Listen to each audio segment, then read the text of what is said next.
All right, so what's up? The title of today's discussion, a little bit change of pace. The title is straight up, are you sure that's your soulmate? Are you sure that's your divine counterpart? Are you sure you're supposed to be with them, right? We are going to talk about divine union versus dysfunction, worldly versus spiritual love, if you will. Let me make sure I'm live on everything. We can get right into it.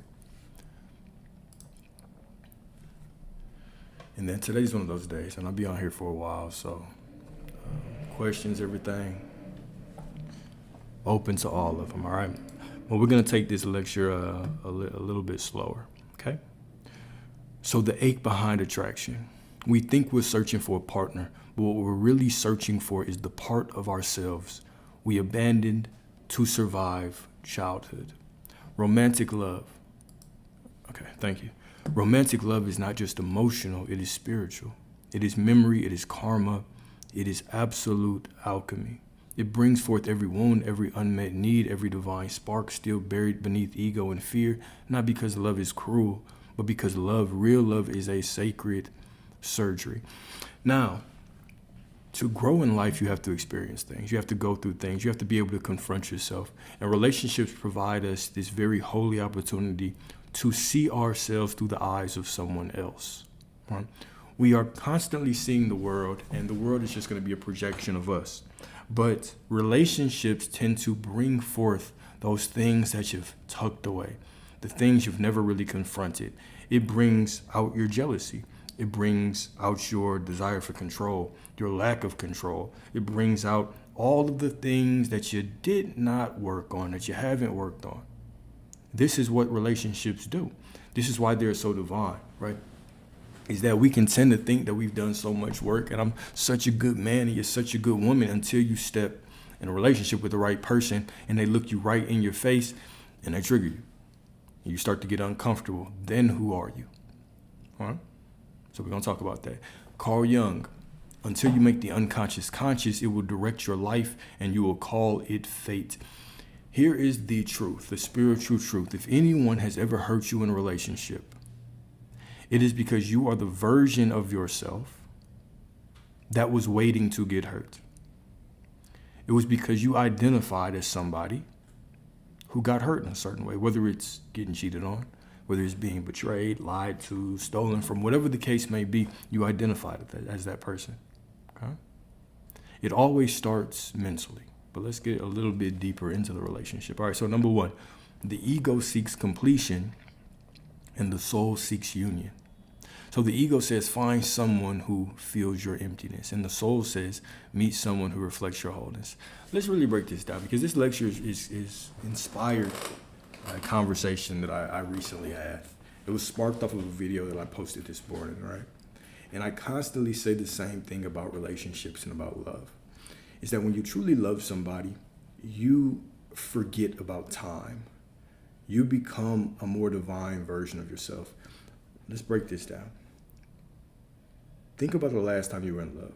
Maybe you're in love right now. Could you see yourself stopping the love that you have for that person at the end of this life? Do you believe that that love stops the moment you die, or do you believe that that love extends further into the future? The truth is, when we truly love someone, we can feel our love projected into the future through infinity.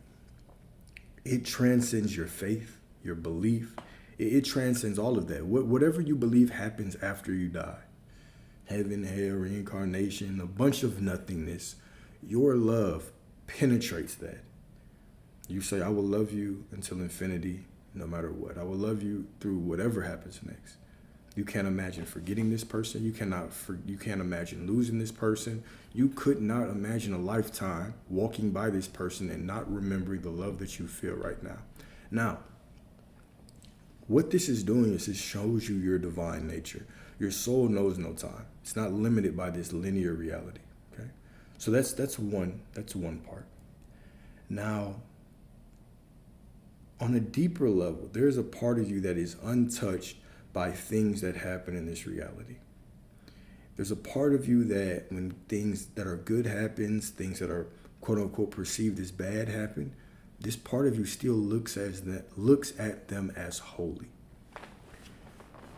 when we are too in our ego, and when we are in a controlling mindset, all right, when we're seeking validation, one of the common themes is that we are in positions where we tend to chase people who don't want us.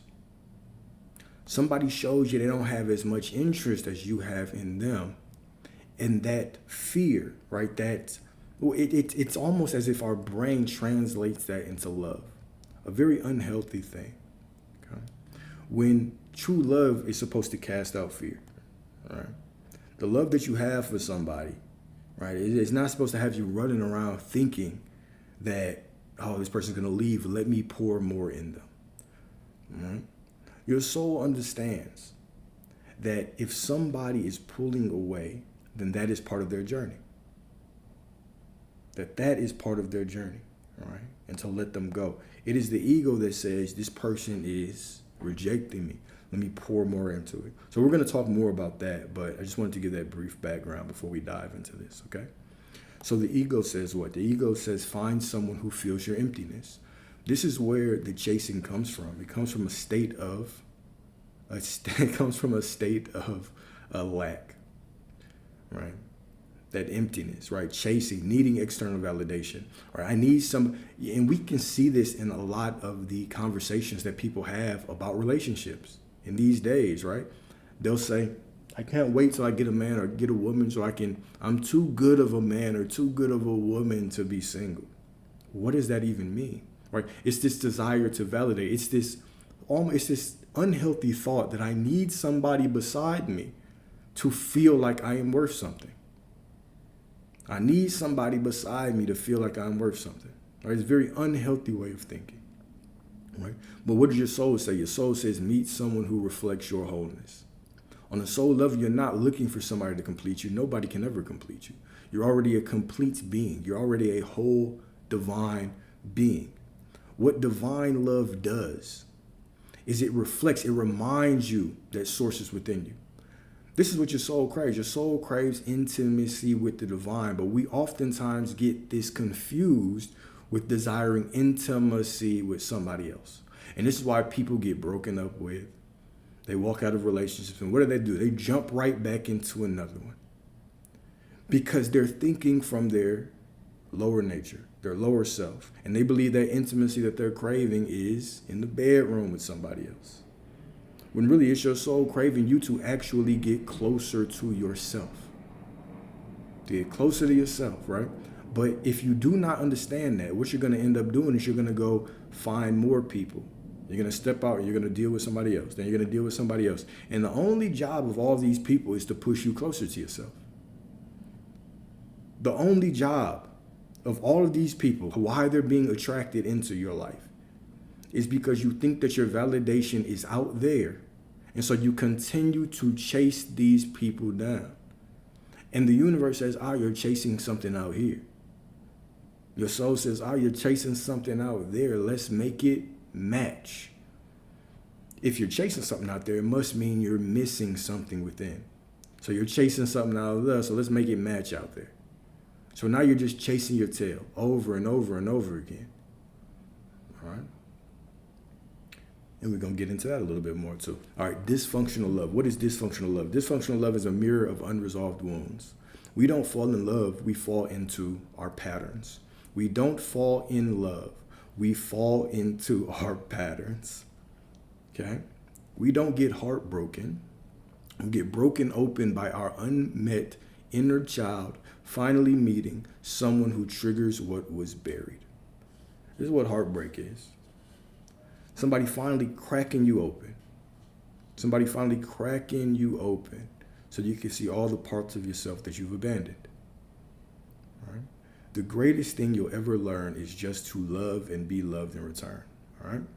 We mistake possession for devotion. We confuse chemistry with calling, but chemistry without consciousness becomes chaos. Right? One of the things that is always evident when you're in the beginning of meeting somebody new, right? You're in the beginning of meeting somebody new and sex is good, conversations are good, and there's all kinds of chemicals. And we mistake that for love. We mistake that for connection. We say, oh my God, it feels so real because it's just so natural.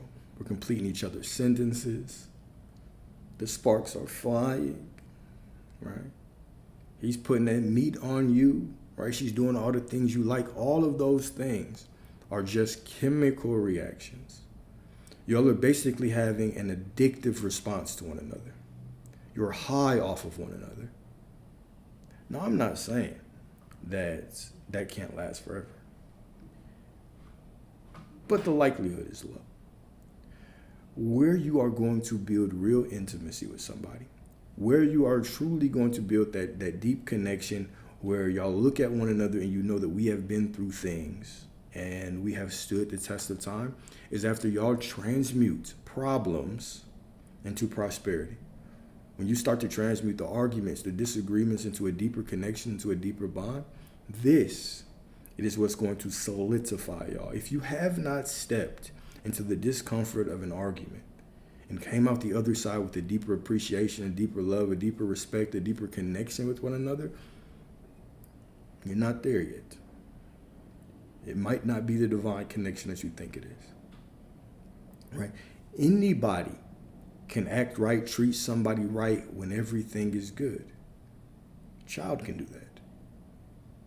People do that all the time, right? But when you guys finally start to step into disagreements and transmute the difficult conversations, and then over time, months, years, you learn each other. And then you come out on the other side saying, man, this is my divine counterpart. I could not see doing life with anybody else because we've just been through so much. We've worked through so much. We see each other so clearly. And then people look, and what do people say? Damn, that's goals right there. Wish I had something like that. Not understanding the work that it took to get there, right? The divine connection, we have to understand that divine connection always comes on the back end. It always comes on the back end, okay? The front end is chemistry. It's chemical reaction. It's an addictive response to one another. But even, it doesn't matter how healed you are, how whole you believe you are whole and healed. But it doesn't matter how conscious you are, how aware you are, how much self-work you've done. Whenever you get into a situation with anybody, right? A lot of you. It wouldn't matter if you were a Christian. It wouldn't matter if Jesus Christ himself showed up at your door, right? And you would still have questions. It does not matter who you end up with. There are going to be things that y'all disagree on. There are going to be things that y'all handle differently. There are going to be ways that y'all communicate differently, that you see differently. How do you step into those disagreements and come out the other side better, right? One of the things I constantly talk about is that you always have two sides in every disagreement, right? And you have two roles and responsibilities. You have the initiator and you have the receiver. You have a problem. You have an opportunity. We call them problems, but they're really just opportunities to grow in connection. So there's an opportunity that presents itself. Y'all don't see eye to eye on something. They did something that rubs you wrong, whatever the case may be. Insert whatever. Now, you approach them. When you approach this person, you have a responsibility. You have an obligation to the relationship to show up and create an environment that allows this other person to know that it's you and them versus this problem. You have an obligation. You have an obligation to present these things clearly. You have an obligation to desire a positive outcome. Are you going in the situation to vent? Or are you going in the situation to get greater clarity on one another? To have greater communication, a greater connection with one another? How are you going in the situation? And when you are receiving, you have an obligation as well. Because we all know the first thing you want to say when somebody comes at you, especially when you do not feel like what they're saying is really what you meant to do. We all know what the first thing we want to say is. But look, I didn't even mean it like that. That was not my intention. Again, it's human nature to want to get defensive.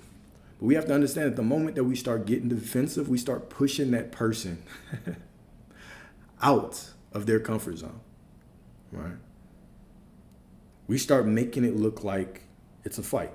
So if this person has the desire to bring something up to you because they actually want to work it out with you, the least you can do is sit in the discomfort, right? Because keep in mind, it's you and that other person versus the problem, but it's also you versus your discomfort and them versus their discomfort. Meaning, when somebody's bringing something to me and they're communicating how I made them feel, this is their truth.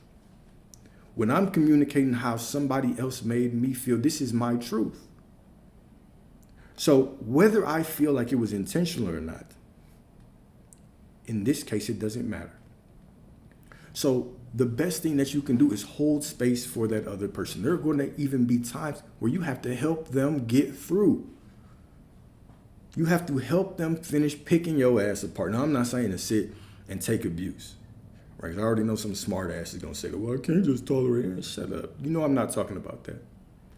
If this person cares about you, you care about them, right? And they show up and they have something to get off their mind, you are going to have to create an environment to allow them to continue unfolding, to continue getting what's off their chest, man, getting it off their chest. Asking them things, right? All right, how did that make you feel? How could I have handled that better? Right? Allow them to finish. One of the other things, let's actually just talk about communication for a second, right? One of the things that'll really help is if you are in a heated back and forth, right? Or somebody's coming to you with an issue that they have about you or something that you did, whether it's valid or not, right? It doesn't really matter. The validity of the accusation isn't really what matters. What matters is your willingness to transmute it. Both of your willingness to see the divine in the other. That's what's most important. If two of you are not willing to see the divine in one another, well, then the situation is probably going to unfold terribly. If one of you is not willing to sit in their own discomfort, the situation probably won't go as planned. If one of you doesn't believe that it's me and this other person versus the problem, situation won't go as planned. So there's already so many things that have to line up for us to get through this. There's already so many things. Okay? This is a very delicate, we all know this, right? How many times have you brought a situation to somebody? You wanted to talk to them about something and they brushed you off, or they did not give you the response that you wanted. And it could have been a little thing. Like maybe you were trying to say something that was on your mind and they were on the phone. They were acting like they were texting or scrolling on the Instagram. Or maybe it was a subtle gesture, a subtle rolling of the eyes. Right, a subtle sigh that threw you off. Right? Because we have to remember we're very sensitive when it comes to people that we care about. Right, the little micro expressions, all that, we pick that up when it's somebody that we care about. We pick all that up, right? So how conscious are you being when somebody's bringing something to you, but when you're bringing something to somebody else as well?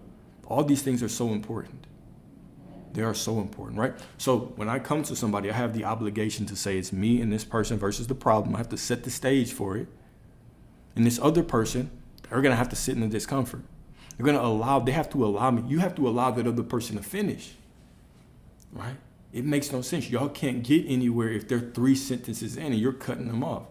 You bringing up shit that don't even matter, all right? They say 3 and you really said, you felt like it was 2, right? So you're correcting them on minor things that throw them off their flow, that completely erode the opportunity to transmute, right? Yeah, so it's not always easy, right? But these are the things that people do to where 10 years, 5 years, 3 years later, all right? Now you guys are looking back and saying, man, I could not be with anybody else because of all the things that we have been through together, the way this person listens to me, the way this person learns me. Every time that y'all step into that ring of disagreement is an opportunity to learn that other person. It's an opportunity to study that person, right? You want to be the most skilled at handling your partner or multiple partners or whatever floats your boat. You want to be the most skilled with them, right? You want to be able to understand their emotions more than anybody else. You want to be able to communicate with them better than anybody else. You want to be able to laugh them out of their bad moods better than anybody else. You want to be able to touch them the way they like it better than anyone else. How can you do this if you're selfishly just coming into situations just trying to vent and not actually trying to transmute the situation into deeper connection? How could you do that? If you are simply there to receive shit, how could you create a good relationship? One of the simple reasons a lot of people's relationships fail is that a lot of people are just too damn selfish. In a lot of people's mind, the definition of communicating, of I'm a good communicator, is I'm able to say what is on my mind. I'm able to express my emotions, which makes me a great communicator. Okay, was it the right time to express it? Well, if it bothers me, it shouldn't be a right time. I can already tell. If you say some shit like that, I can already tell. You got some work to do, right? Communication is about more than just speaking. Just being able to say what's on your mind, just being able to express your emotions. Okay. Good for you. Congratulations, right? How do you set the stage to communicate your emotions? Do you have the awareness, the consciousness, the empathy? Do you give a damn enough to say, is this the right time to bring this up? Is this something that really matters right now? Yeah, do you care about what's going on in their life? Now, when we get to a point where you're saying, well, they never make time, it sounds like the wrong relationship then. But if both of y'all care enough about each other to make this work, do you pay attention to them? Do you understand the best times to communicate with them? All right? Do you understand that? Here's the thing, man. Even when it comes to relationships, y'all should be able to have extremely, what I would say, quote unquote, controversial conversations with one another. Me as a man, right? Let's say laying down with my wife, right? Gentlemen, let's say you're laying down with your wife. Would you be able to ask her how she would feel if you brought another woman, even if you had no desire to do so? Is y'all relationship strong enough where y'all can communicate about anything? Or are there certain things that you have to keep to yourself? Ladies, same thing.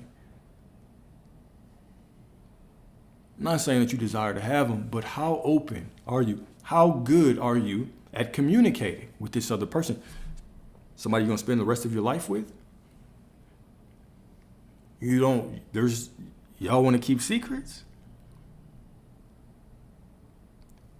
This should be somebody that you can have whatever conversation about.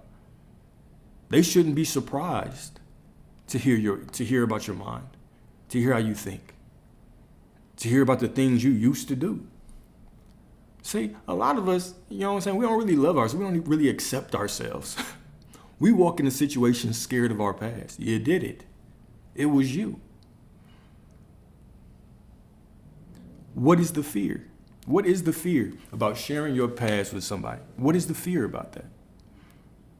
They won't like you anymore. They might leave. It's not their business. You're a different person. Don't you want this person to know you? Shouldn't they understand the different phases of your life? Now, you may have pushbacks to that. That's perfectly fine. But I do not believe that a lot of relationships can be healthy without a solid foundation of communication. Without you being comfortable with who you are enough to communicate fully with this other person. Because the faking and pretending can only last so long. Pretending to be somebody that you're not can only last so long. This is why this is another reason so many people are single right now. So many people that want a relationship can't get one. Because you're not comfortable being yourself. You can't say the things that you like. Say the things you used to do. You can't be proud of who you've grown into today.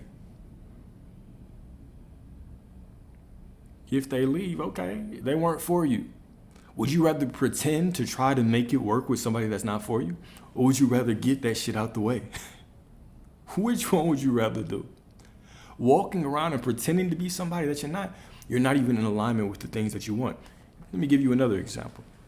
If I'm a man that wants 3 women, if I want to be with 3 women, I want 3 wives, right? A thick wife, you know what I'm saying? A slim wife, right? A chocolate wife, a caramel wife, right? Whatever I want. It would make no sense for me to walk around pretending I only wanted to be with 1 woman. First of all, I'm denying myself. First of all, when I speak to that woman, we're not even in alignment. She wants a man that wants 1 woman. I want multiple. We're not even synced up. We're not on the same vibration, right? I can't give her what she wants. She can't get it from me. She can't. So we just miss each other, right? I'm denying myself the opportunity to get what I want. Do you see that? Well, my past doesn't matter, and it's okay. I'm saying, man, all these things come to light. There are people out there, the person for you is going to accept you fully. If you sit around listening to the internet too long, it will have you believing that you need to pretend to be a completely different person just to find love. You have to actually be yourself to find love. You have to stop pretending to be other people to find love.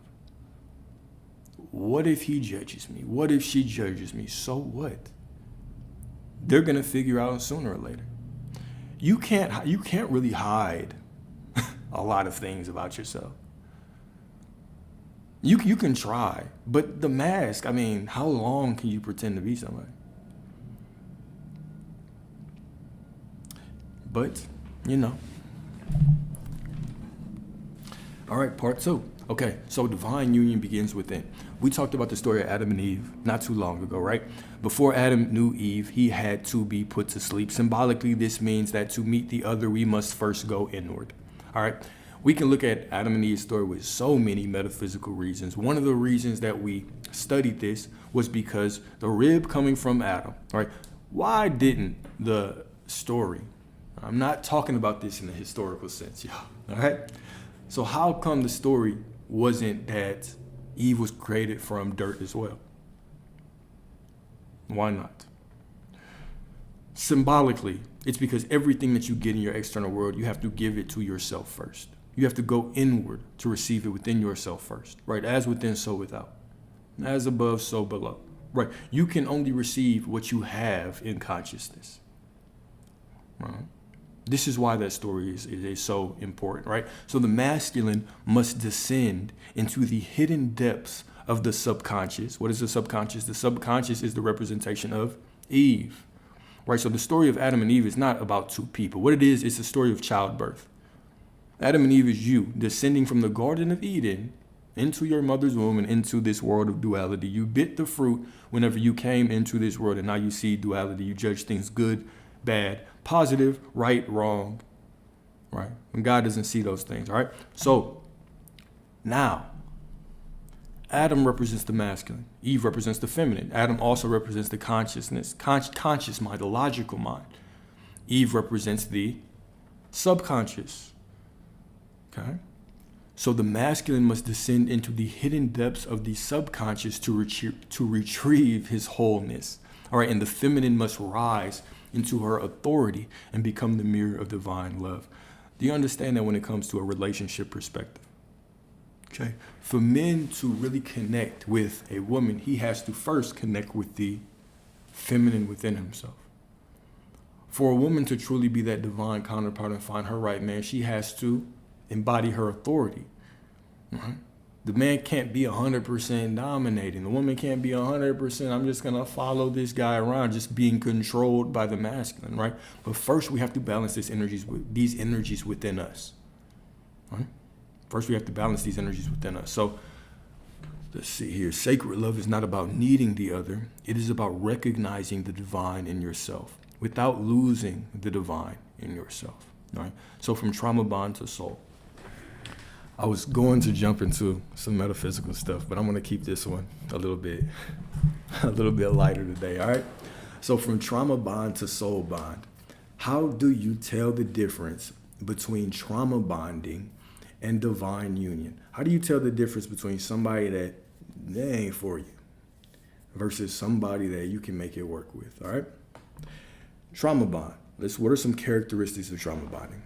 Number one, activated by fear. If you find somebody pulling away from you and you're desiring to pour more into you, there's an issue there. Or you're desiring to pour more into them. I apologize. There's an issue there.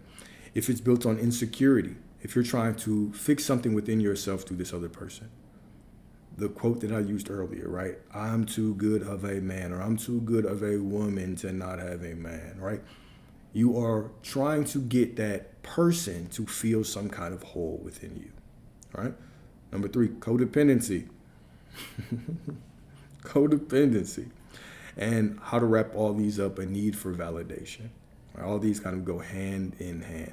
Now, some aspects of divine union. Number one is anchored in truth. They know me. I know them. I don't have to fear them finding shit out about me. They know me. Right? It's anchored in truth. I can be myself. Therefore, I don't have to walk into the crib and put on a mask. Oh, how exhausting. Right? People wonder why their relationships don't work out. You go home every day and you put on a mask. You pretend to be somebody you're not. Okay? Number two, it's spiritual evolution. This is one of the things that's important about relationships. Is that on a soul level, your soul wants this relationship because your soul really is trying to find union with the divine, with source. You came from complete union. You came from the Garden of Eden. You descended into duality through your birth. Right? And now your soul's constantly trying to look for source in everything. And one of the ways that we can feel closest to God is in relationships. Okay? The intimacy of relationships allows you to just feel like everything is okay. You feel connection. Right? You feel that divine love. Right? Number three, divine union is anchored in honesty. I said truth, anchored in honesty. Right? We can speak freely to one another. I can talk about my thoughts with this person, my actual truths. I can be honest with how I feel about this person and with this person. All right. And then what is it also anchored in? Freedom. There is a common misconception that the man should always lead the woman. The man leads the woman forward in the relationship. Hear me clearly. The man leads the relationship forward. If you want a healthy dynamic, you want the man to lead you forward in a relationship. However, in life, you both should be evolving separately. You cannot just evolve around one another. Both of you have to be evolving together and separately. All right? There is an aspect of freedom that is needed in love. You are a sovereign, divine being. You are source. You have a desire to be free, to seek the divine, to grow, to expand, to seek new perspectives. You are not brought here to chase somebody around. The relationship gets you closer to the divine. You create goals with one another. You grow with one another. However, you have to have your own life. All right. So if your love requires you to shrink, to betray yourself, or abandon your calling, it is not love. It is an echo of old survival patterns, right? 1 John 4:18, perfect love casts out fear. But many of us mistake fear of abandonment for the thrill of love. Hear that. Hear that. Many of us mistake fear of abandonment for the thrill of love. Okay? God is peace. Right? We must ask ourselves, is this love expanding me or unraveling me? Is this love expanding me? Am I getting a more divine connection with myself, right? With others? Am I still moving forward? Is my expansion elevating, speeding up when I'm with this person? Okay? Or is it unraveling me? Okay? Number 4, love is a mirror and not medicine. Love is a mirror and not medicine. Hear me when I say this. Love is a mirror and not medicine. The person you fall for will always reflect a part of your unhealed story, always. The person you fall for will always reflect a part of your unhealed story. Y'all could not attract each other if it wasn't for that. There is some amount of growth that both of you have to experience through one another. Have to. Right? That's why when you just go into the relationship believing it's all bubblegum and candy, right? Typically it falls apart. Honeymoon phase is cool. If y'all can't work on things together, if you're not actually willing to meet each other in the discomfort, you can't transmute those things into deeper connection. All right? Divine union does not rescue you. Oh shoot, I missed a line. But in divine union, they also reflect your divine story, the one you forgot you were worthy of, right? So there's 2 parts of it, right? This is why relationships are expansive. Hear me clearly when I say this. Relationships are expansive because on one end, this person is going to be a divine mirror to you. Not even on one end. This person can be a divine mirror to you. A mirror exposes 2 things: the divinity of who you are at your core, and number 2, the parts of you that you're not showing the world fully, that you're not walking in fully. All right? So when I say it reflects a part of your quote unquote unhealed story, what I'm saying is that this relationship should push you to be a better version of yourself. Should be a divine mirror and show you what you're capable of. Those things are one and the same. Different way to say the same shit. Tomato, tomato. Right? This person is going to be a divine mirror. They're going to show you the God within you. And they're also going to push you and not allow you to settle as a half-assed, lesser than version of yourself. Okay? So divine union does not rescue you, it remembers you. It does not save your wounds, it sanctifies your purpose. Okay? Here's a quote. You are the mirror in which God sees God. You are the mirror in which God sees God. Okay? In divine love, the relationship becomes a temple and not a trap. Each trigger is not an excuse for drama, but an invitation into deeper healing. Each moment of resistance becomes a sacred flame for transformation. Every single moment where you find yourself hesitant or scared or fearful to confront something, or you get triggered, or whatever the case may be, these quote unquote negative emotions, right?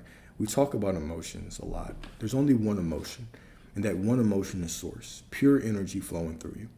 Because you have an ego and you create stories, right? There's only one energy in this reality. It's source. It's the divinity that creates worlds. There's only one power. Because you have a story as an ego, when you tell a story that's in alignment with who you really are, guess what? You have a positive feeling. When you tell a story that's not in alignment with the divinity within you, you have a quote unquote negative feeling. Same energy.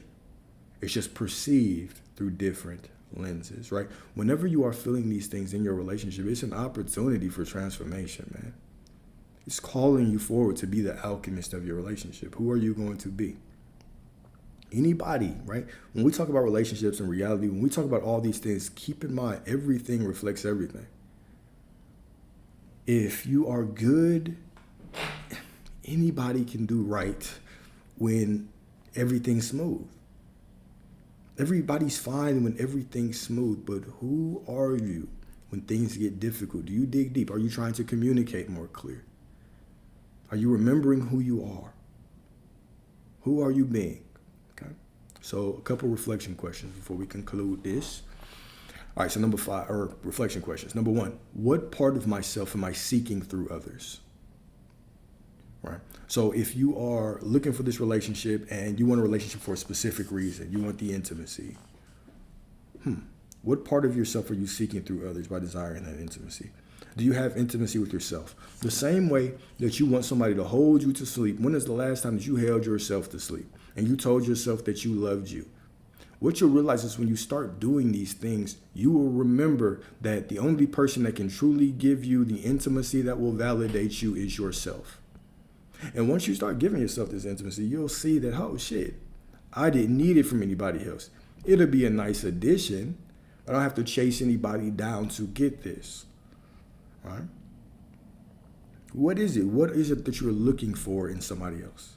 What part of yourself are you seeking through others? Okay. Number 2, am I attracting love from my healed self or my wounded self? I want you to, when I talk about healed and wounded, keep in mind, I'm talking about the perspective of who you are.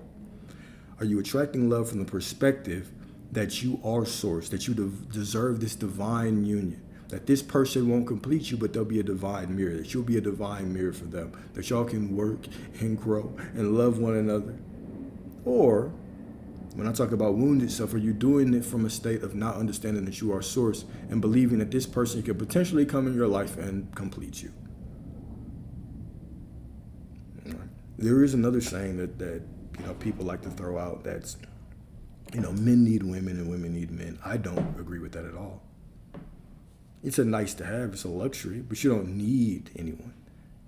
You came down here with everything that you need within you. You are a divine being. You have everything within you.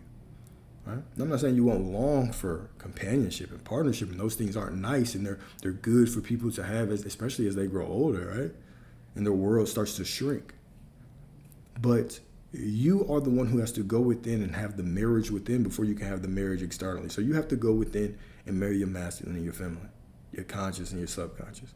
You have to do that inner work before you can actually be in the right state of mind to attract that divine counterpart. All right, number 3, does my love expand my purpose or distract me from it? When I step into the union of relationship, do I get closer to my goals or do I fall off? Lazy. Who do you become? You become a better person or a worse person? You become more in alignment or less in alignment, right? Okay. Number 4, have I honored the divine feminine and divine masculine within before seeking it externally? Have I honored these aspects of myself before I run around in the world trying to ruin somebody's life? All right? Have you ever been honest with yourself and been like, if I don't think highly of myself and I'm still doing all this shit, why would Source ruin somebody else's life with me? Have you ever thought about that? Have you ever looked in the mirror and been like, okay, this is what I've done in my past relationships. This is what I've done to people. Would Source bless somebody else with me? Would Source bring me into somebody's good life? You have to change your perspective about yourself. You have to change what you're desiring from a relationship. Are you just going in to get stuff? Get wholeness.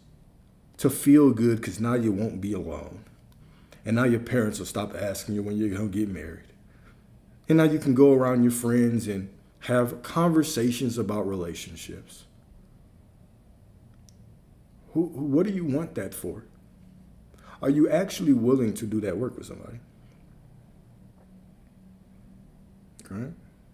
Because you surely, if you've been working on yourself, you've been standing in your divinity, you're truly ready for that divine counterpart, praying for it, manifesting it, right? Source is not going to send you somebody that's going to come ruin your life. Right? That's not how the divine operates.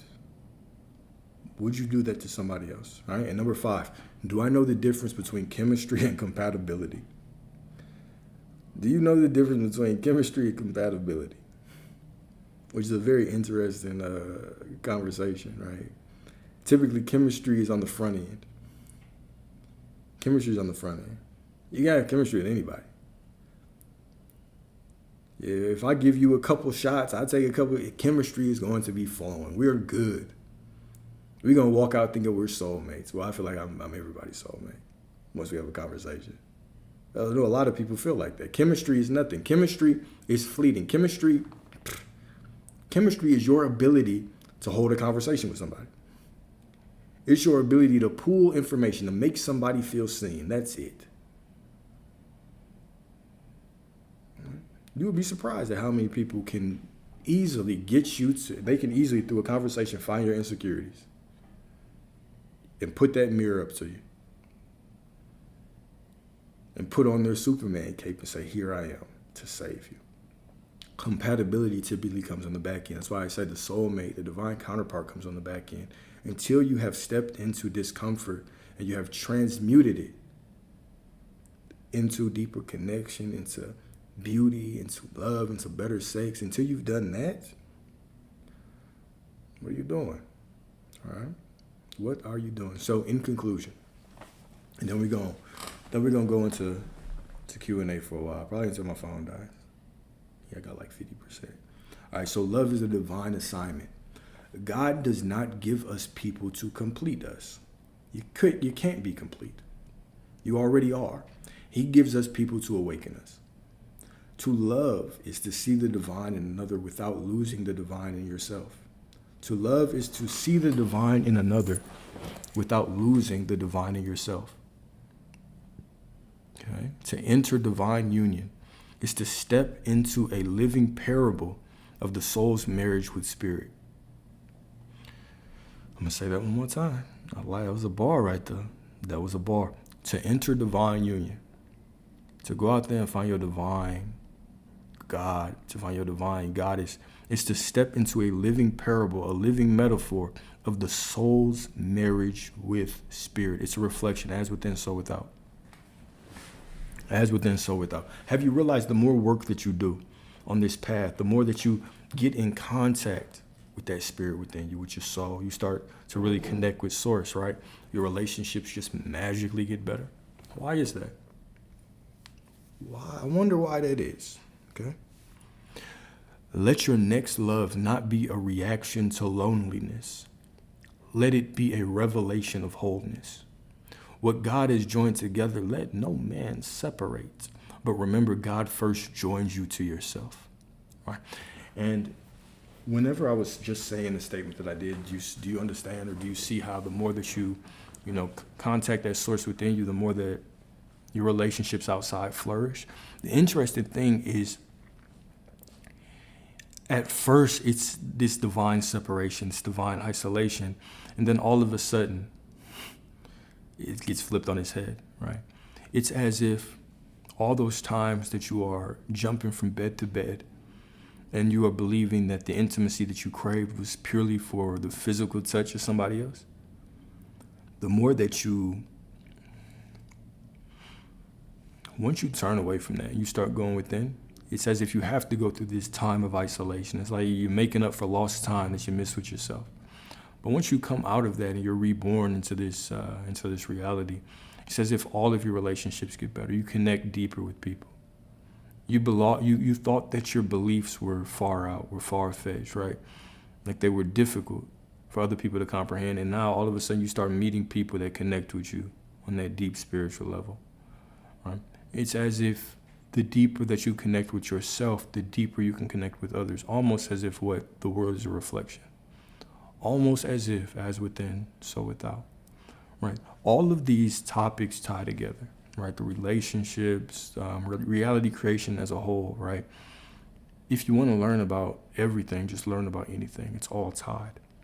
You can only meet something or somebody as deeply as you meet yourself. The people that are gifted with intimacy are people that can connect with themselves deeply. I'm not talking about intimacy meaning like sex tricks. Right? Anybody can do that. Oh, not anybody, but most people can do that. When I'm talking about intimacy, I'm talking about the ability to connect with somebody and make somebody feel seen, heard, right? Pull the story out of you. Set the environment to really connect, right? People that can do that have met themselves deeply, have accepted themselves deeply. Therefore, they can accept others deeply. And people that validate themselves, all of a sudden, it's like they can just validate everybody else without seeking validation. Have you ever, one of the, when I first got into the corporate environment, a long time ago, right? When I used to work in tech, there was this one of the architects, and you just used to talk to him all the time. This dude had a way with words like no one I've ever met before. He had a PhD in philosophy. And the way that he spoke to me, right, there were certain days where we would get there real early. right? Because I was leading the program and he was the architect. So we would work on the project and we have all these times we have discussions. And his ability to make me feel like, damn, this dude heard me was incredible. And it was a skill that I tried to emulate, all right? And what I came to realize pretty quickly was one of the things when we were talking about was the art of conversation, all right? And this is good for everybody, but especially if you're like in a corporate position, you'll like this.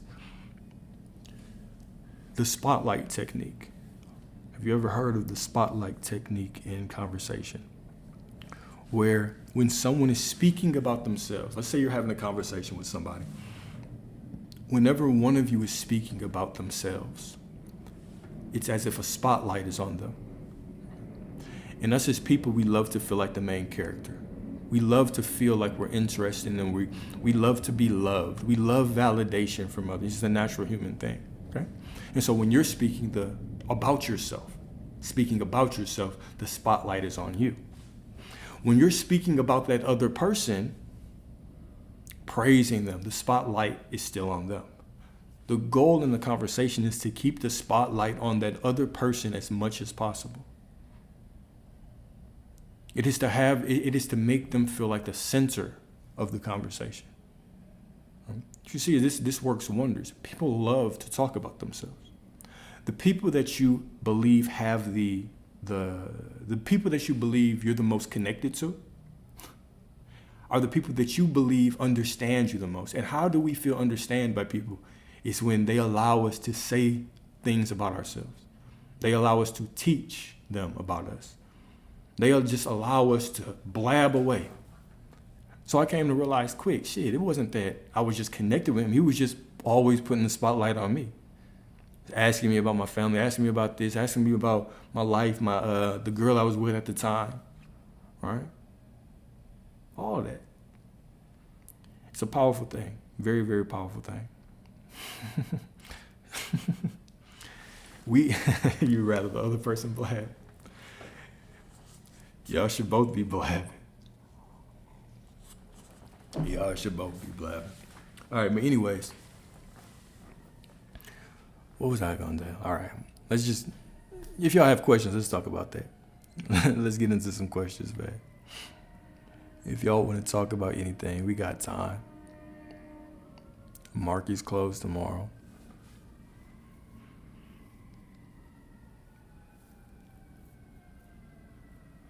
Man.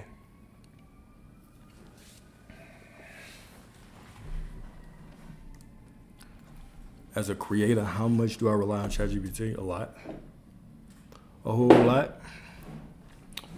Well, I wouldn't say rely on it, but I use it a hell of a lot.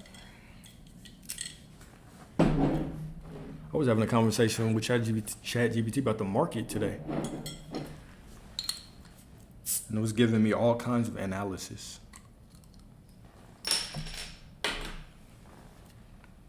Just helps to organize things. You can dump things into a document and you can allow programming to organize it for you. And once it organizes it for you, then you can go in and edit it, do all kinds of things, right? I even use it for meeting notes of clients. Well, not ChatGPT, but AI. I use it for meeting notes with clients, right? When I have a client, I allow them to speak. We have the Zoom call. Then the AI just records it, and it creates the meeting notes. And then I use my notes, and I edit it, and I send the recap. Extremely helpful. No, I create my affirmations. I create my contents. I create my content. But ChatGPT helps. It organizes. I feel like if this is the thing. Damn, my shit fell off. This is the thing, man. If you're not, as the world progresses, if we do not use the tools that we are afforded, we will fall behind, right? ChatGPT is doing an amazing thing. AI is doing an amazing thing. Now, people might, have their fears and worries about it, which are valid. But you will be a lot more fearful about something that you do not know about, right? So when you have these tools that allow you to be more productive, they allow you to, take time away from a lot of the editing and spend that time with your family. Why wouldn't you take advantage of those things, right? Now, to each his own. People can argue for or against it, but, to me, if somebody was using it 100%, I wouldn't care anyway. And I've seen that question a couple of times when people have asked me if I use it. I'm like, yeah, of course I do. Of course I do. It makes life easier. Why wouldn't I? Just like doing the hard shit.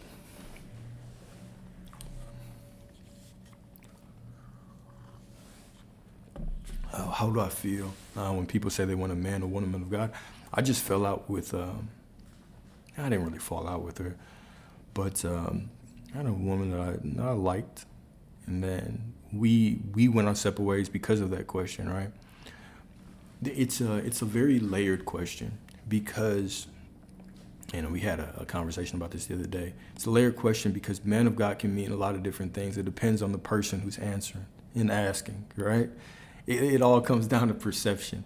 How do you define a man of God? Well, some people might define that as purely a Christian. Purely, that's a man of God, is a Christian. Now, if you're in another religion, you might believe it's purely ex-religion, right? If you are in a different realm, you might feel disgusted by that phrase. So I guess it depends on perception, right? But I believe when you are looking for somebody, you should have clarity on what you want, right? If you are someone who is a Christian and you want that, then at least you have clarity on it, right? It goes back to the living in your truth and living in honesty, right? When you meet somebody, there are going to be a lot of things that you do have to figure out. Let's say that y'all want a family. How are y'all going to raise your kids? These are important questions, right? A lot of times we think of relationships from a very selfish perspective, as if it's just me and this person and it's my needs, right? Not realizing you're going to bring kids into your world and you're going to have to align on certain things. This is why, you can argue for or against arranged marriages because of this very thing, because you have the community and every family, let's say in that community, has a purpose. Let's go back in the day. Let's say that you're in a village of like 400 people, right? You ain't never scrolled on Instagram and seen a pair of voluptuous booty cheeks before, right? So you're in your village, it's 400 of you. You already know who you're gonna marry by the time you hit puberty. It's already decided, right? You marry her, y'all have kids. Within this village, you already know that this is what I do to contribute. This is how I take care of my family. This is how I can contribute to my village as a whole. And me marrying this woman, it's a duty and an obligation to raise my children in the lineage. We already know what they're going to do, right? And now we fall in love through our shared purpose. That shit sounds romantic to me. That shit sounds so romantic to me, right? I think if a lot of us are very honest, at the time that you chose your first relationship, let's say that you had a good relationship with your parents, both parents, mother and father. Let's say hypothetically, whether you did or you didn't, let's say that you do or did. Who is better equipped to choose the right person for you? Yourself at 18 or your parents when you were 18? I'm going to go with my parents. They knew me better. There were things that I just didn't know. You just don't know because you don't know, right? And then also, if I wasn't just out in the world and knocking things down, then I would probably have a different reverence for sex as well at that age. So think about those things, right? There were certain things that our ancestors probably got right.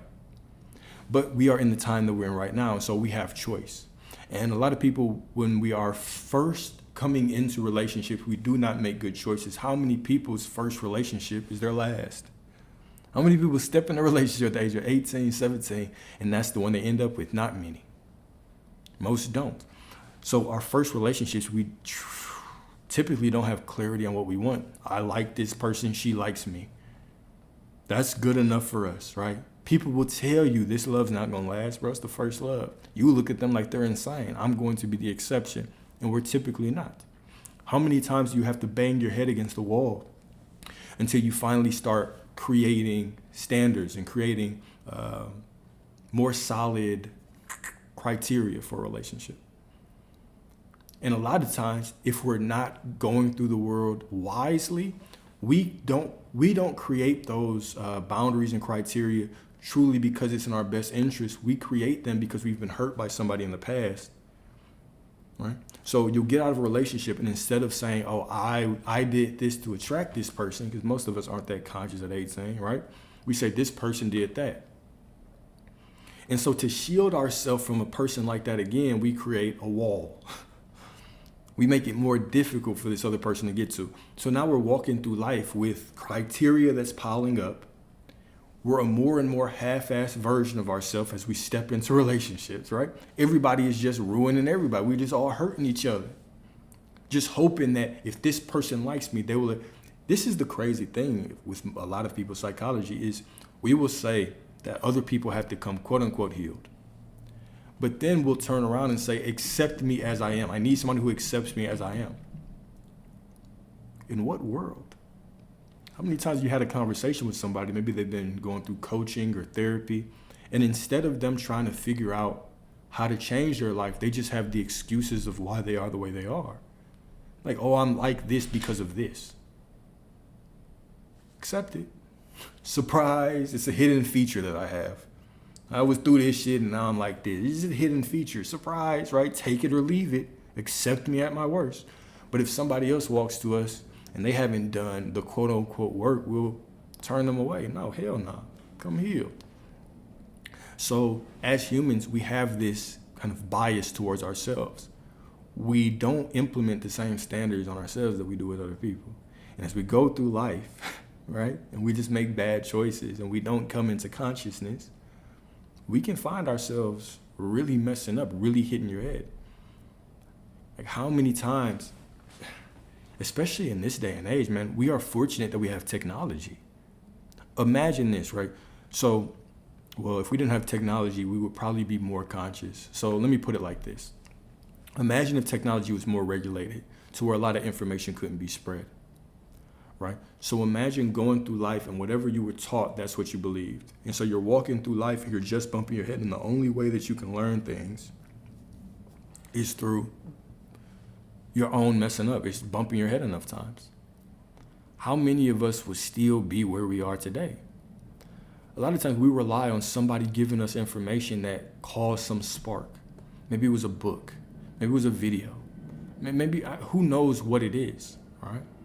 But oftentimes it's like we have these moments from outside of us. How would we get to those points if we weren't as connected as we are today? So a lot of this technology, it is a blessing, the connection of the world. But it's also interesting to see that our ancestors, they didn't have all the distractions.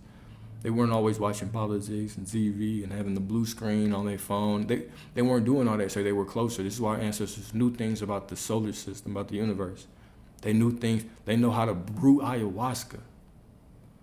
Tap on the trees and, let me milk this frog and get some DMT from it, right? Oh, I'm finna get banned by saying all that. My bad. I'm tripping. But, I'm tripping. But our ancestors, they knew things that we did not know. Why? They were just more tapped in. But I know I veered way off of that topic, so let me bring it on back in. What I'll say is it's good to have criteria on what you want in people. I could have said that to begin with. What do I think the future of relationships will look like? Healthier, good. I think they'll look good. I think as we progress as humanity, we have no choice but to get better in everything that we do, right? Everything's getting better. Information is more readily available. More people are conscious. More people are doing work. That's another good question, right? Because when I think of marriages, I don't specifically think of marriage. And okay, you threw another wrinkle in there. Let's talk about this, all right? So the nature of relationships. what do I think? Because nobody can really predict humanity like talking about, right? But in my humblest opinion,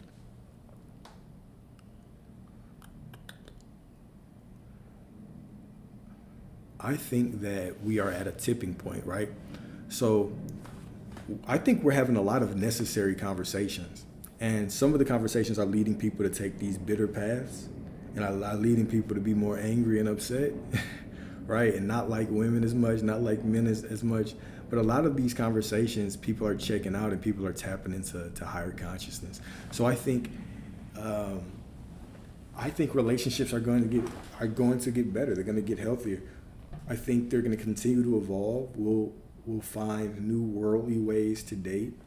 I honestly believe that the truth is going to start setting us free more. Like the more that you can walk in your truth, the better your relationships are going to be. That's how I feel. That's how I've always felt. And I think as more people are starting to walk in their truth, relationships get better. Yeah, I feel you. I don't really have interest in dating either. I feel that. Not that I feel like I do better single. I just don't have the hunger for it. Not right now, at least.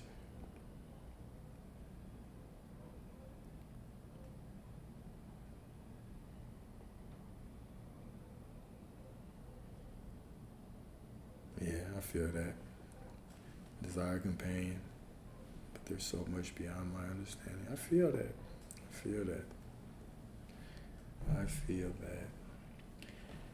Also, what's very interesting once you get on the path, man, is when the information, your knowledge is just exponentially increasing, it does tend to take over your life, right?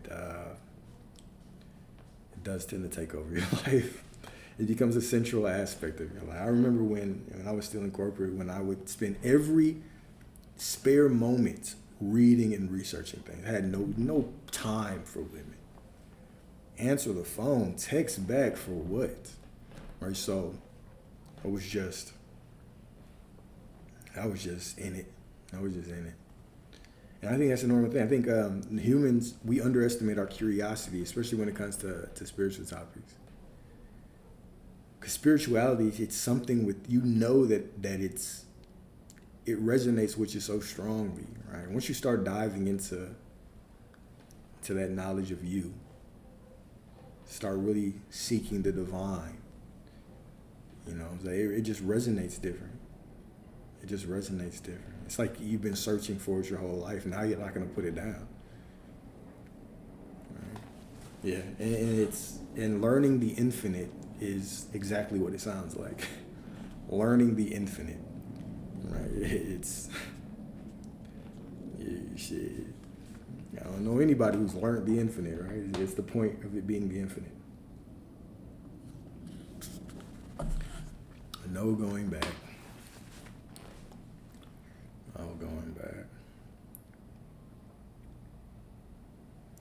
Oh, the infinite, like God, my bad. Infinite consciousness, infinite intelligence.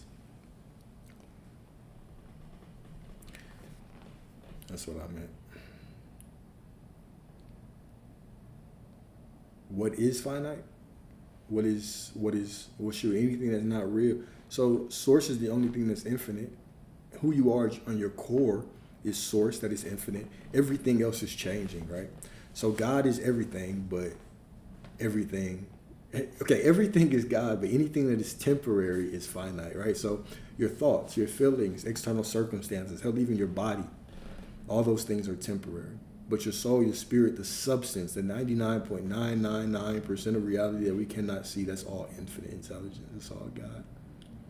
The rest of it is just for your amusement in the moment.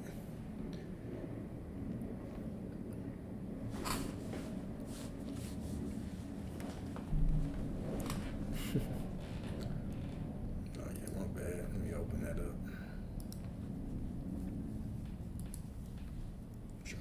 Y'all got any plans for the weekend, for the 4th?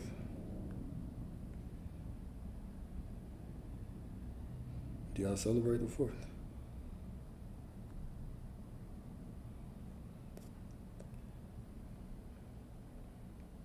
We celebrate any holidays. But I'm for sure finna be riding the bike.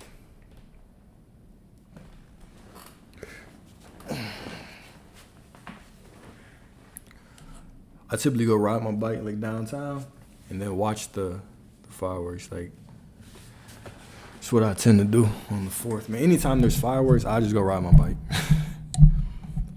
I'm finna go ride, take a nice bike ride at night.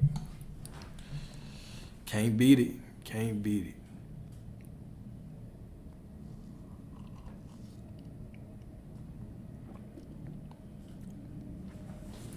No, motorcycle, not a pedal bike. I ain't finna ride my, hell nah.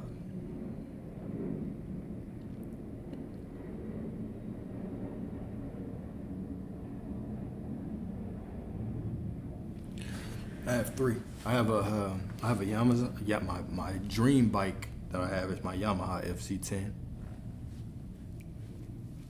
Then I have a Honda CB500. And then I have a Gixxer. It's a 250. I don't really ride it. GSX 250. 300 or 250. I don't know. But my baby is my Yamaha, my FC10, all black. Yeah. With the Austin Racing exhaust. I got I got it flashed. So it's a smooth ass ride. Smooth ass ride. Probably gonna get a cruiser later on. I'll probably get a Harley. I'm starting to want it, right? Because just for the comfort, and it's just a cool bike. Oh, nice, a big ass hog, man. Just a cool ass bike. They're loud, they're heavy. You gotta worry about them getting stolen. They're just comfortable. You can put a system on it. It's just, yeah. I'll probably get a Harley, but I might get not the end of this year. Maybe before next summer. Maybe before next summer.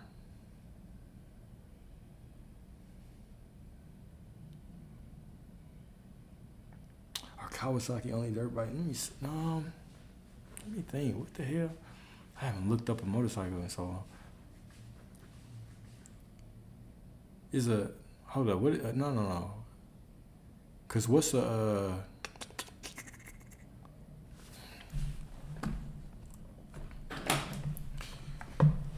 I don't think so.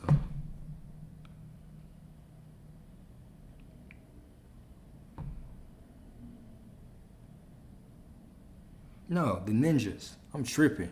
They got the Ninjas. Yeah, Kawasaki's got the Ninjas, man. I am tripping. They got the Ninjas. They got the ZX, the ZXR. I wanted a Ninja 1000. A Ninja 1000. It's a clean bike, man. I'm tripping. You can tell I haven't been bike shopping in a long time. Once I got my FZ10, that was it.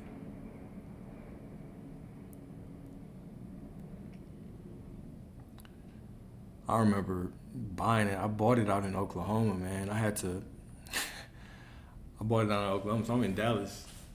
It was like maybe a 3-hour ride. I took the bus to about 30, maybe like 35 miles outside of the actual shop. I had never seen the bike before. I just hit them up. Matter of fact, I hit them up about a bike. It was another FC10, but it only had a half exhaust. It didn't have a full exhaust on it. I was like, all right, whatever. That bike got sold. I was going to go out there the next day. It got sold, but this dude, he called me back. He was like, hey, I got another one, less miles, full exhaust. All right, had a whole bunch of stuff on it. I was like, hell yeah. I said, what price? He said, same price. I said, I bet. I'll be down there tomorrow. So I sent him the deposit right then to lock that shit up. I rode the bus out there, then I Ubered to the dealership, paid it, and rode that hoe back. you learned the bike on the drive home. It was a fun drive too, because the Oklahoma roads are wide, like roads where you can just see for miles, right? So you don't have to worry about cops. Well, not like they come out for you when you're on a bike anyway. But you have the large windmills. It's a real fun drive. Real fun drive. Real fun drive. Blessings, blessings. Blessings.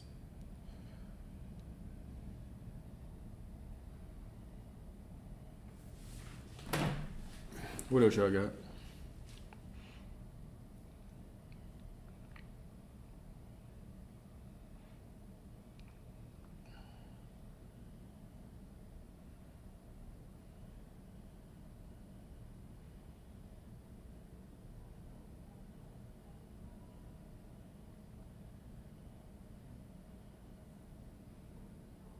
Damn, nothing. We just gonna stare at each other, huh?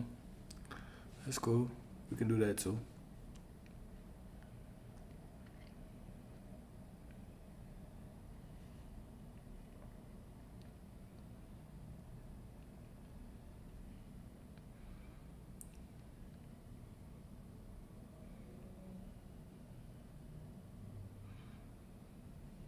If all is God, thoughts in good versus bad, and demons, etc. What do you mean? Yeah, all is God, but all is God. However, keep in mind, okay? What is a bad thought? What is a good thought? What's a good situation? What's a bad situation? These are aspects of your judgment. If you're born in a different place, a different area, you might have a different view of morality than somebody else. Which one is right, which one is wrong? Well, your belief system is going to dictate what is right and what's wrong. All right. So yes, source is everything. We have to be very careful when we talk about good and bad and all that, because, who are we to judge? Who are we to judge? Well, because even if you read source, yeah, for sure. Like, even if you read the read scriptures, right? Yeah, Satan was an angel, right? But we also have to remember what that actually represents metaphysically. Metaphysically, what would that mean, right? That Satan was an angel, and we understand metaphysically. If you think of Satan or you think of demons, right? What do these represent? Negative thoughts. What's a negative thought? Something that does not put you in alignment with what you want. All right. So you were source. You were in the garden, and then you made the fall into duality. Let's think about how all these scriptures are saying the same thing in different ways. You were in the garden, and then you made the fall into duality, which was what? Your birth. Genesis is a story of birth. So you bit the fruit, you came down here, you were birth of your mother, and now we are judgment. This is the tree of knowledge of good and evil represents what? Judgment, duality, right? Going from being with source, one with source, to choosing, to good, bad, pot. This is why Adam was said to have dominion, to name the animals. What do the animals represent? Adam, you name everything. It represents you looking out at your life and naming everything, naming all the situations, good, bad, positive, negative, right? So even Satan was of higher consciousness. So you have to understand, Satan is just your duality drop. Satan is just an aspect of your duality. So when we talk about Satan falling, there was a war, right? You came down here. And now you have an aspect of you that can look out and judge things as negative and positive. This is why certain people that channel, what will they say? They'll say, fuck. I had a thought. I just completely lost it. People that channel. What was I talking about? Oh, well, must not have been important. But anyways, when we talk about duality, you fall into duality. You have an aspect of your consciousness that now judge things as wrong. Oh, here we go. So this is why even when you talk about the spiritual concept, when we talk about the fall, well, not the fall of man, but the fall of the angels rebelling, what does this actually represent? It represents that there was a part of source. Okay, so source is all that there is. Think of these things as aspects of consciousness of a higher mind, right? Fragments of one whole, pieces of the same thing, right? So there's this great war because you have to understand the creation. In the creation of the universe, what you'll constantly see is the all-seeing eye, represented by 3 points. Okay, what does this represent? In the beginning, there was God, there was source, 1 point of consciousness. That is all. And now, source splits into 2. And the 2 becomes a masculine and feminine part. Positive and negative. Not the way that we think of masculine and feminine, but just simply energy. Positive, negative. All right? And now, to choose between those, there has to be one additional point, the observer, right? So these 3 points connected make the all-seeing eye. If you ever see the triangle, it's all-seeing eye, right? It represents, when you look out at reality, everything is looking back at you and expecting your declaration to say, okay, how is this? What are you expecting? What should we be? You're giving everybody the script, right? So there was this great war because why? Consciousness does not just want to create from the positive, representing the 1 point of consciousness. It wants to also create from the negative as well. All right? Now, don't think of positive and negative as bad and good. Think of them just as ways to create. Source, creation just creates. Creation doesn't give a damn. We just come up with these concepts to explain the infinite. It's a way to explain the infinite in a way that makes sense to us. Okay? So there was a war because one group, one faction wanted to create in a different way. So now you have the ability to look out and you can create what you judge or deem as negative or positive. You can put yourself in hell right now. You can be in heaven and create a hell for yourself, or you can be in hell and you can create a heaven for yourself. You can do these things based on your free will, your ability to choose. You can choose the light, the dark, positive, negative, good, bad, whatever the case may be, whatever you want.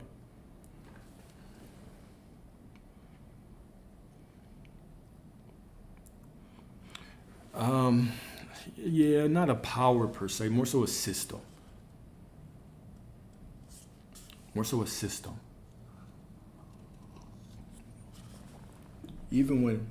So we have a collective consciousness, right?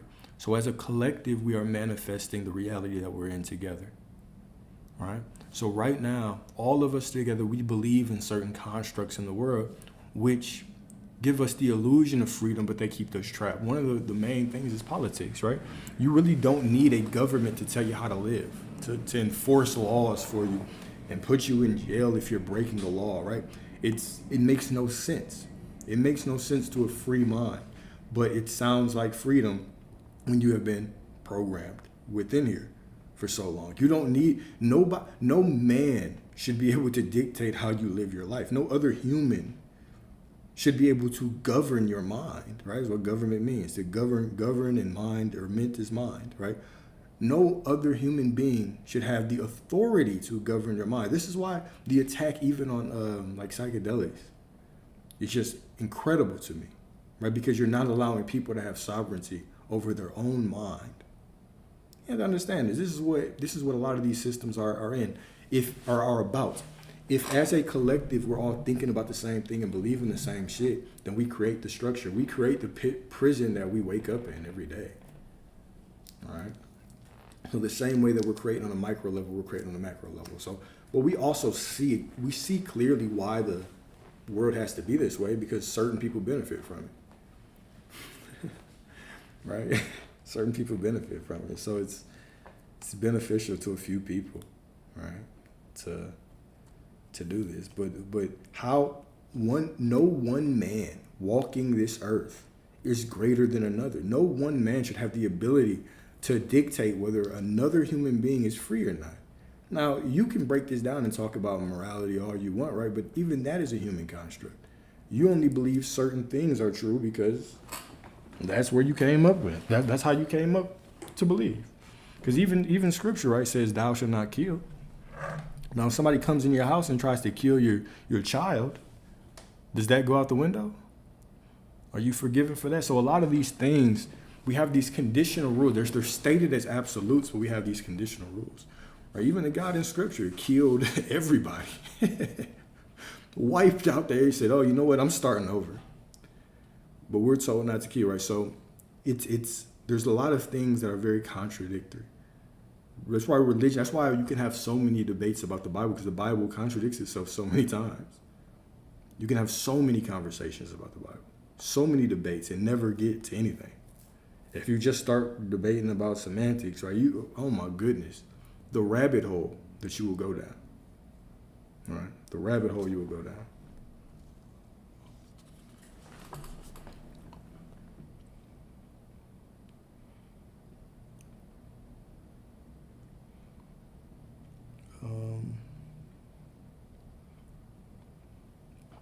Even when you think of things like this, think of when scripture says, honor thy mother and father.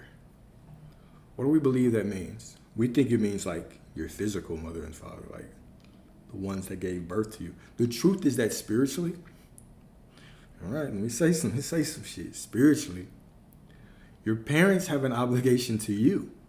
They signed a contract, spiritual contract for you to come here. You don't have an obligation to them. You don't have an obligation to them. Now, if you bring children here, you have an obligation with them, right? Honor your father and mother. What does this represent? This is actually talking about your masculine and your feminine energy. This is talking about your conscious and subconscious mind. Honor them. All right, matter of fact, let's pull that up.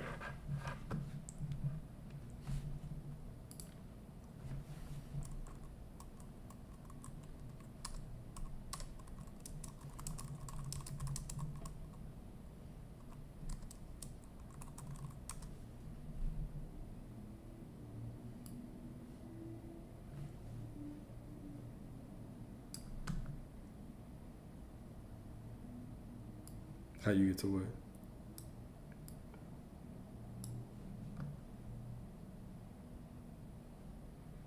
Well, anyways, this is a commandment. I wanted to read the full part.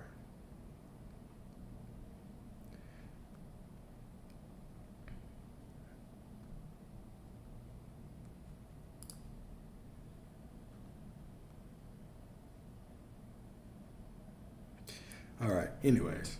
Honor your father and mother. This is the first commandment with the promise. If you honor your father and mother, things will go well for you and you will have a long life on the earth. Now, that does not make sense literally. Things will go well for you if you honor your father or mother. You will have a long life. What if they don't? What if there's so many things that you can say, well, what if this? What if that, right? But this is clear. What this is talking about is your conscious and subconscious mind. Honor them. Honor those two aspects of you, those two parts of you that are running your life. These are the two aspects of you that father and mother every single thing that is in your reality. The conscious mind is the father of everything. This is your wheel. This is the observer. This is what you point your wheel on. This is how you choose. And your subconscious mind carries those commands out and gives birth to them behind your back. This is the mother of your reality is the subconscious mind. The father of your reality is the conscious mind. So even this commandment is talking about the mind, right? What if my mother beat the shit out of me? Should I still honor her? You get the hell away from her. Get the hell away from it, man. So a lot of things are, so we just have to be very mindful when we read stuff.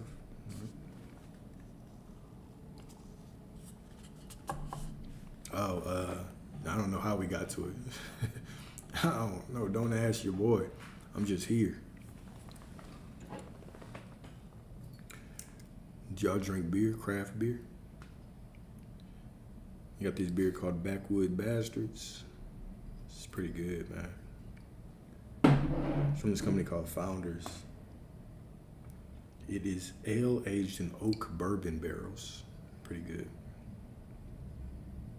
Let me read it to y'all so you can hear how delicious it is, and then we're going to get right back into this topic. Expect lovely warm aromas of oaky bourbon barrels, smoke, sweet caramel, and roasted malts, a bit of earthy spice, and a scintilla of dark fruit. It's a kickback sipper made to excite the palate. Rosé. Rosé. I don't think I've ever had that. Yeah, Gay Angel's free will too. Everybody has that good old free will, right? Everybody has free will. Everything has free will. So the challenge, why I just bring up these random things, because the challenge is to push you to challenge everything.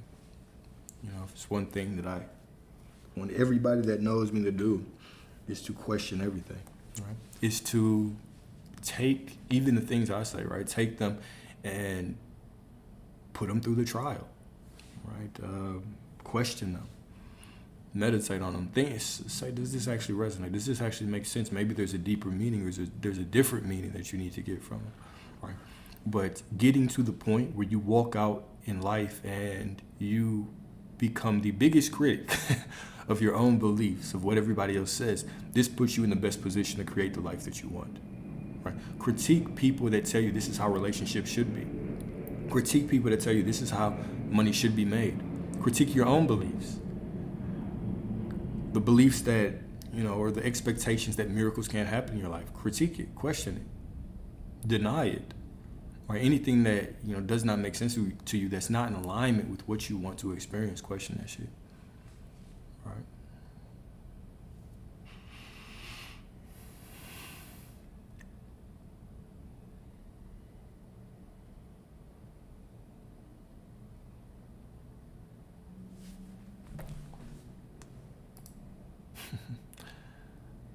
Yeah. I actually just finished watching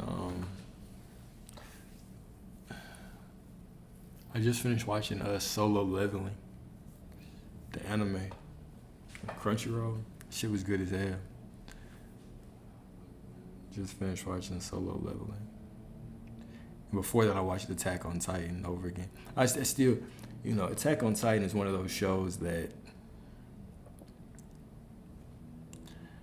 I put Attack on Titan against a lot of shows.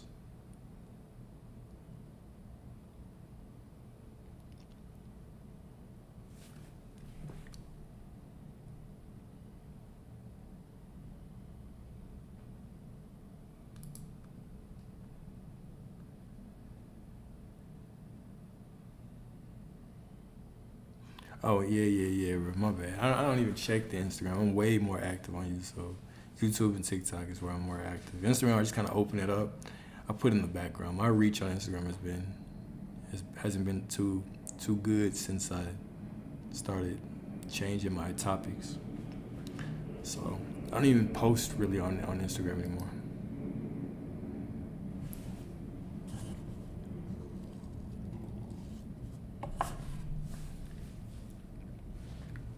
No, I haven't. I haven't watched American Gods. My sister's been trying to tell me to watch that, though. It's good. What the hell's it about?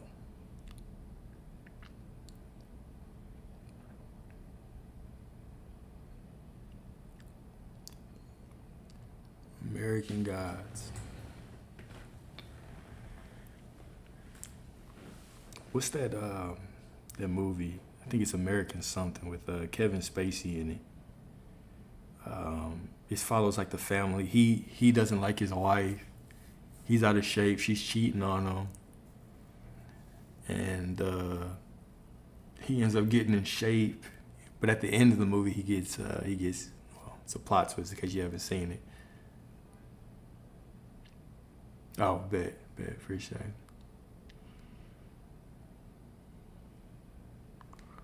Yeah, American. Dang, is it American?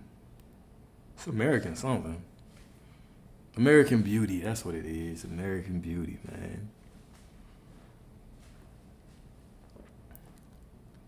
New guys versus the old guys are true. Is it like, was it like Greek? Is it mythology or is it what's it about? Might have to look it up, man. Check it out. Cause I don't plan on doing shit tonight.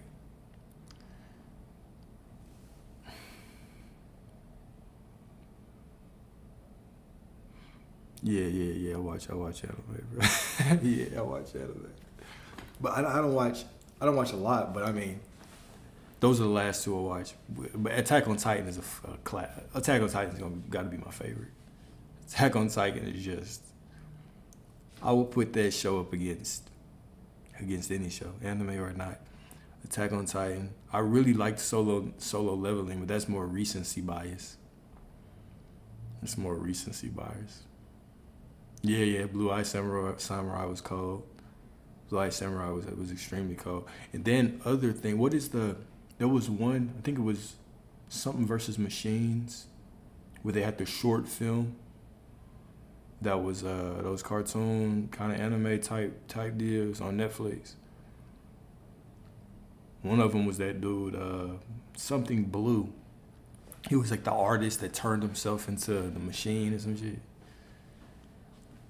But they had like a little 7-minute. It was almost like a Black Mirror, but anime style.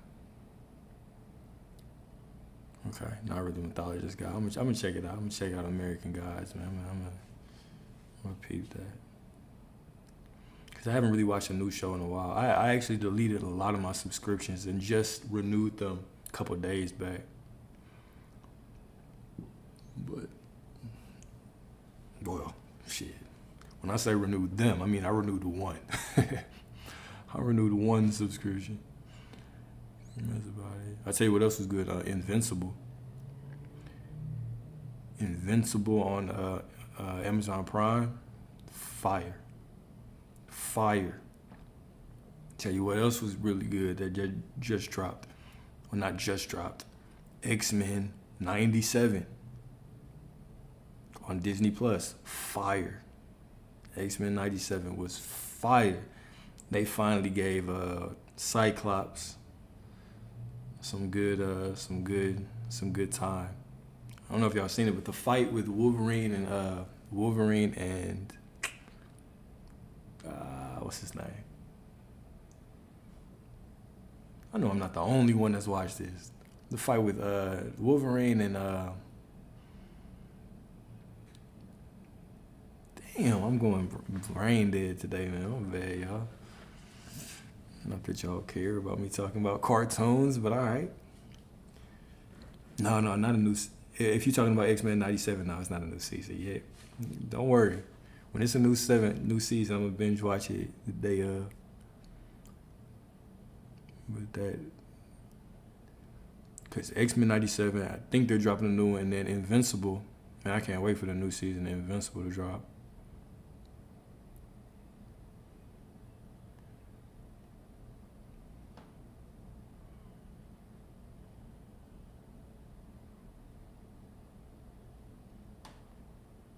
Free? Hold up, where? What you talking about?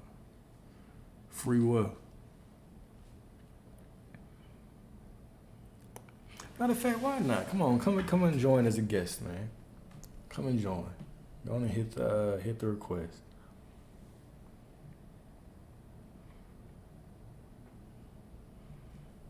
Before I do this though, before I say I gotta put some rules on y'all, right? Matter of fact, we can do guests. If y'all want to join, you can jump on TikTok and join. I have to put a time limit on y'all though, because I know how some of y'all get.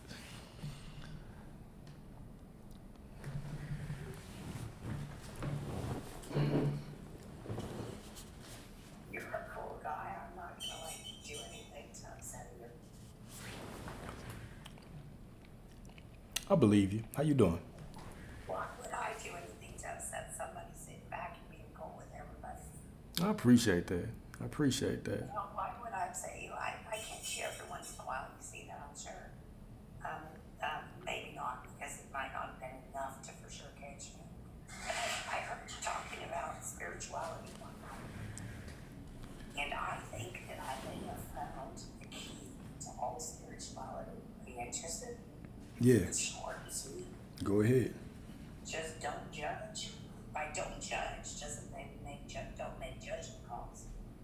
In fact, light shines on dark and exposes its evil. It doesn't mean don't make judgment calls, okay? Jesus has, and I'm not a Christian, Jesus has, I am in it that I think he's Christ, but I don't believe in the Bible. But that's another story. Mm-hmm. But Jesus has 3 karmic messages. You know, like Buddhists, we get karma for anything we do. Yeah. Jesus has 3: forgiveness, lack of judgment, and mercy. Okay. And lack of judgment doesn't mean like you let anybody go around doing anything they want. Jesus is from light, and he clearly exposed the evil. A lot of people don't understand it, but when he was attacking, they were lying to him. Like when the people were saying there were voices in their head, or that they weren't a Jew, or that they this and that, they were lying. But he said, "Do not judge, or you will be judged." Mm-hmm. And that means not wanting someone in prison, not wanting to hurt them, not wanting to go around and gossip about them, not wanting to hate on them. I see, but it doesn't mean that you can't make judgment calls. We are required as children of God, or as children of light, or as just people that like ourselves, to not put ourselves around man. We can say that's not good. We should be careful though before we find out we're in their position. But judgment really is just you hurt somebody real bad because you say that they're bad, not what they did is bad, not that if you don't seek to understand it. Because see, we go straight to judgment. We don't say like, oh, why'd you say that?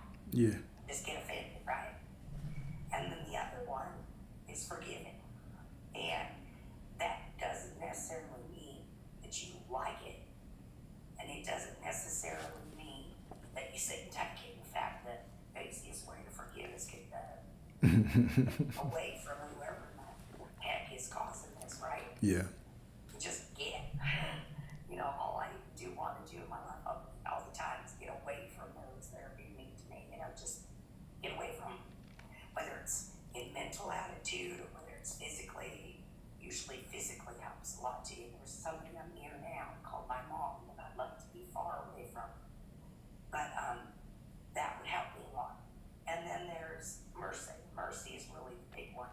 Okay. That's where we don't have to end up forgiving or judging as much. That's where we simply give mercy. I have on my door, let me see if I can read it to you. I forgot how I wrote it, but I wrote, because if we all give mercy all the time, you know, it's all true what happened if the other individual was like really thinking about their spouse, like really thinking that would hurt them. And I love them. And I would have on my door, ask for me to feel like they're being given mercy, given full mercy by you. This is a start before deep love. Mm-hmm. Do it and watch your relationship soar. And this is all the 3 karmic of Jesus. I like that. So I have I'm always curious to hear interpretations of these because I have a different view. I agree with you on the 3 tenets: the don't judge, the forgive, and have mercy. I completely agree, but I see them a little bit differently. Let me share how I see them. So Before you start, go ahead. I have my volume all the way turned up and I'm having a hard time hearing you. It's probably because I'm far away from the phone. How about now? Okay, let's try. How about now? It's still real low, honey. It might turn down on the computer. Dang, I feel like I'm yelling. It's still real low. Because your viewers might have a hard time too. Let's see what they say. You guys, is anybody else thinking he sounds kind of low? Because that would help him if he does. It's muffled?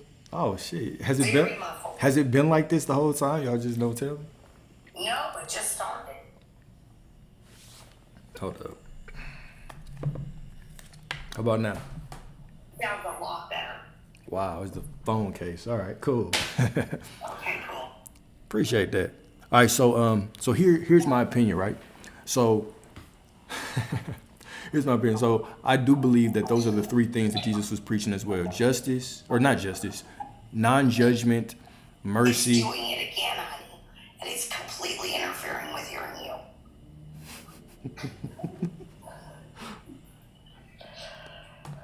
Dang.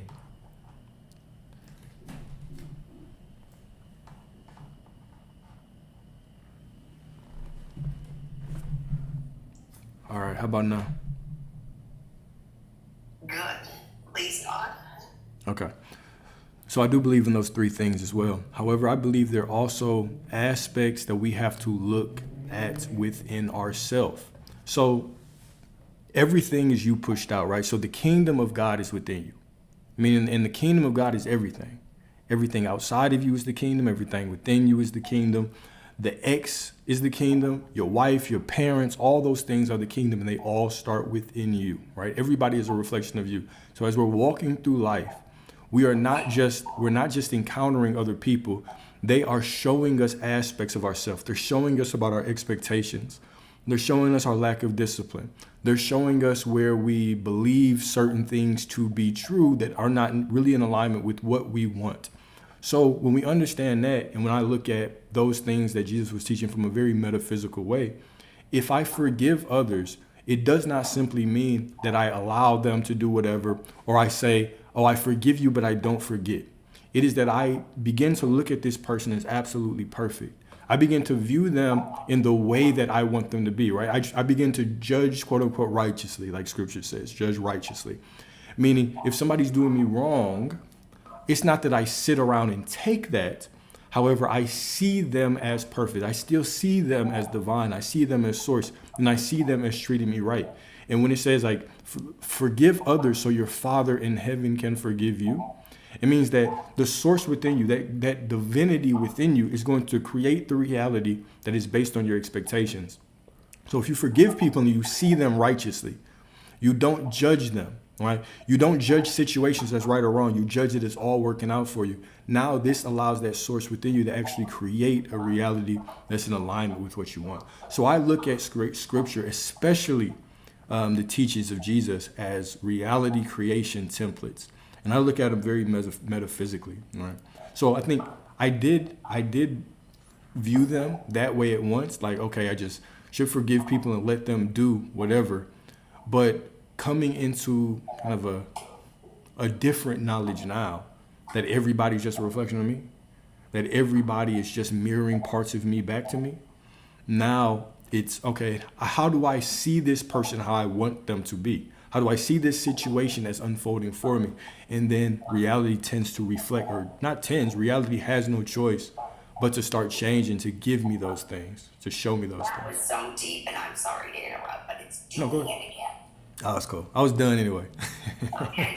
Well, it was so deep, and I missed the end of it because I don't. Could you try sitting a little closer? I And can. lean the mic a little closer to you. Okay. I think that's all it is. I think you move out with your chair. Is that possible? Yeah, it might be that. It might be that. Yeah, and we're never supposed to look outward to say you're judging and you're not forgiving and you're not giving mercy. This is an inward battle to get to be a part of God's dream heaven. Everybody's always confused by why we have to go through hell, but it's really simple. It makes us strong, and it makes us go through stuff that makes us be able to not make aesthetics of heaven hell by our personalities. And that's why he likes to see us not judge and to forgive and to give mercy, because it means that he can bring us to heaven before we can sing perfectly or dance perfectly or create a house perfectly or all kinds of things he can teach us in heaven. It means we won't be a problem. We won't be trying to cause problems with those around us. Right. We will seek to understand. And everybody in this world wants to make you think you know something. Like they give out diplomas and they do this and they do that, and you know everything. But you don't. Right. But part of not judging and forgiving and giving mercy is to try to put yourself in their shoes. Know that if you were them, you would walk in their shoes, and to try to ask them and talk it out and figure out why they're doing what they're doing. And to not worry about who's judging and who's not forgiving, who's not giving mercy, but to worry about yourself. Gotcha. So how do you? I'm sorry, I think that was kind of in line with what you were saying, and I believe in it metaphysically too. Yeah, it is. I mean, because I can talk about it from any way, right? So, all right, when it comes to forgiveness, when things say that we have to forgive others for God to forgive us, how do you interpret? Can we return to this conversation when I can hear you? It kills me that I can't hear you. Yeah, no problem. How about I come on another day and see if I can hear you better? Yeah, no problem at all. And No make problem. sure you check in with your people that are listening to you. Make sure they can hear you, and you guys make sure you tell them if you can't, because I mean this guy's cool. We want to hear. I'm gonna start doing sound checks every Yeah, you might want 30 to minutes, doing like some sound checks and checking it off somebody else. Yeah. Because and it could just be my life. There are forces that don't like me because I love God. I feel And that. whenever you love God, there are always forces that don't like you. That's why he talks about bearing his burden. His burden is light. Yeah, And his burden becomes that nobody gets you around you because you love God. And yeah, that's his burden. His burden is the world isn't going to like you when you're walking with God. yeah. Yeah, so anyways, I'll talk to you later, brother. No, I I'll be back. appreciate And you. do you like the roses for money or for likes? You know or- what's crazy is I didn't really realize what that was until recently. But it's all I haven't went through them to see which ones mean whatever. It's giving everybody that's doing it's giving you money. Oh wow, man! Look at y'all just making it rain on me, Money somewhere. making it rain on your Giving you a boy. little bit of money. Okay. Katrina here is number 2. She's probably giving you quite a bit of roses. Oh, Roses or shoot. something. There's other than roses. Man, I'm I rich. just always default to roses because it's the one right there. But these people that are, it says their numbers and stuff, they're giving you likes and they're giving you a little money even for it. I appreciate that. Y'all, drinks on me this weekend. Okay, awesome. I hope so.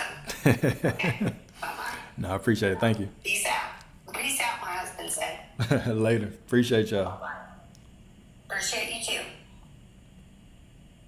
I like him.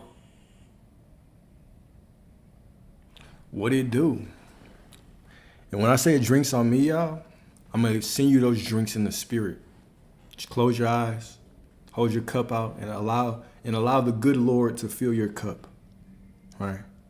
The way that He changed that water to wine, I'm gonna change that air in your cup. I'm gonna change that air in your cup to a drink. All right?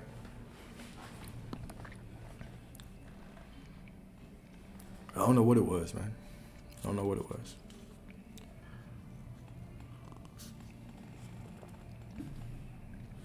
Yeah, water is consciousness, man. I mean, we should know that, right? Because your body is how much percent water? Water is consciousness. Water is alive. Water is a living being. It's an entity. Dive in the water. Go dive in the ocean and tell me that's not a living entity. Have you ever looked at a storm on the sea? Tell me that's not an entity, right? Water holds energy. It is conscious. It holds an electrical charge. It vibrates. It communicates with you.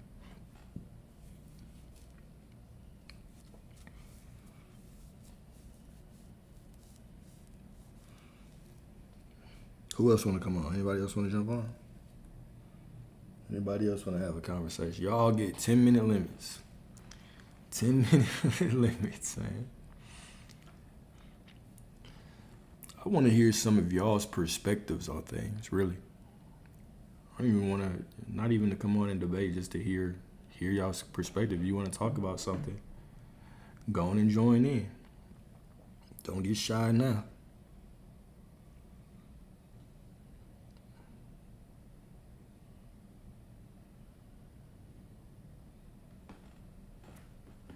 Can talk about anything.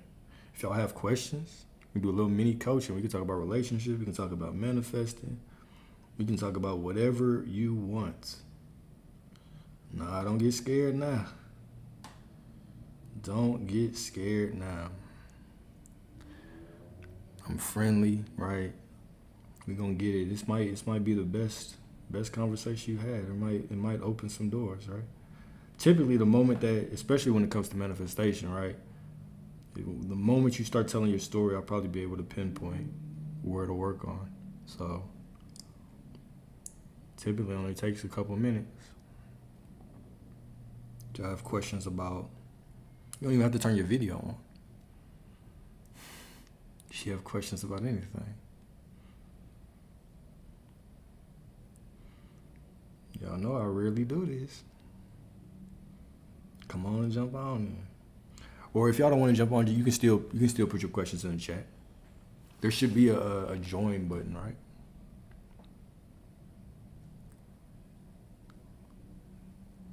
There should be a join button, I think, on the bottom.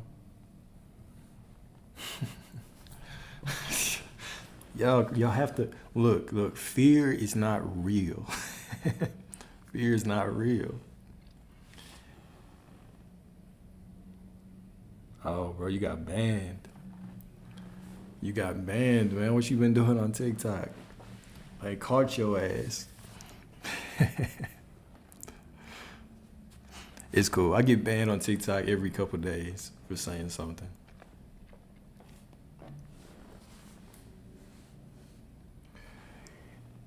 It should be a button. Matter of fact, I'll let y'all come on. I'll hit the invite. Who's first? Oh, there we go. Never mind. You accepted. What's up? Hey, can you hear me? I hear you perfectly, man. Thank you for joining. I don't have much to say. I just want to say that you really have helped me, and I really enjoy listening to your lives, because one thing that you said that got me out of like a deep slumber was that you said that I am loved no matter what. No matter what. No matter what. Mm-hmm. And I'm gonna get a little emotional when I say this, because I've been through so much, and I'm so hard on myself.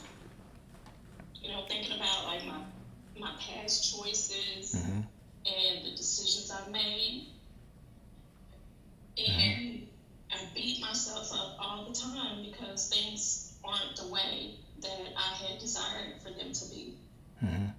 But I keep going back, and I saved it. It was one of your shorts. I saved it so that I can listen to it daily and remind myself that even when things don't look good, still, no matter what. No matter what. That's right. I appreciate you guys. I appreciate that.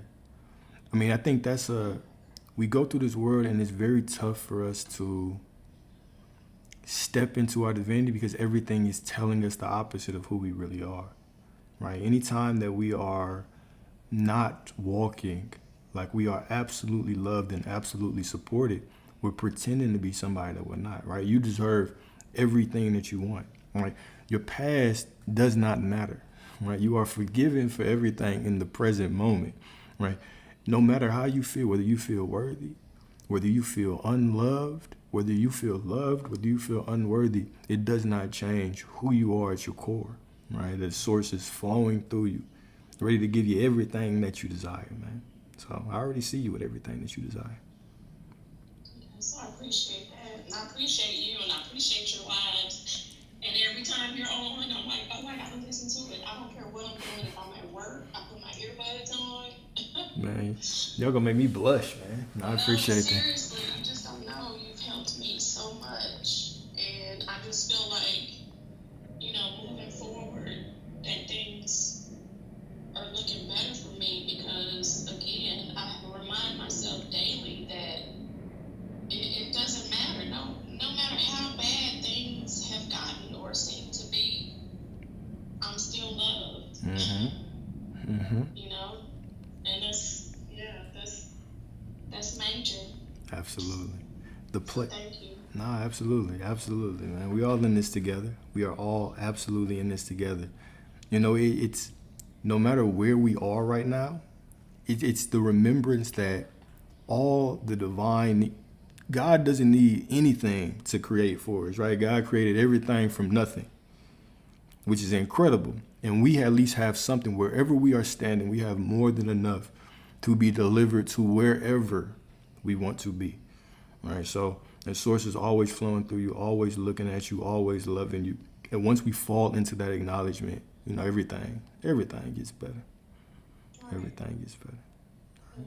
Well, I appreciate you, man. I appreciate it. I thank you. Thank you for being you. I'm trying.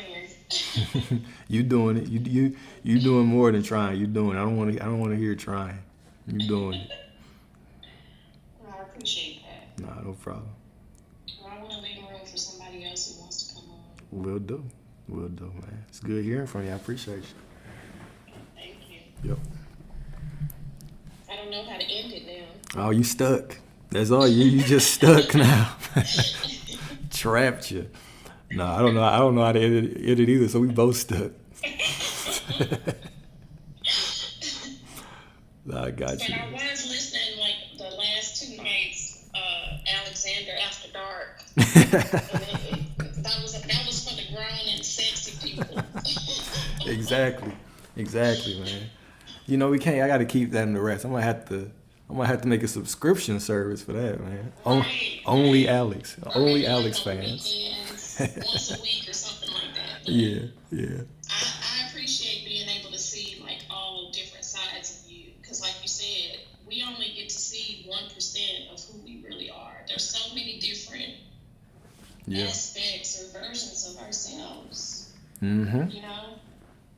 And it's so true. Like I really I align with everything that you say, because even in the past growing up, I always said that God is in everything. God is in the good, God is in the bad. There's nothing that is not God. Mm-hmm. We don't say bad though. God's not. It's no such thing as bad. Well, you're right, but I mean, what we see is bad. Yeah, I feel you. I'm reminding you though. But yeah. Thank you. I appreciate that. No, but you're absolutely right. God is in everything. God is in everything. God is so close to us that we cannot comprehend it. Right. The source is closer to you than you are to yourself. And so God is in absolutely everything. So. Yeah. Well, I also have to remind myself of when I am harboring unforgiveness in my heart for other people as well. Yeah. That's a major thing. Yeah, it sure is. Because if they are all us, right? If everybody is a reflection of us, then it's never that we're cursing other people. We're always cursing ourselves, right? So that's why it is so important for us to walk and confront ourselves, like confront those beliefs, confront when we're trying to tear other people down, right? Because as within, so without. Whatever we're creating on the inside, we have to eventually confront that, right? But it's always one step at a time. Yeah. I have to say, my ex, my kid's dad, committed suicide in November. And even before then, like I didn't want to admit that I was a bitter person towards him. But I had a lot of unforgiveness in my heart. And even after he passed away, like I was still angry, because I'm like, how dare you take the easy way out,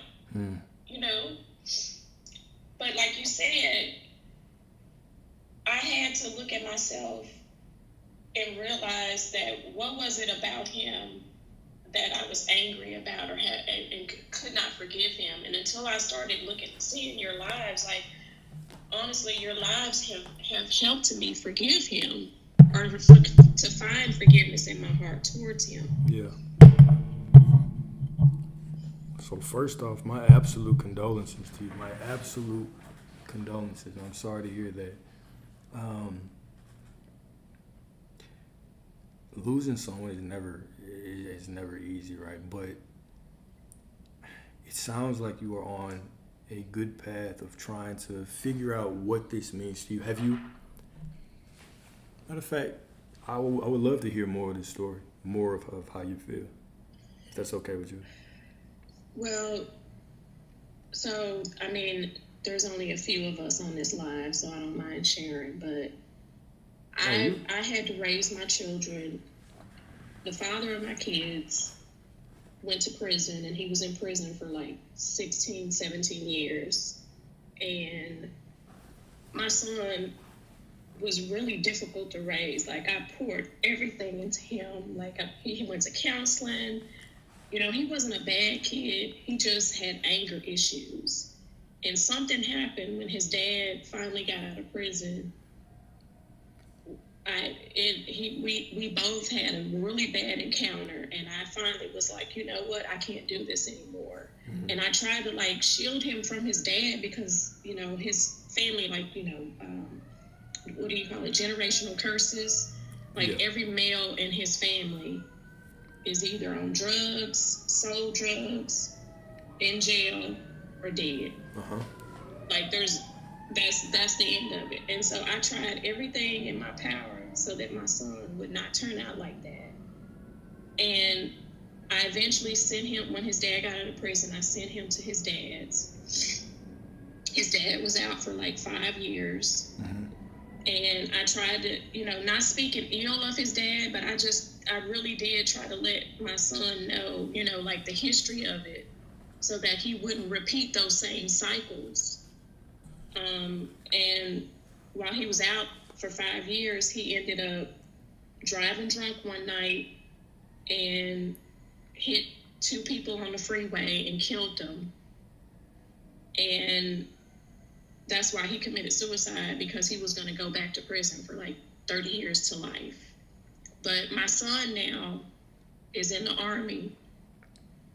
He decided to go to the Army, and he's, you know, I pray that he's making better choices, but that still hangs over my head because, you know, of the history of his dad's family.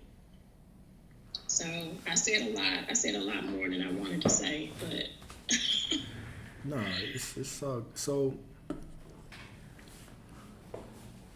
Do you believe that you create your reality?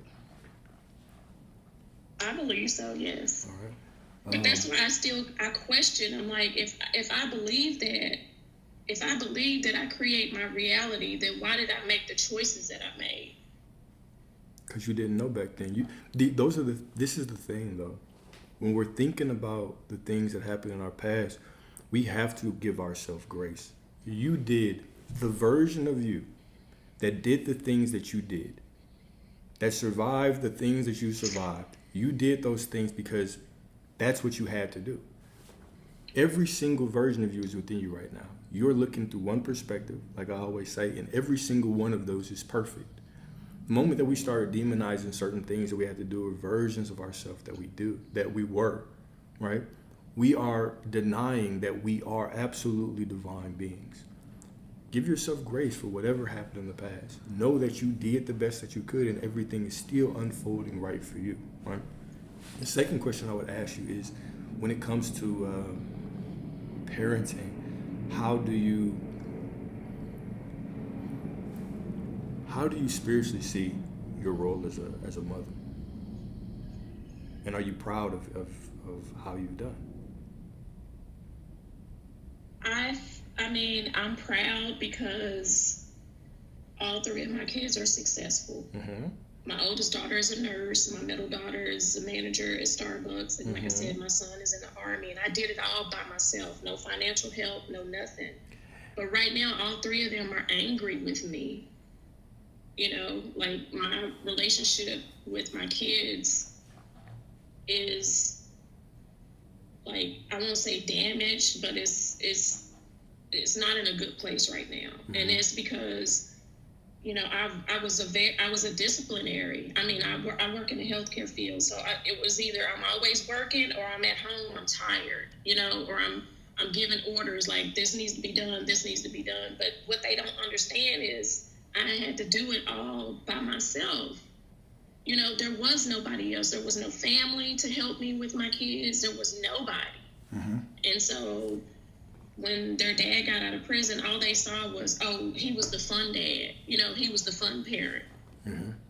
I feel like I did my job as far as making sure that they have a good or right place in society, you know, that can give back to society. They're not, I won't say bad, because like you said, there is no such thing as bad, but I feel like I did what I was supposed to do. Okay. For them.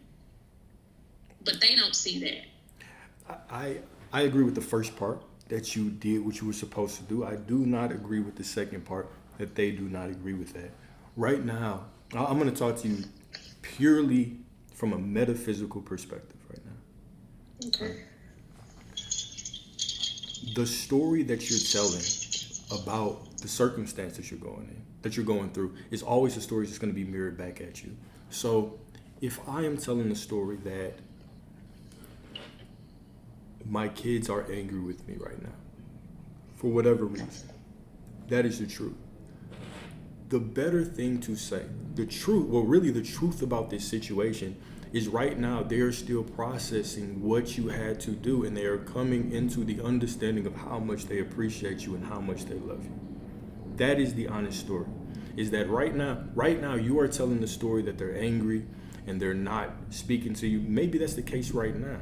But what the true story is they are processing things, and they love you, and they understand what you had to go through. They understand what you have went through, what you have put them, what you have allowed them, what you have given them the opportunity to experience in life. They understand this. They see this, right? But they just need time as your children to process and come into their own. But they will come around, and they will come around much sooner than later. If I hear you, because it's very easy for us to point at our past and say, well, reality is showing me this. Reality is meaningless until you give the story to it. Your children absolutely adore you. They absolutely love you. You're their mother.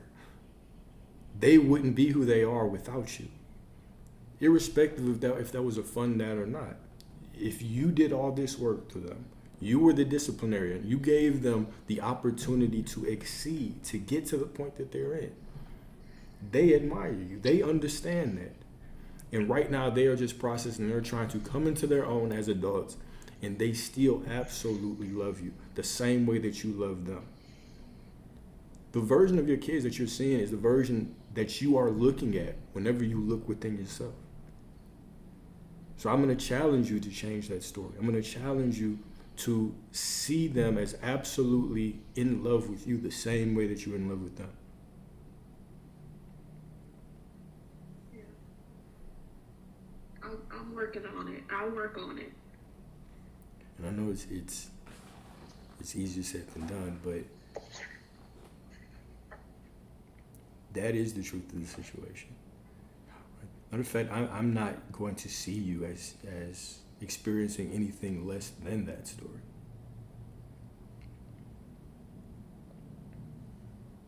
Yeah. And I pray to God, and I know that He works out all things, and all things work together to those who love Him. Mm-hmm. So I know that this is just a season in my life that I'm going through. Yep. You know? It's just a moment. In that moment, that season can end. It can end right now. That season can end right now. I remember I told somebody, like, my life, something when my mother had passed away, and I was in a really deep place. This was in 1999, so this was years ago. And I was like, I said, my life changed instantly. And the person said, your life still can change instantly. Mm-hmm. Facts. Like, in a good way. And it just made me think, like, what I'm saying to myself, and like you said, the story that I'm telling myself, I need to change that story. Because I'm keeping myself in that place. The first step of reality creation is identifying where in our lives we are identifying as anything as less than divine, anything less than source. When I say that you are loved, no matter what, I mean that in every aspect of your life. Because source loves you no matter what, the moment that you start to understand and know that everybody else loves you no matter what is the moment that everything changes. It is the story that it's the story. It always comes down to the story that we're telling. Right. Everything is working out. Everything is unfolding perfectly for you right now. It may not look like it. It may look like it's the opposite. But right now, there is an absolute love within you that is working things out for you. And when you look out in reality, your only job is to say it's still just unfolding. And it absolutely is. Your children adore you. You're their mother. You did what they had to do. They would not be successful without you. They know this. They can't attribute their success to themselves. You were there. The same love that you feel for them is the same love that they feel for you. The only difference is that you're telling a story that they're not who they really are. Yes. I'm going to change the story that I tell myself and how I speak to myself. And again, you've helped me to remember that is what I'm telling myself. Absolutely. I'm always here for you, man. You can always hit me in the DMs if you need anything. But I refuse to see you as anything less than divine. I refuse to see your relationships with your children as anything less than perfect. Right? And again, my condolences to you, right? And I understand that I lost a woman that I thought I was gonna marry as well. Lost her in a car accident some years ago. And so the pain of the loss, I completely comprehend it. It's not something that we just walk away from, especially, being that it was so recent for you. Right? You are gonna be in my prayers constantly, right? But I promise you, I see you as nothing less than perfect. I see everything in your life unfolding absolutely perfect for you. Right? Not a single area of lack, not a single area of unloved. Right? You are divine. You are divine. Yeah, I appreciate that, and I appreciate you. For sure. Appreciate you. And I'm sorry to hear about your loved one too. Yeah. We're all on this journey together. We're all on this journey together. Right. Cool. Does anybody else want to come online? You know where to find me too, man. So. Yes, I'll be here whenever you're on live. I'm on live too. So. Will do. I mean, I'm on not live, but I'm listening. Gotcha. Appreciate you. All right, I figured out how to draft you, man. But we gonna talk some. Okay, take care. Later, you too.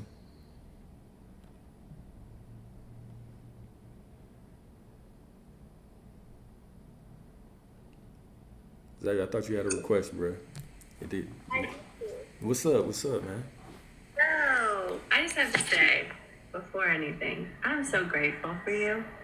Thank you for this space. I just have to say it. I randomly came across, I know I'm not the only one. If y'all believe that, say that too. Because engage, it matters. As somebody who also is on TikTok, engage with us, help us out. But truly, I just am thinking about the weight of how people are feeling and how real it is and the impacts of it. And how it really can help people make it make sense and be simple. And it doesn't ever feel simple, and we can honor that. But I just wanted to hop on here just to say I was a daughter who had a very similar upbringing with what was shared. And as a daughter, on the healed side, I've been a nanny for 14 years. And that's what led me into life coaching, because I burned my own life down. Unfortunately, God had to use my life burning down. And I firmly believe, I was ultra Christian, did the thing, completed all the boxes, conformed and complied to abuse and neglect. I was everything to everybody, and I couldn't even change my colors. I had no idea who I was. And that was up until my 20s. And then literally my whole life had to burn down. And I basically had to suffer. Like, I had to learn how to grieve and how to be honest with reality of how I also feel, and that matters to me. Yeah. Because I saw that my whole life, nobody stopped, nobody cared, nobody saw me, I literally felt like my decisions in life didn't make an impact because I didn't see a mirror of it. And so I work with kids now. It's sacred. Like, I get to just love them and be this little fairy that like pops in the temporary care division and just spend a day with them. And like, it's so healing to just be able to be what I needed, because I've had to earn that space and learn how to trust and listen to them and just to be present. Yeah. Like, everything that your kids actually need is just you. And so when we resist who we are, we don't know how to give it. And it's fair that we're defensive and we're scared and we have reality of what we've lived through. It's taught our body how to feel that. So like, of course, like, be scared. That's so real.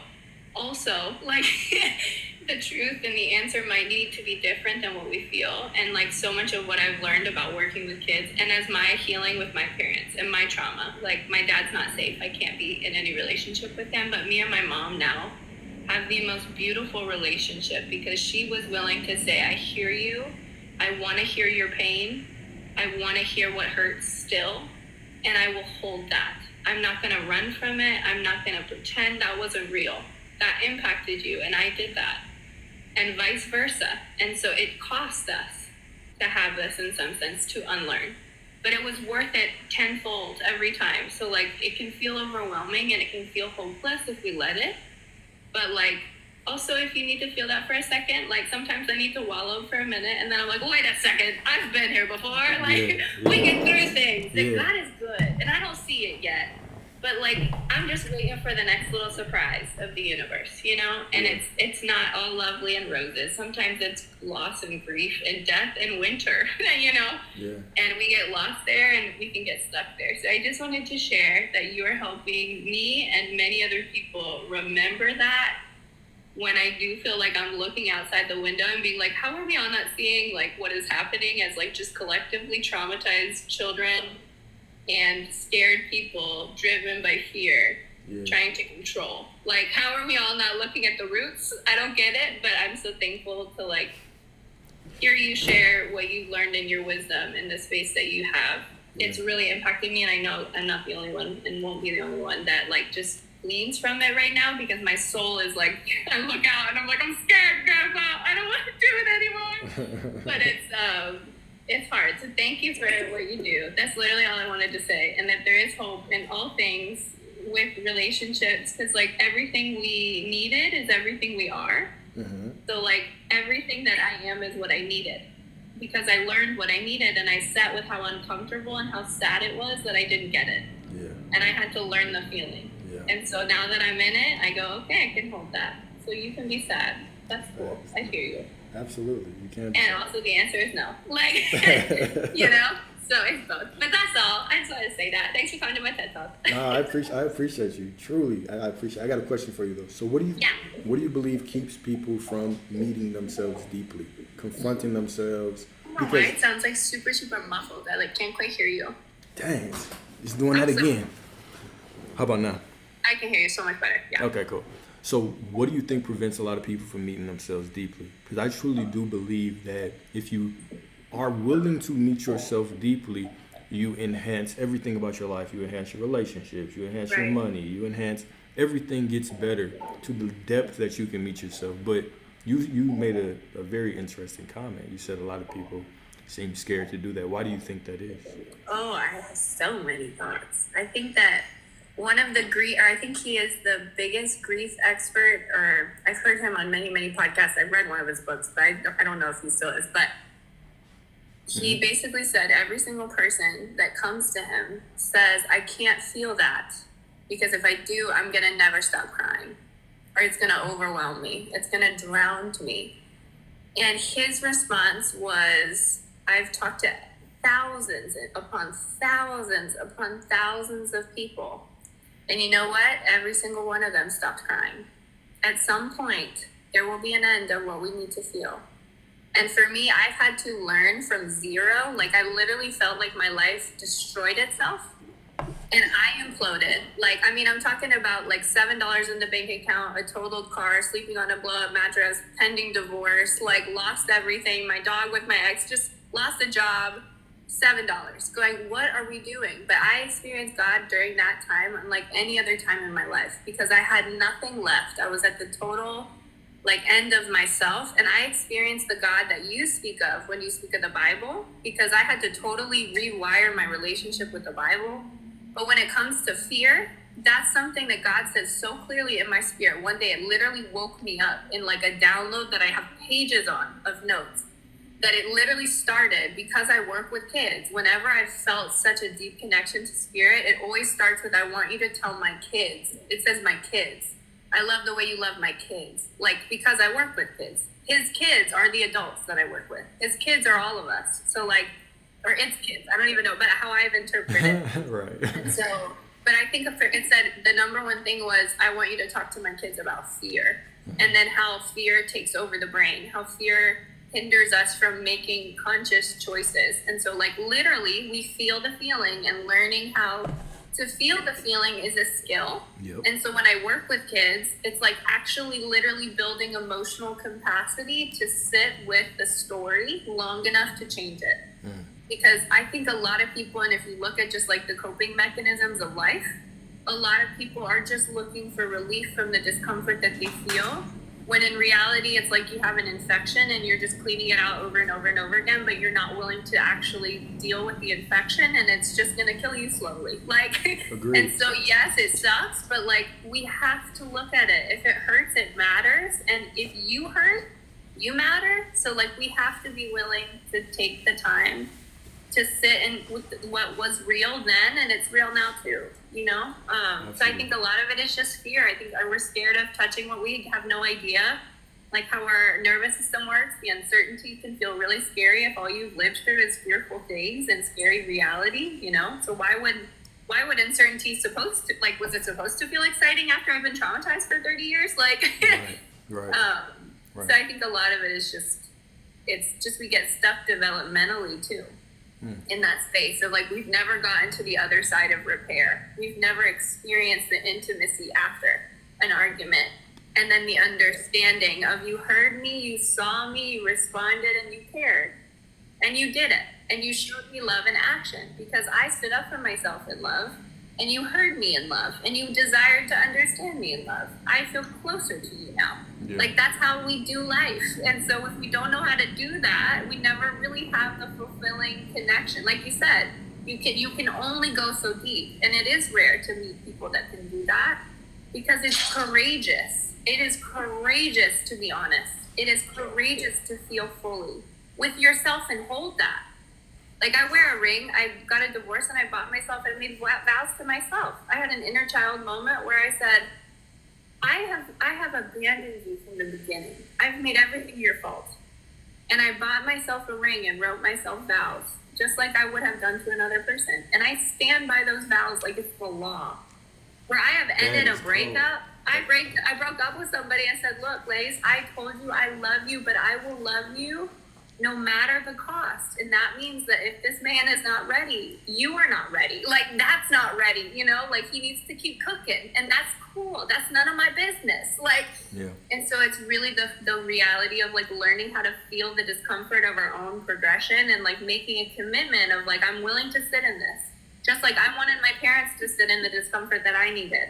Just like I wanted the person to say no if it was really harmful to me. Like, I can respect that now that I'm mature and my brain is developed. When I learned that, I was a child and I got stuck. That's it. It really can be that simple.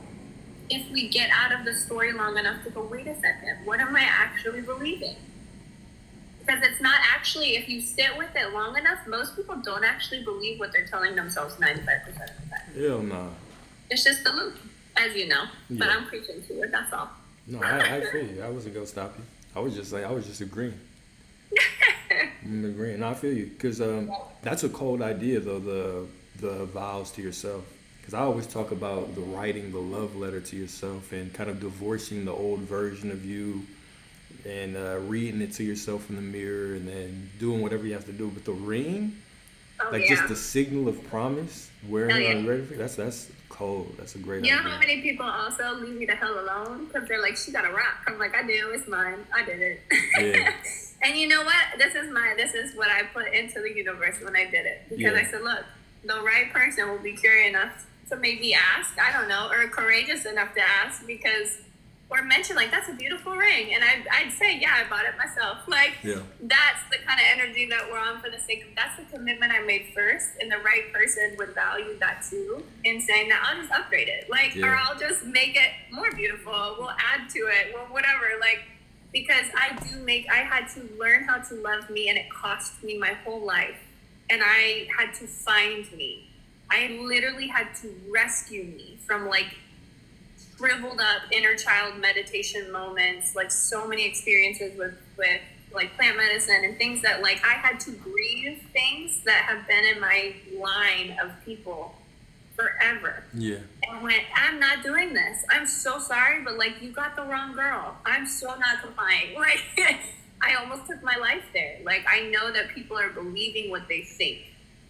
And that's why I'm so thankful for the challenging and the questions and the space that you create. Because, like, quite literally, you do not understand. I mean, you do. But understand how, when you don't understand how words create your world and what you see in the world and how you act in the world and what you feel in the world, you're blind to how your literal brain and body work too. And your immune system and all of it. Like, it's literally that serious. Yeah. And so being willing to say, like, I'm willing to take accountability and responsibility for my part of this little avatar of humanity and, like, be nice to me and drink water, you know, it's not that hard if I don't let it be that hard, you know? It's such an important thing that you could make an argument it's the only thing that matters is how you treat yourself and how you speak about yourself and how you speak about your world, right? Like, how you carry that. How you carry yourself dictates everything that you're going to experience. Like you said, right? Everything, your health, your relationships, every single thing is predicated on how you speak. So it's very, very important. I appreciate that. Appreciate you. Yeah. Over here preaching.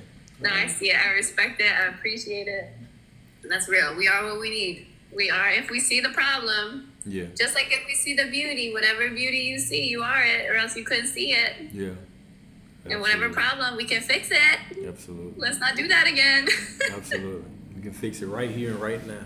Right now. At this point, I'm like, can we just send the world leaders out to a fight club and say this is their problem? Because I don't want to fix it anymore. I fixed my piece. You need to drop about 10 grams of... I'm saying, somebody needs to... The universe needs to... Can you imagine what that trip would be like for that man? For all of them.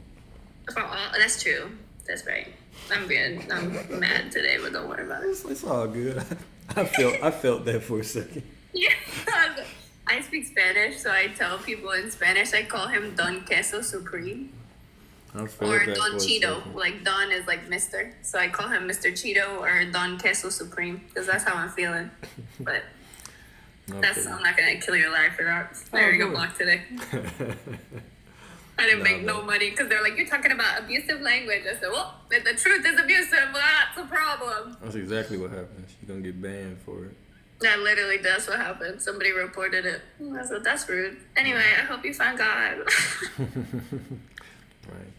Anyway, thanks for chatting. I appreciate you for joining. I truly appreciate you, man. Thank you for your words. Thank you. Of course.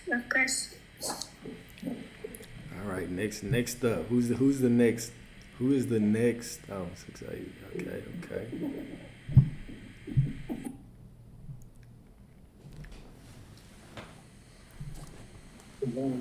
What's good, brother?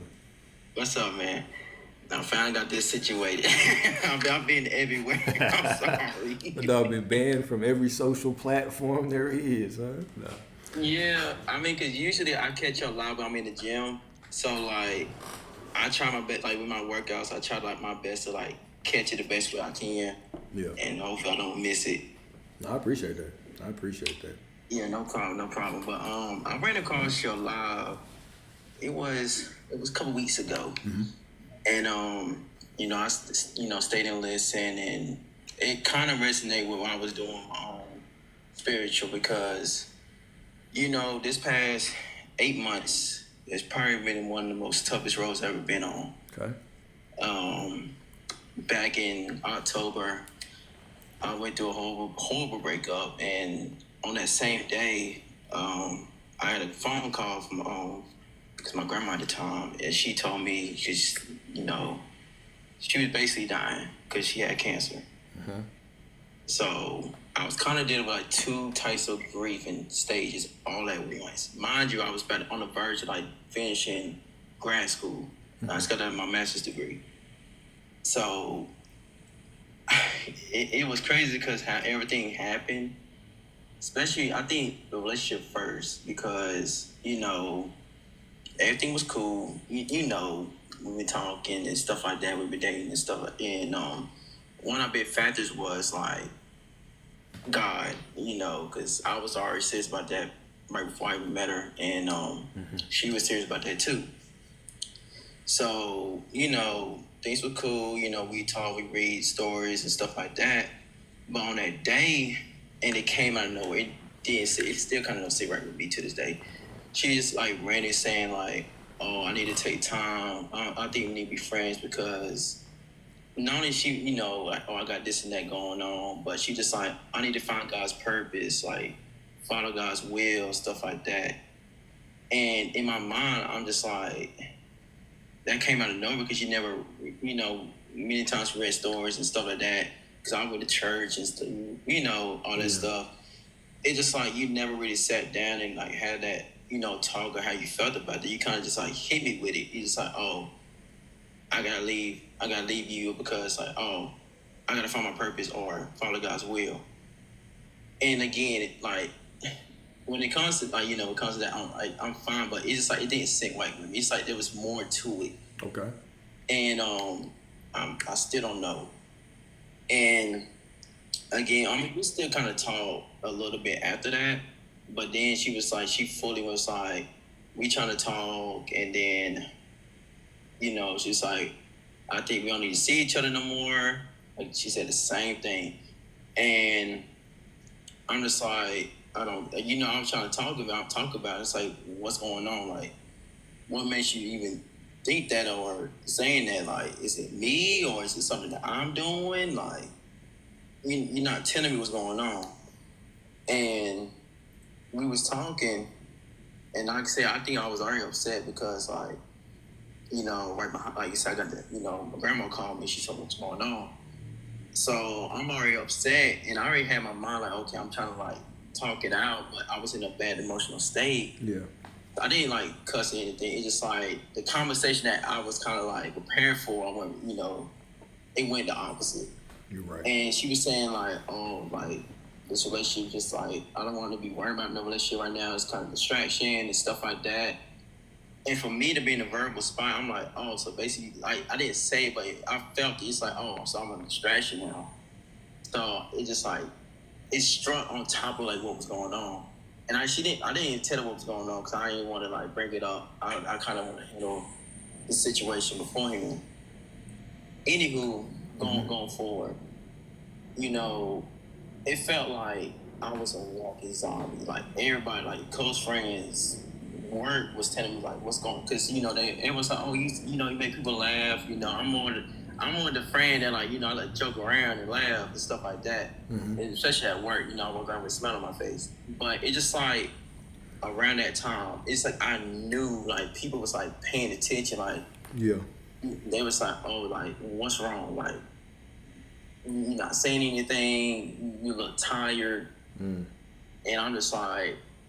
I couldn't. I just isolated myself. I said I was in despair, isolation about 3 months, 4 months. Didn't really speak to nobody. Was coming to myself. I was having the meanest breakdowns, and I don't know. I mean, cause like then again, like during that period of time, I was reading my Bible. I was praying, going within myself, like okay, like this girl basically saying like, oh.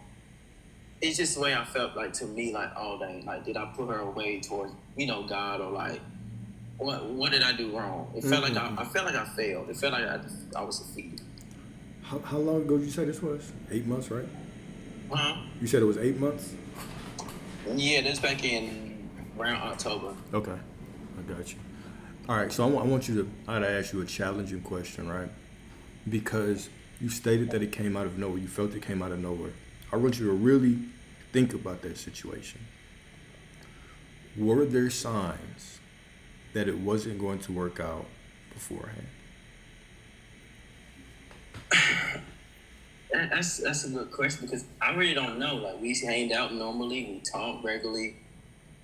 I think the only thing was like schedule wise because obviously we both moved back home and we was in school. I was the only thing is she was going to grad school.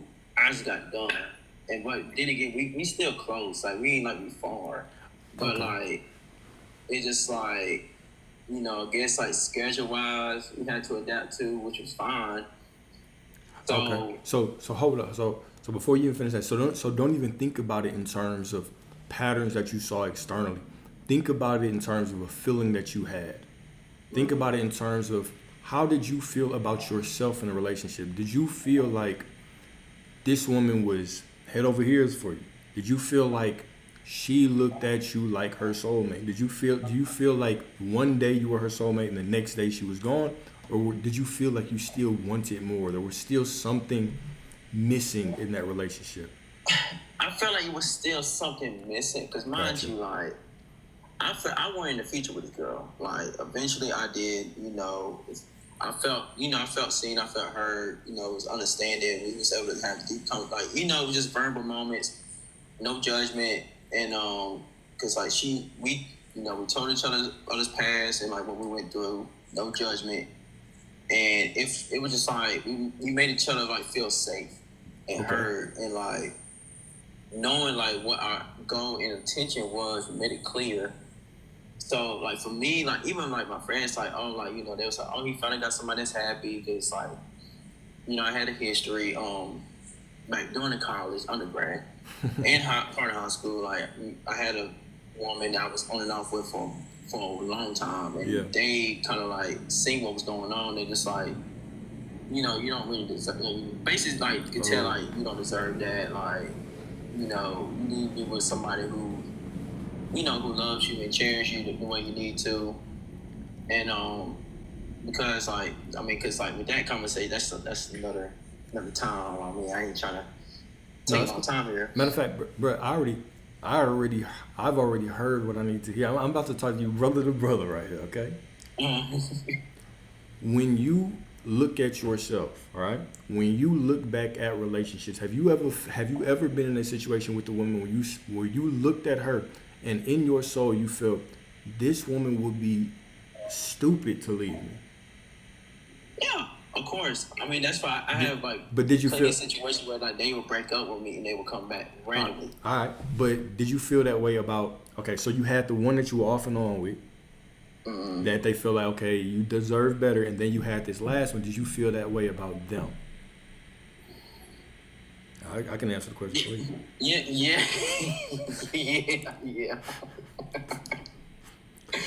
I did because like even like when I tell people, they was like, what happened? Like y'all was so good with each other. Like it was like again, like it still felt like out of nowhere. And even to me, it just like, did I do something wrong? Like it then like it was bad for me because like I was kind of like seeing posts that she put, posts that she was like saying like, oh, like something is job related, Yeah. and I'm just like, and I come back to myself, so I'm just like, okay, like what did I do to make her feel like maybe it went from God or I made her. Nah, bro. You're putting your awareness in the wrong places. We're gonna have a metaphysical conversation right now, right? The more that you think about, well, first of all, I'm making a major assumption. My bad. Do you want this back or not? I do. I had to be honest with that. I do. Okay, perfect. So let's talk about this purely metaphysically, all right? The more that you question, what did you do wrong? The more that you ask that question, the more that you are going to try to find ways to invalidate yourself. And it sounds like you've been doing it since October. The moment that it happens, instead of it clicking in your mind like, nah, she's tripping, she'll be right back, You went straight to what did I do wrong? What happened, right? And the more that if you really think about that question, what did I do wrong? You're invalidating yourself. You're saying that you're not worth it when you absolutely are. You absolutely are. The same way that you walk around and you should look at the women that are with you, you really should only be with women that adore you. And you should really look at every single woman that you're interested in and believe that she adores you. This is what's actually going to make it work, right? So in this situation, yeah, okay, she needed some space, but everything that she's doing is going to lead her back to me. There is nothing that she is going to encounter in the external world that is not going to remind her about me. Anytime you think about it, that has to be the case. When you have these thoughts about, I don't know if I was worth it. I don't know what I did wrong. You didn't do anything. You need to make it up in your mind right now. I didn't do anything wrong. What you do is, if you want to do self-work to get better, you do that for yourself, because you know that that's going to make you just a better person, point blank, period, right? But there's no point in going down the path and how can I be better for her, because you're already perfect for the version of her that's going to come back. So it's and I know this is it's a delusional thing that you have to do. Right? If you want her back, you have to get into the mindset that she made a mistake. Everything is going to remind her of me. Everything is reminding her of me, and she will be back. You have to go back to that end state where you already know this is what's happening right now. Everything she experiences is bringing her back to me. She made a mistake. The biggest mistake, and when I say I go arrogant with my affirmations, I go very arrogant. This is the biggest mistake of her life. Think about the different person that you are with the two different stories. If you're telling a story that says, man, this is the biggest mistake she made in her life, everything's going to remind her of me, she's going to come back, versus saying, man, what did I do wrong? Two completely different people. Which one would you want to be with if you were a woman? The first one. Right. Whoa. All right, the one that you said before. The good one. The one that you said, oh, that was a mistake. That's why I made the first one. Got you. Yeah. That's what I meant. I was in here like, hold up. Maybe I remember it backwards. No, but I got you. That's how you have to. That is how you have to believe. You have to, because I've seen your questions, man. And so I've had this feeling. You have. I need you. I need you to step into your divinity. I need you to step into your arrogance, into your knowing of who you are. You have to make a choice right now, like an intense choice of who you are going to be moving forward. You're no longer going to be someone who thinks, what did I do wrong? You are, right from now, no matter how you feel, you are someone who identifies as, you would be crazy to leave me. You are crazy because you left me, and you will be right back because you can't bear to be without me. Everything reminds you of me. That is the mindset that you have to take, no matter how it feels. Right? Even if you're sad, even if you're down about it, you have to go back to that thought and confront yourself with that. That's really the living in the end.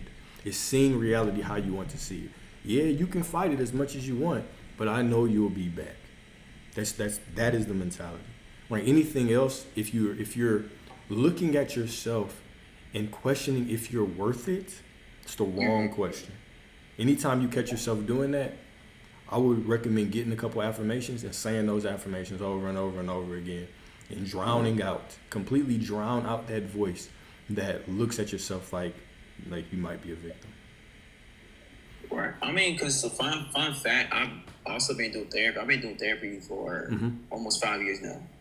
And it's kind of like reminded me of like what she said, like my therapist said to me about like, you know, like you just said, like, why are you like blaming yourself knowing who you are, like knowing, you know, you did what you needed to do, and that was a choice to leave. So for me, knowing who I am and what I know I could bring to the table, I should be able to switch back to that perspective. I think, and I mean, because I had this moment, I had another moment a couple of days ago. I had to remind myself, like, you know, I was also dealing with the grief of my grandmother. Yeah. Like, you know, that kind of hit me pretty hard because another fun fact, like I went through the same thing that she did. I had the same thing. I had cancer as well as a kid.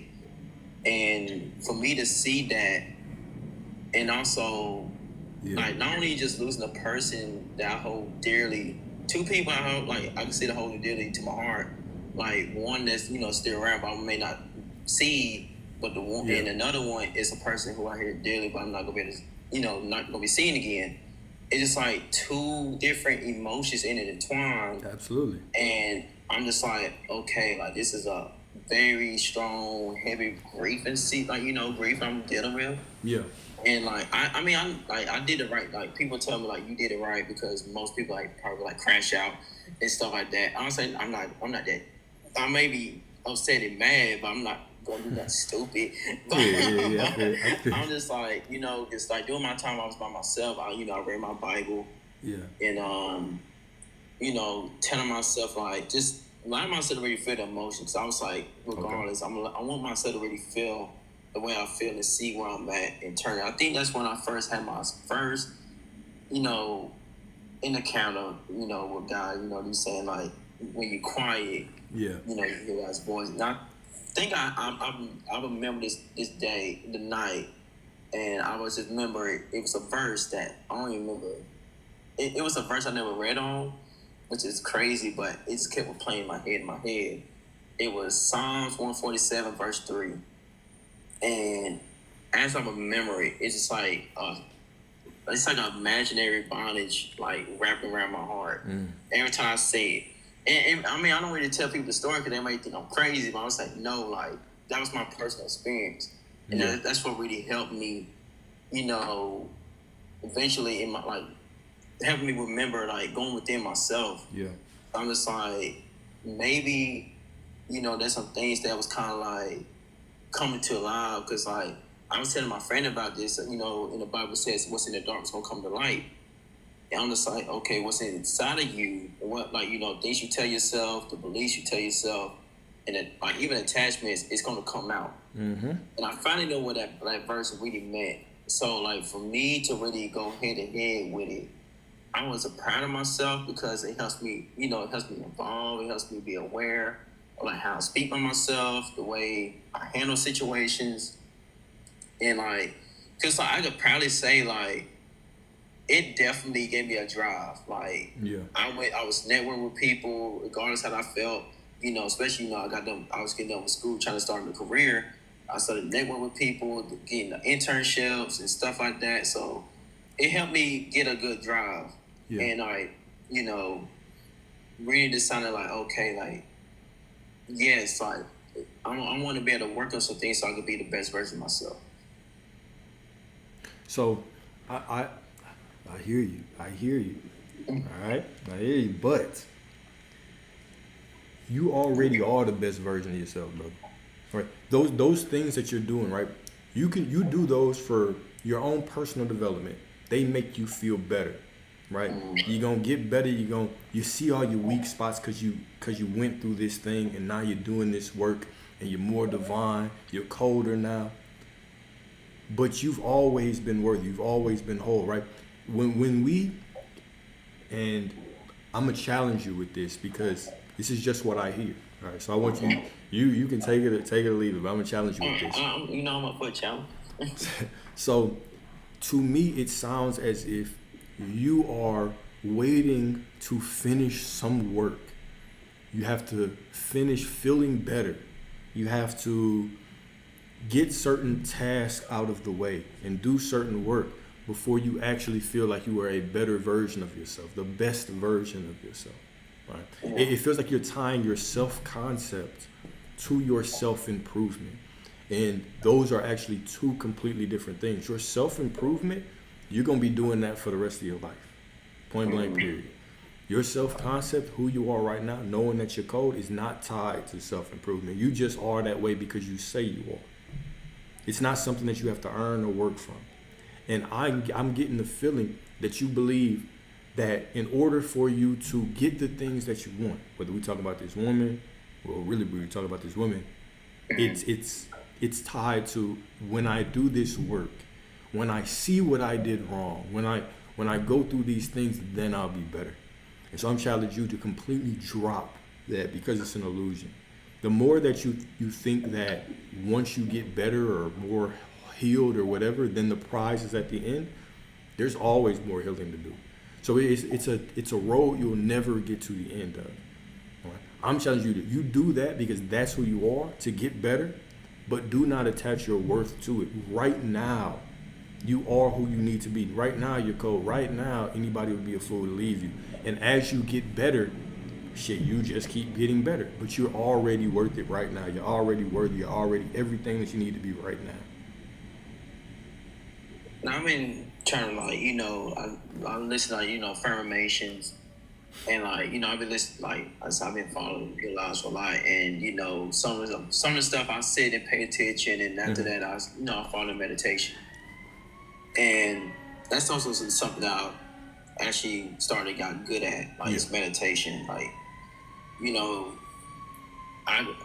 it changed it definitely changed because especially for me, I used to, I've been so everywhere, that's why I think a couple of days ago, I don't know, it was yesterday, that's why I asked you about nervous system. Yeah. Because and especially since me, I should know about, because I study anatomy and stuff like that. It's just psychology behind it. It's just how your nervous system picks up, it can pick up trauma, it can pick up every signals and stuff like that. See, you're clinging to those limitations, bro. I hear you. I hear you. No, listen, hold up. I know where you're going. I know you. The meditation's cool.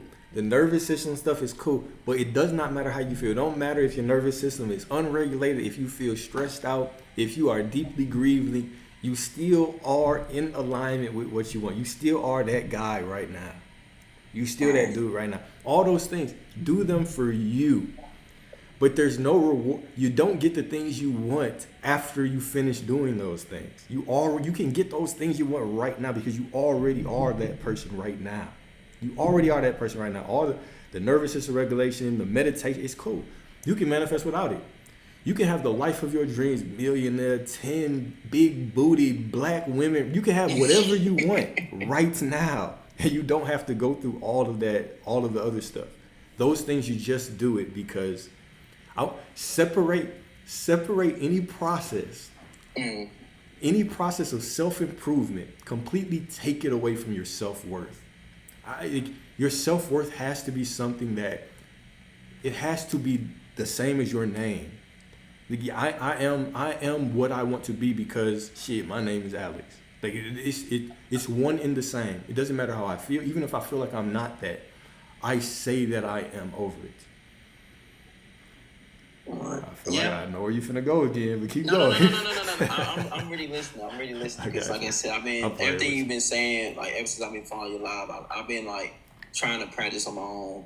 Because I know I've been, with therapy and stuff I've been doing ever since then. I've been trying to add on, especially because I this kind of evolved my spiritually, because this is probably the deepest I've gotten, with especially with adding God and spiritual, because I had people friends they was we talk about God and stuff like that, but it's just now I when I look at it and think, when I sit, all of the live and you saying we're divine and look what the kingdom is within, because I know I can go exactly to the Bible, straight to the Bible verse where it says that, because I read that part 3 times, but but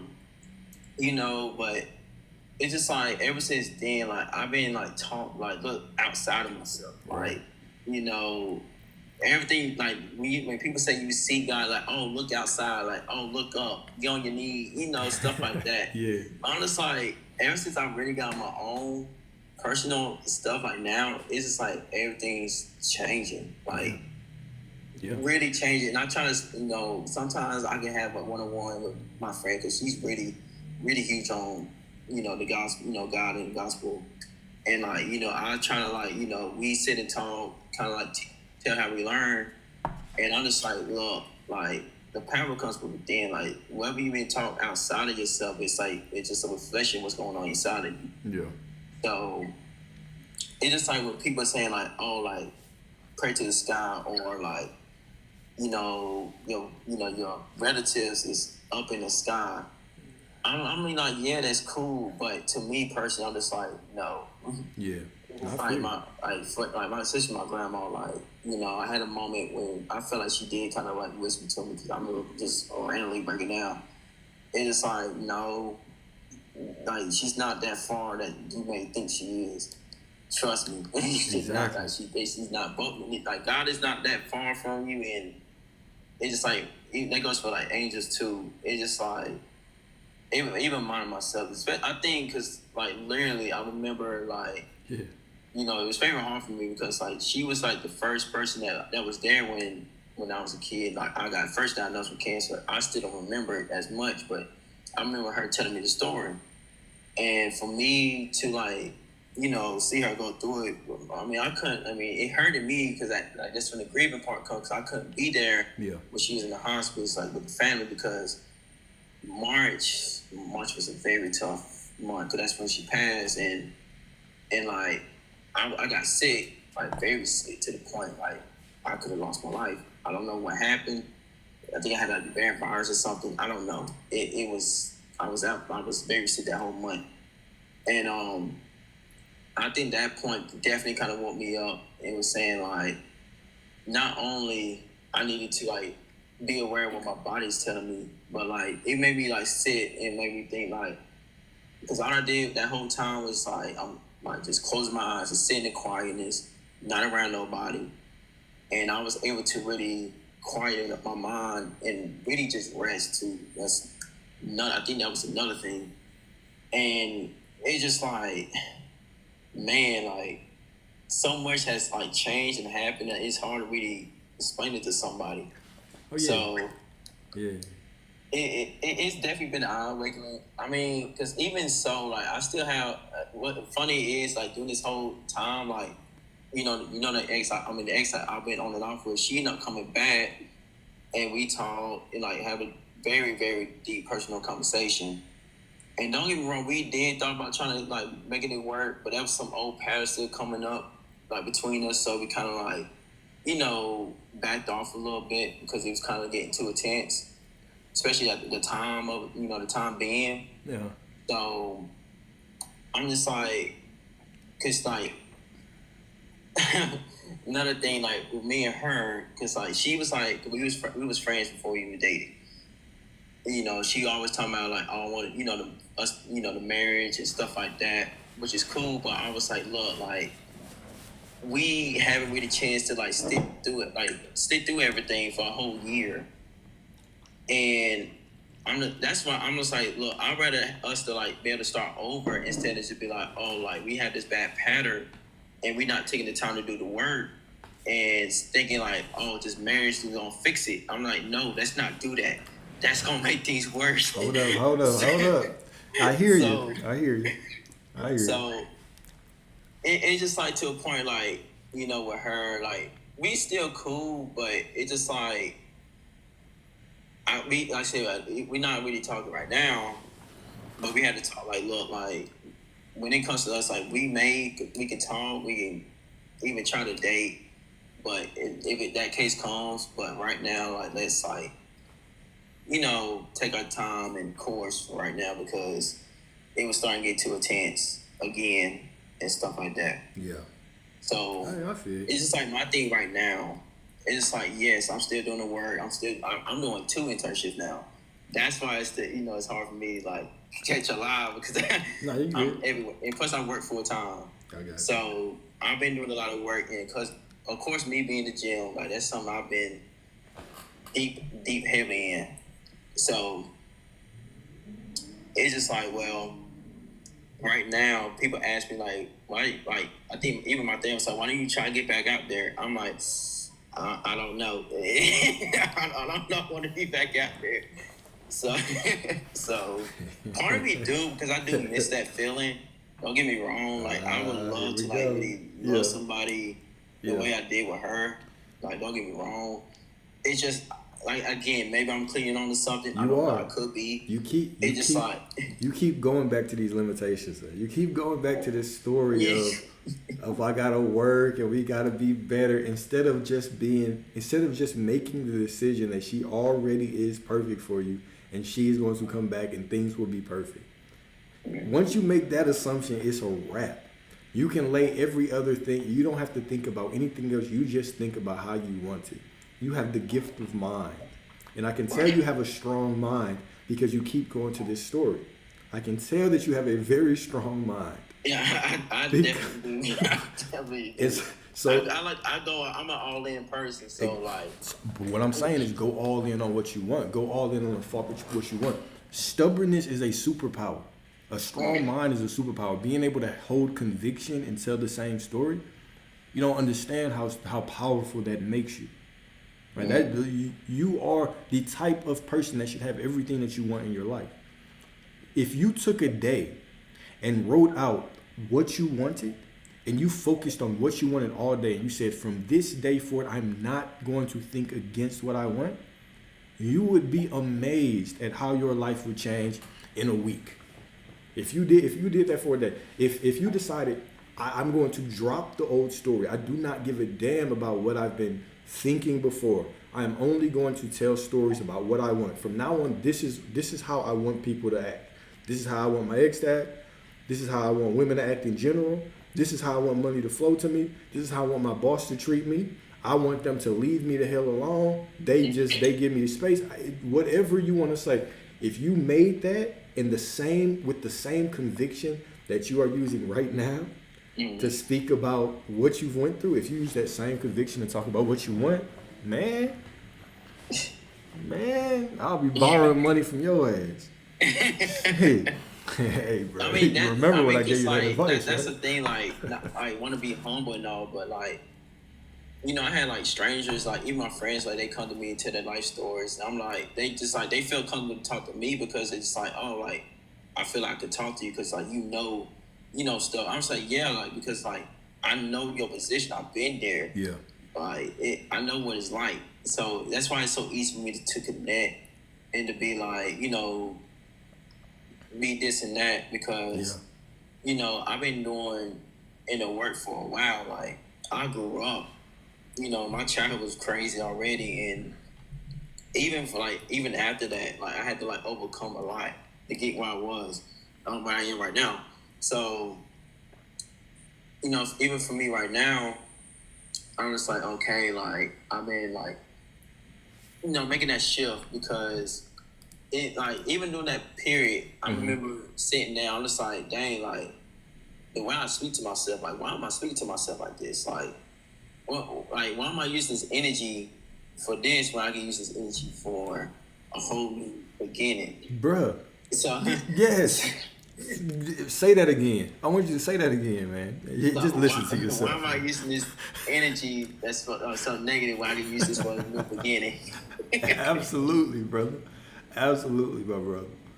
I swear, man. But hey, man, it is what it is. We all go through our own personal journey. But see, do you actually really look at yourself and realize the gifts that you have? People don't come to you for no reason, right? People just walking up, people being able to confide in you. How many people do you truly know that you can honestly confide in?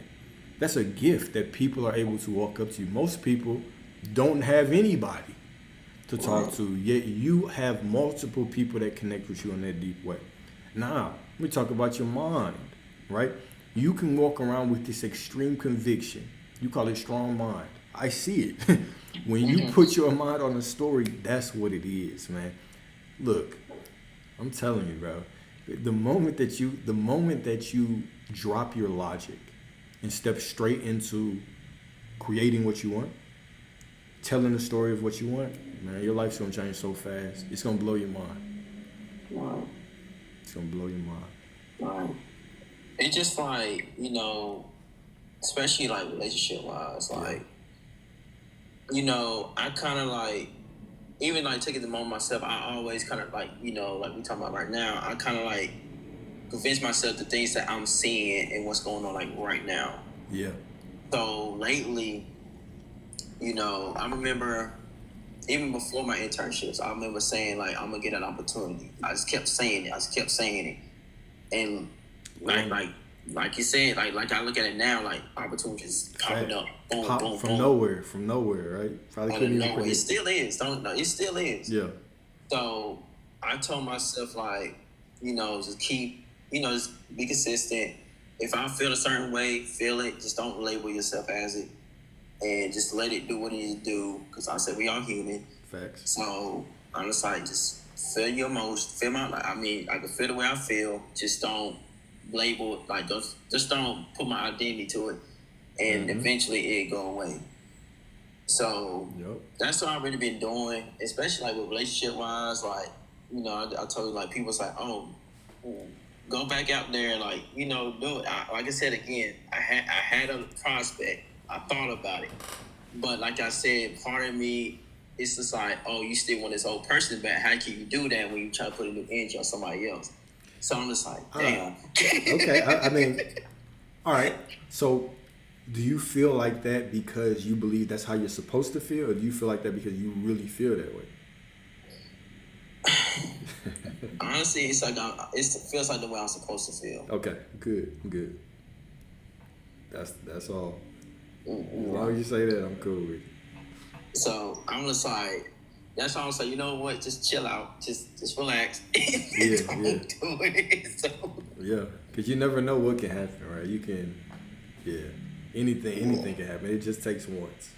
Yeah. Anything happen. But I feel. Well, yeah. I mean, because like I said, I know I've been coming up with a lot of questions because all those questions I asked you was literally questions I was asking myself as I was like, because I journal, like, outside of cancer, I sit and write, reflect, meditate, just everything while I'm like by myself. So like for me to like come, because I've been listening to all kinds of like broadcasts and preachers and stuff like that, especially like I said with God and stuff like that. Yeah. But I don't know. It just didn't, like, a couple of them, I sit and listen. Like, I think it was the old preachers that I really connected with. Yeah. The preachers that people don't really know about. Those are the ones I really connected with compared to the ones that's, like, out there.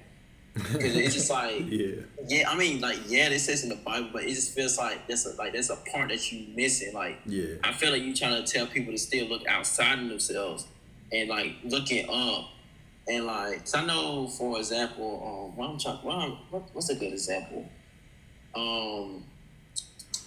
Sure, any mainstream pastor, really. I think like when it comes to like prayer was a big thing. Yeah. People say, oh, like I pray for you, or pray this and that. Like, like for me, I was praying every day, but after all that happened, my prayers shifted. Like the way I say my prayers is shifted. It's saying like, I remember one people saying like, prayer is supposed to be like something that you already have. You just get to that level of like having it. And because he was saying like, when people pray, they begging. Yeah. And prayer ain't for begging. I'm just like, dang, we put it like that. That's insane. So I ain't never really thought about that. Because people, because like you ask God for something, and that's how like you say, it's like you ask your mama for something, and it's like that's how you ask for God for something. But it's just like the way you speak on it, because like people saying like, oh, like I've been like hearing people saying like, oh, God told me this, God told me that, and I'm just like, did God really tell you, or was that your own thoughts that told you? No, for real. So, because I'm just like, because I promise you, I did, okay, it's a little social experience I did. I looked around and asked, like, at least about 5 people, can they sit in quietness? Can they, like, just sit down, nothing around them, like, just anything? Yeah. No, they can't. So I'm just like, how can you hear God when you're not even taking the time to be still? What they meant to say is they heard somebody say this on the TV, and so now they gonna say it. Yeah, because I'm just like, I read my word. Yes, you can read your word, but do you understand it, like, on a spiritual level? Because in the Bible it says like He speaks in parables. He's not speaking like this whole Bible. Like the Bible is literally like a life spiritual thing, and people not realizing it. People use it as some people use it as a weapon. Some people, I don't know, kind of like because I seen it and I heard, I hear about it, and I'm just like, okay, like you saying the scripture, but do you know what it means? Like spiritually wise, like, because it sound like you sound like, oh, like I can't go within myself. Yeah. And I'm just like, bro, this Bible literally told you the temple is your body. Like, I remember, like, even in school, because I went to a Christian school, like, I can't tell how many times I wrote that scripture in the discussion board, how to say your body is the temple that holds the Holy Spirit. Right. Like, literally, it tells you, like you said, Luke 17:21, the kingdom is in you. Right. Like, how much in Romans 8, the Spirit of God, it lives in the same. I can keep going. Yeah. So I'm just like, why do people don't understand? Like, they make people like it's just like now I'm at a point like they make things hard when it's not. It's literally right there in your face. You're just not understanding it, and that's the problem.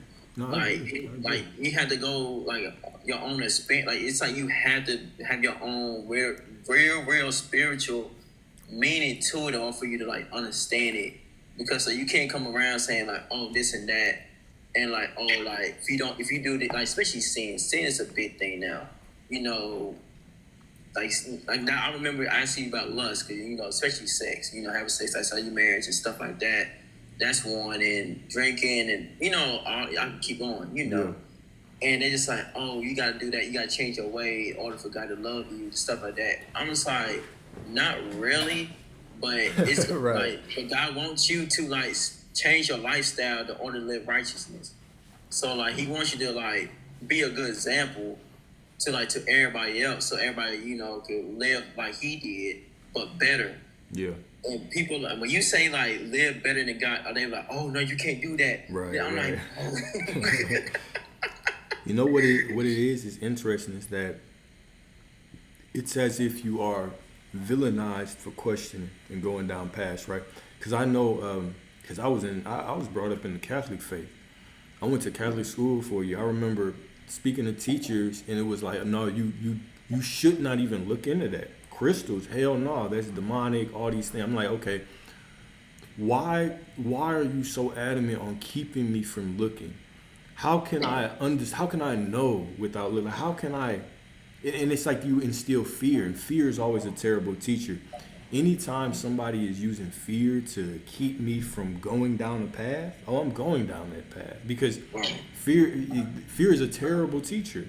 You don't use fear to teach. You use fear to control people, right? So anytime, you know, somebody's just saying, oh, no, you can't say you're God. You can't say the temple, you are the temple of God. Scripture clearly says it. We just want to ignore and cherry pick certain things, right? Scripture also says, you know what I'm saying, if your husband passes away and you don't have a child, his brother has to get you pregnant. We gonna ignore that one too, right? So it's always this pick and choose thing with Scripture, which is very, very, very interesting to see. All right. So I remember I was in another live. She was doing like a Bible study and stuff like that, and you know, I was kind of like, you know, putting my input. And I think this one dude was saying like, I forgot what I said, but he was saying like, oh, the Holy Spirit doesn't like, I don't know, live within you, or like, it's like, I don't know. He was basically saying like, yeah, we gotta have a moment to feel the Holy Spirit. And I was like, how do you know you have the Holy Spirit if you don't go within yourself? Like, you too busy like looking without yourself that you don't even know what like God is like giving you. Because like, people could be like, oh, God this and God that, but I'm just like, what is God calling you to be outside of that? Like, right. what is having you better to be? Like, you know, are you generous? Like, how do you treat people? Like, it's like, because that's what I'm saying. Like, we know nowadays people are like, oh, I want a woman of God, I want a man of God. Right. I'm just like, okay, like, what is your like we talked about like earlier? It's like, what is your definition of a man of God? Like, you know, do you want the man to be like God, or like how do you explain to somebody to like be like God if you know tend to be like, because like I said, nobody in this world is perfect. Like, we can't really, you know, you say like we can't really complete each other. Like, you got to complete yourself, and then when somebody else comes, then y'all can be able to build a foundation. And that's the point of like partnership and marriage. It's just like you building a foundation. So I think, you know, it's crazy how social media got things kind of twisted now. It's like, you know, like, oh, like the person gonna have this. It's okay to have standards, but like it be like very kind of like crazy standards. I should first say. Yeah, absolutely. And it's just like, okay, like, what are you, like, what do you contribute? Are you that type of level? Do you, like, be a safe place for your partner to, like, if something coming wrong, like, do you like your partner to speak, you know, especially emotions, like, you know, be love and peace? Like, how, you know, do you want somebody to be like, I want a man of God or a woman of God if you don't really bring the qualities yourself? Yeah. Yeah, absolutely. Absolutely. And that's what, and then like, no shame to her, but that's what she was kind of like saying, like, oh, I'm trying to wait on a relationship from God and this and that. But I'm just like, how do you know it's a relationship from God if you don't really put the effort or anything into it? And especially if it's like, you know, let's say the relationship's going great and stuff like that, but people be like, oh, it's still missing something, or it's still like, oh, I don't know, it's like I feel like I'm selling it, or you know how I know is they start questioning it. It's like, oh, how do I know it's from, you know, from God and this and that. I'm just like, you know, you just too busy looking outside, like, you know, you don't know within yourself like the qualities and the things that you're looking for, but so you too busy relying on what you're seeing. Yeah. So it's kind of that's why it was kind of crazy to me, because I'm just like, you saying like, oh, you went from a relationship from God, this and that, but like we gotta get to the point where like, okay, let's just say that like the relationship do come to you and it is from God, and like I said, I think I remember telling my friend this. I was like, you know, the relationship can still be from God and you can mess it up. Like you be surprised how like you can get a good thing and mess it up. Yeah, absolutely. So that goes for anything, really. Facts. So, like, I had to really take a consideration that myself. So I'm just like, dang, like, so till that thing comes, it's just like practice. You can have the time to, you know, prepare yourself within yourself and, like, do what you need to do. And in that way, when it does come, you're ready for it. You don't have to question yourself from it. So, like, you know, people, like, because I think, even that, I think, like I said, it's been a lot. But like that was the one big thing. Like people saying like, "Oh, wait on God." I'm just like, and there was this one person saying like, "You wait on God is gonna keep you in survival mode." That one hit me. I'm just like, "Whoa!" Yeah. I never know that. That's like, you know, that's what I was saying. So, what does it truly mean to be waiting on God compared to like, oh, you just like keeping yourself in survival mode? That was the big thing that I was like thinking. I was like, okay, yeah. So let's say I was like, okay, you wait for a relationship from God. But then again, you can be keeping yourself from, you know, you can keep yourself in survival mode. Same with a career. It's just like, oh, like, you know what to do, but it's just like, oh, I'm just waiting. Like, waiting on what? we all know what to do. We all have the tools within us, right? Like, the time that we are waiting on God, God is waiting for us, right? Spirit waits for us to move. The world is waiting for us to move. Everything is looking at your divine ass saying, what are you going to do? What do you want to do, right? So, it's always on us. It's interesting. The more to those who wait, more waiting will be granted to you, right? To those who declare that they have it, they will have it all, right? To he who has it, more will be given. To he who doesn't, to he who waits, to he who has not, everything shall be taken away. So, I mean, Scripture clearly says that as well. So the whole waiting for God what thing, verse was that? That is, to whom much is given. Let's look it up. I don't like to know. Much is That given. way I can go back to it if I need to and read for myself. Has it, more will be given.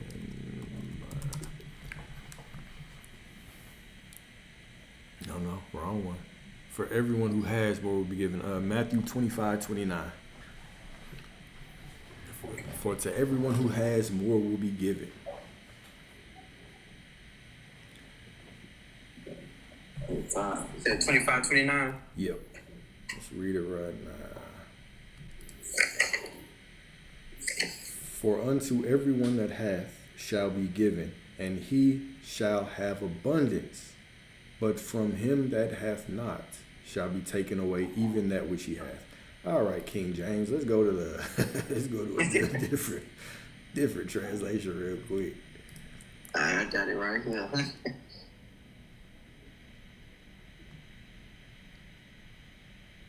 But yeah. But spiritually, what that means, well, we can take that both ways, right? if you can give yourself something, you will get more. So if you give yourself prosperity, you'll get more prosperity. If you give yourself lack, you will get more lack. Right? We can look at that both ways. But then on the other side, right? But from him that hath not shall be taken away even that which he hath, right? When you do not grant yourself prosperity, when you walk around in lack, even what you have is going to be taken away, right? If I'm constantly waiting for prosperity, I'm waiting for the external world to give me something, and I continue to wait, even what I have is going to be taken away. I can't progress towards prosperity or towards wealth or towards relationships or love or whatever if I do not give it to myself first. For unto everyone that has shall be given. But yeah, that was one of the verses that I leaned on heavily. So like, here's another thing that I was reading, you know, especially when I was going through, you know, my healing and, you know, stuff that going through my emotions. It was saying like, cast your anxieties upon him and he will give you rest. Yeah. And that took me a while to like really learn how to like really do that. How do you do it now? I pretty much meditation. Like, I kind of just meditate. Sometimes I don't even just meditate. I just sit. I just sit, let my mind flow, and after that, like, you know, I feel better. Gotcha. What if you can't meditate in the moment? If I can't meditate in the moment, what I do is like, sometimes I just allow my emotions to feel because maybe my emotions, you know, is telling me something. Yeah. And then after that, once it's gone, it's gone. And that's when I started, you know, I've been telling myself, like, you know, I started talking, you know, soft and nice to myself. You know, I think one of my counselor has been, you know, practicing on and really, she was really heavy on it our last meeting. She was like compassion. Mm-hmm. She was like, give yourself some compassion. And, you know, so when that comes, you know, I feel the emotion. I was like, well, this is the time for me to give myself some compassion. Yeah. Because, like, you know, through everything that's transpired, you're still going. You did what you need to be. You're doing what you need to be doing. You eventually gonna get what you're gonna be. So I'm just like, it's okay, and just keep it moving. Yeah. Okay. That's cool. I like that. Whenever I'm feeling anxiety, I just use it. I cast it on the Most High by simply making the declaration, like, what I'm feeling right now is not really who I am. Like, I'm absolute prosperity. And I say, I'm going to feel this, but I'm not going to identify with it. I just make that declaration and do that. If I'm in a position where I can use that energy, then I'll take that energy, I'll grab the energy and I'll use it for whatever I want, right? Like, let's say that I'm feeling sad right now. Because I know there's energy, I will simply imagine being in a situation where, to put it really plainly, let's say that I'm heartbroken. I'm going to put myself in a situation where I'm just shitting on everybody. Like, they're just looking at me like, damn, I wish I didn't leave. Right? That's what I'm putting my energy on. Mm. Yeah, I mean, that's how I was. Like, you know, I was heartbroken. I was depressed because, like, again, I was having two different scenarios intertwined together. I didn't know what to do.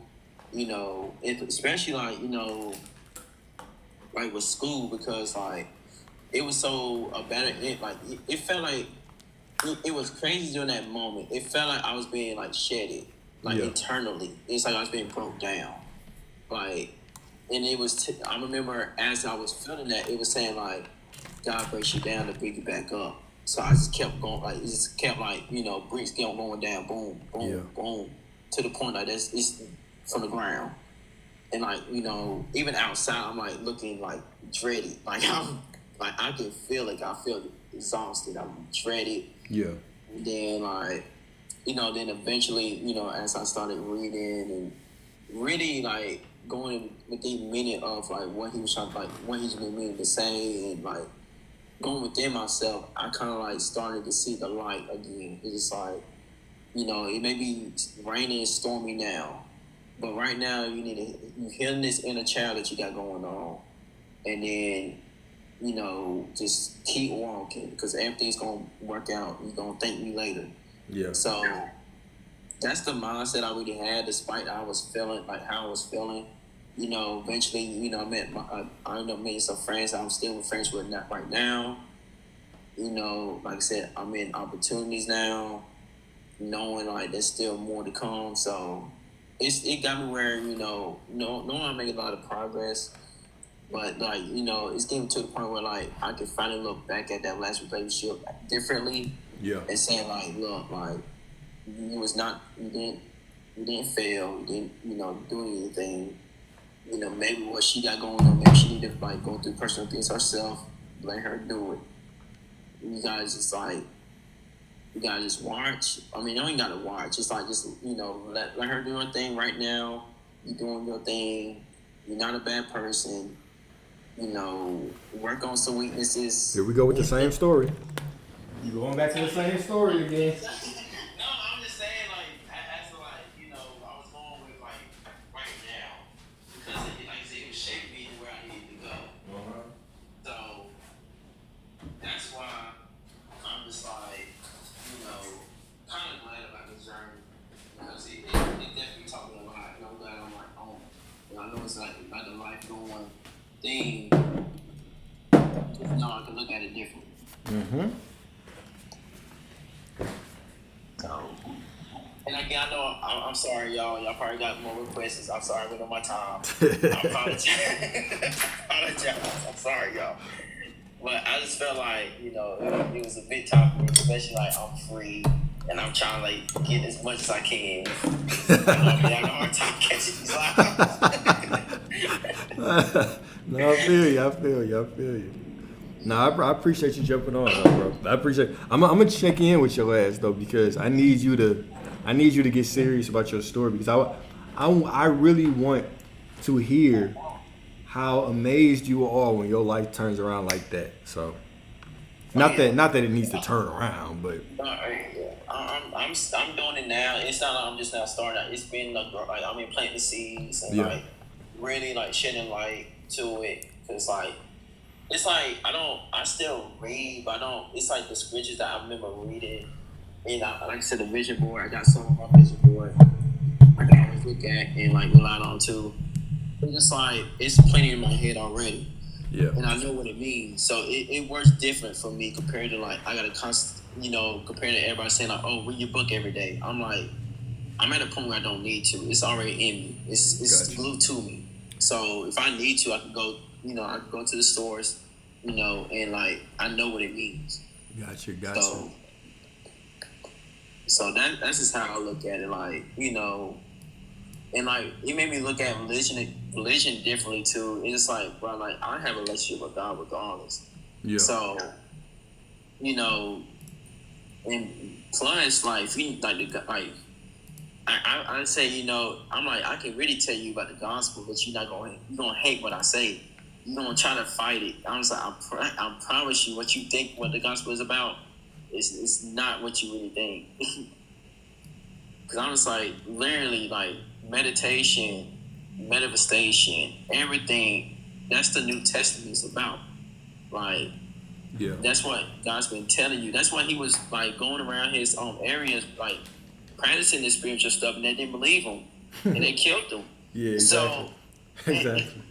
The same people that killed him wrote the Bible. You said what? The same people that killed him wrote the Bible. Yeah, I mean, it's true. It's the truth. I mean, this man literally was telling people like, look, I know, I know how to heal. If you want something in your life, I can teach you the way. But people just like look at him in a different way, and like I'm just like, that's crazy how like even like comparing what we're doing right now, it's just saying like, yes, God can do this and God that. But if you really look at it like a real deep spiritual meaning, it's just like, whoa, like why do they like do this to him? Like he was just like teaching his ways and like doing this and that. So it's crazy because I read the gospel at least twice, and like just reading from everything. Cause for me personally, I like Romans for any reason. I don't know. I think it's like during that period of time I was going through it resonated with me a lot. Mm-hmm. So like I was able to connect with Romans a lot. So Gotcha. it definitely, and like I think Matthews and Luke did too, but Romans was definitely number one. So it took me a long time, to really learn, and like, especially my great grandma, she's like 92, she's 92, and she's like very like, she's been spiritual. She told me stories how she had she even had personal encounters with like God Himself, and like it's like stories I never really sat down and asked her about, and she made me realize. I was like, dang, like, it's crazy how like I can look at this differently now, because like people love to like shame like people when like God, that's not who God is. Like, God is love. He's always been love, no matter what you like. He created you in His own image. That should tell you right there. So I'm just like, for people to go around saying like, if you don't do this, God's gonna like hate you. And also, one more. I don't want to all your time, but I do want to get your personal opinion about blasphemy. Okay, come on. So like, that's like one, like, it says in the Bible saying like, even the Bible says something about blasphemy, and it's like one of the sins that God can't forgive you about. What does that really mean? If He was using God's name in vain, blasphemy. I think that's what he. Yeah. I don't know. Like, what is that what he mean, or? Yeah. Blasphemy, using God's name in vain, right? That's blasphemy, man. Speaking things that are not true. All right. So let's break that down. Matter of fact, let's go in the dictionary right now, and let's break this down.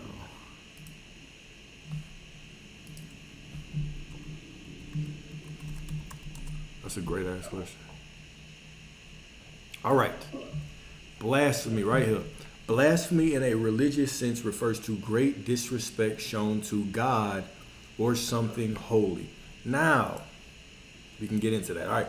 So when we talk about God, blasphemy is the same as using God's name in vain.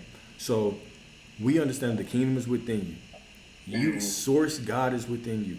So you are God. Your ex, the girl that you're dating, your parents, your homeboys, all of them are God. Your phone, the circumstances that you are in, everything is God. So if we're talking about blasphemy is saying that it is talking less than divine about God. So anytime that I speak ill of myself, I'm using God's name in vain, because God's name is I am. I'm also blasphemous. Why? But why it says that God can't forgive you for this? Why it says that is because if I say this situation sucks, this situation's not working out, that person is a liar. If I call them that, then I'm using God's name in vain. And so God can't forgive me because God cannot give me the version of that person that I want. Whoa. So that's what it means. So I'm creating a version of them that's not in alignment with what I want. That's blasphemy. That's unforgivable, right? So I could never, and when I say unforgivable, think about it like this. I can't continue to say this person's a liar, this person's a cheater, and expect them to change. They never will. God can never forgive you for that. God can never go against what you are declaring, because you are the one that's directing that power. All right? Wow. So that's what it means by blasphemy, man. And so, for example, if somebody was like, "Oh, she is," as an example, like, "Oh, this person is a cheater." Yeah. That's straight up blasphemy. Mm-hmm. But even though if a person cheated, that's still blasphemy. Yes, because we don't see reality as it is, we see it as we are, right? So if I declare that, I'm declaring that I identify as somebody that gets cheated on, right? I identify as somebody. So whether she's doing it to me or this is the thing, right? Everybody's God, right? So this is the thing. You try with your best. Now keep in mind, we all fall short, but you try your best with the people that are in your life, the people that are close to you, the people that you care about. You try your best to see them as nothing but perfect, nothing but holy, because if you don't, they're going to show up as less than holy, and then that's blasphemous. So if you're talking about somebody you don't care about, I would say you shouldn't do it, but does it really impact your life? No. However, it's impacting somebody else's life that's in your reality because you're the operant power of this reality. You know? Wow. So you're declaring her a cheater, and now she's cheating on her dude. Now he's getting that version of her because you declared it in your reality, right? So that's so it's all this. It's all here. So the more it's this is why they say the more you know, the more you're held accountable for. Because Yeah. Maybe be careful what I say. the more you know, the more you're held accountable for. So that's why even the lady that came on earlier when she was talking about those 3 things that Jesus wanted us to do, right? Forgive and don't judge, etc. It all ties to this. Because if you can walk around and see everybody as God, see the perfection in everybody, then you can generate the version of them that is right. That's free will matches your divine expectation for them.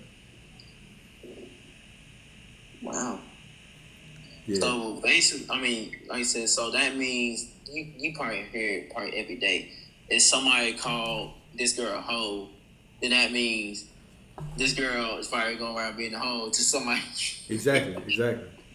But see, when I say it, I use it as a term of endearment. I use it as a term of endearment. I mean, yeah, sorry, TikTok, don't ban me. But Oh, what's up, Apple? I haven't seen you in a minute. Girl, DM me. Dang. But nah, but see, I like when I say like, but we also have to, okay. Where it gets deeper is it's one thing to say something that we think is socially unacceptable. It's another thing to say something that we just don't prefer in somebody, right? Like, so I like what I like in women, right? So if I say a certain woman is like this, am I saying that as a derogatory term because I think that is what the world prefers? Or am I saying that as a derogatory term because that's what I don't prefer? So even when it comes to the whole sexual promiscuity conversation, I believe that being overly sexual promiscuous can keep you from finding the person that you want. Sure. However, do I believe a lot of people believe that sexual promiscuity leads to other things because that's what they've been told. A lot of men haven't even been with many women, but will say, "Oh, I can't have this kind of woman because it'll lead to this kind of relationship," without knowing it, only because they heard it from somebody on the internet. So the thing is, you can have what you want. You can have a woman that puts it down on your ass and stays faithful. It's about your expectations. So are you saying things about somebody in a negative way, or are you saying it in a negative way because that's what you believe is negative, or because that's what the world believes is negative? So we have to examine our views so we can really come into alignment with what we want. If I want a freaky ass woman and I am saying, "Oh, women should be like this," because I've heard that, now I'm completely out of alignment with what I want, and so I can't actually speak about people the way I want them to show up. Right. Yeah. Because the girl I was with before, we made a promise, like, we wanted to wait. Because I was already practicing retention right before we even got together. Yeah. So I was going on, like, it was a long time. And, and I felt great. Like, I was telling my friends to, like, just try to practice it. Because, like, Yeah. For me, like, I was like, well, I had more drive. I was in the gym. I was looking great. I was feeling great. Especially I was, like, already reading my Bible. That's how I was able to read the gospel, like, a couple times, because I'm just like, I'm trying to, like, grow spiritually and stuff like that. And I'm just like, man, like, I know you talking about retention a couple days ago. Right. And I'm saying, like, bro, I lived it. I know it's powerful. Yeah. And, like, any males, even females, like, try it. Even for, like, a month. I say, like, the most 3 months, you will feel a difference. Yeah. Like, sure. It's crazy. For sure. But anywho, me and the girl, we made a promise, like, we wanted to wait till marriage, because, like, she was like, I think, like I say in the Bible, she's like, supposed to wait till marriage and stuff like that. And I was like, that's fine, because I was already on it. I was practicing. I was already doing in the first place. So, like, that was something that that was something for me to easily compromise and do, because I was already doing it on my own. So, it just, like, again, like, I don't know. I know we talked about it, but but going away from it, I'm just like, you know what, it's cool, it's fine. I always tell myself like she's gonna come back, so just know like one day just be, don't even, this is like you said, expected unexpected. So Yeah. that's the only problem. Like, and then like after that, after months went by, like me and my ex I was on and off with reconnected, and we was very intimate, and it was how quick it happened, and it made me think like, dang, like how did I fall so short that quick? And I was going on almost 2 years just fine, and I'm just like, I mean, because I was like, well, you gotta realize like we both have like a history and a connection going on. Yeah. So like that's why it was so easy for me to like just fall, because like, she felt like when both of us felt the confidence, it was so easy to get pulled in. So Oh, I'm gonna ask you a question. I'm completely about to change the subject, but it's kind of the same. All right. So how do you feel about a woman making you wait? How do you believe that it enhances your connection, or do you believe that it makes no difference, or do you think it lessens the connection? How do you truly feel about that? me during that time, it made me look at it at it made me look at the connection differently, because like, okay, that's like, okay, let's take the sex part out. Okay. Like, how do y'all connect? Can you have fun? That's like that's what made me like, me personally. I'm just like, if I can have fun with you and like talk with you, then like cool. But if I can't like be myself and have fun with you, then we got a problem. I got you. So like, it made us like, come up with like conversations, going on dates, special dates like we never really did before, and like it made it fun. I feel you. And That makes sense.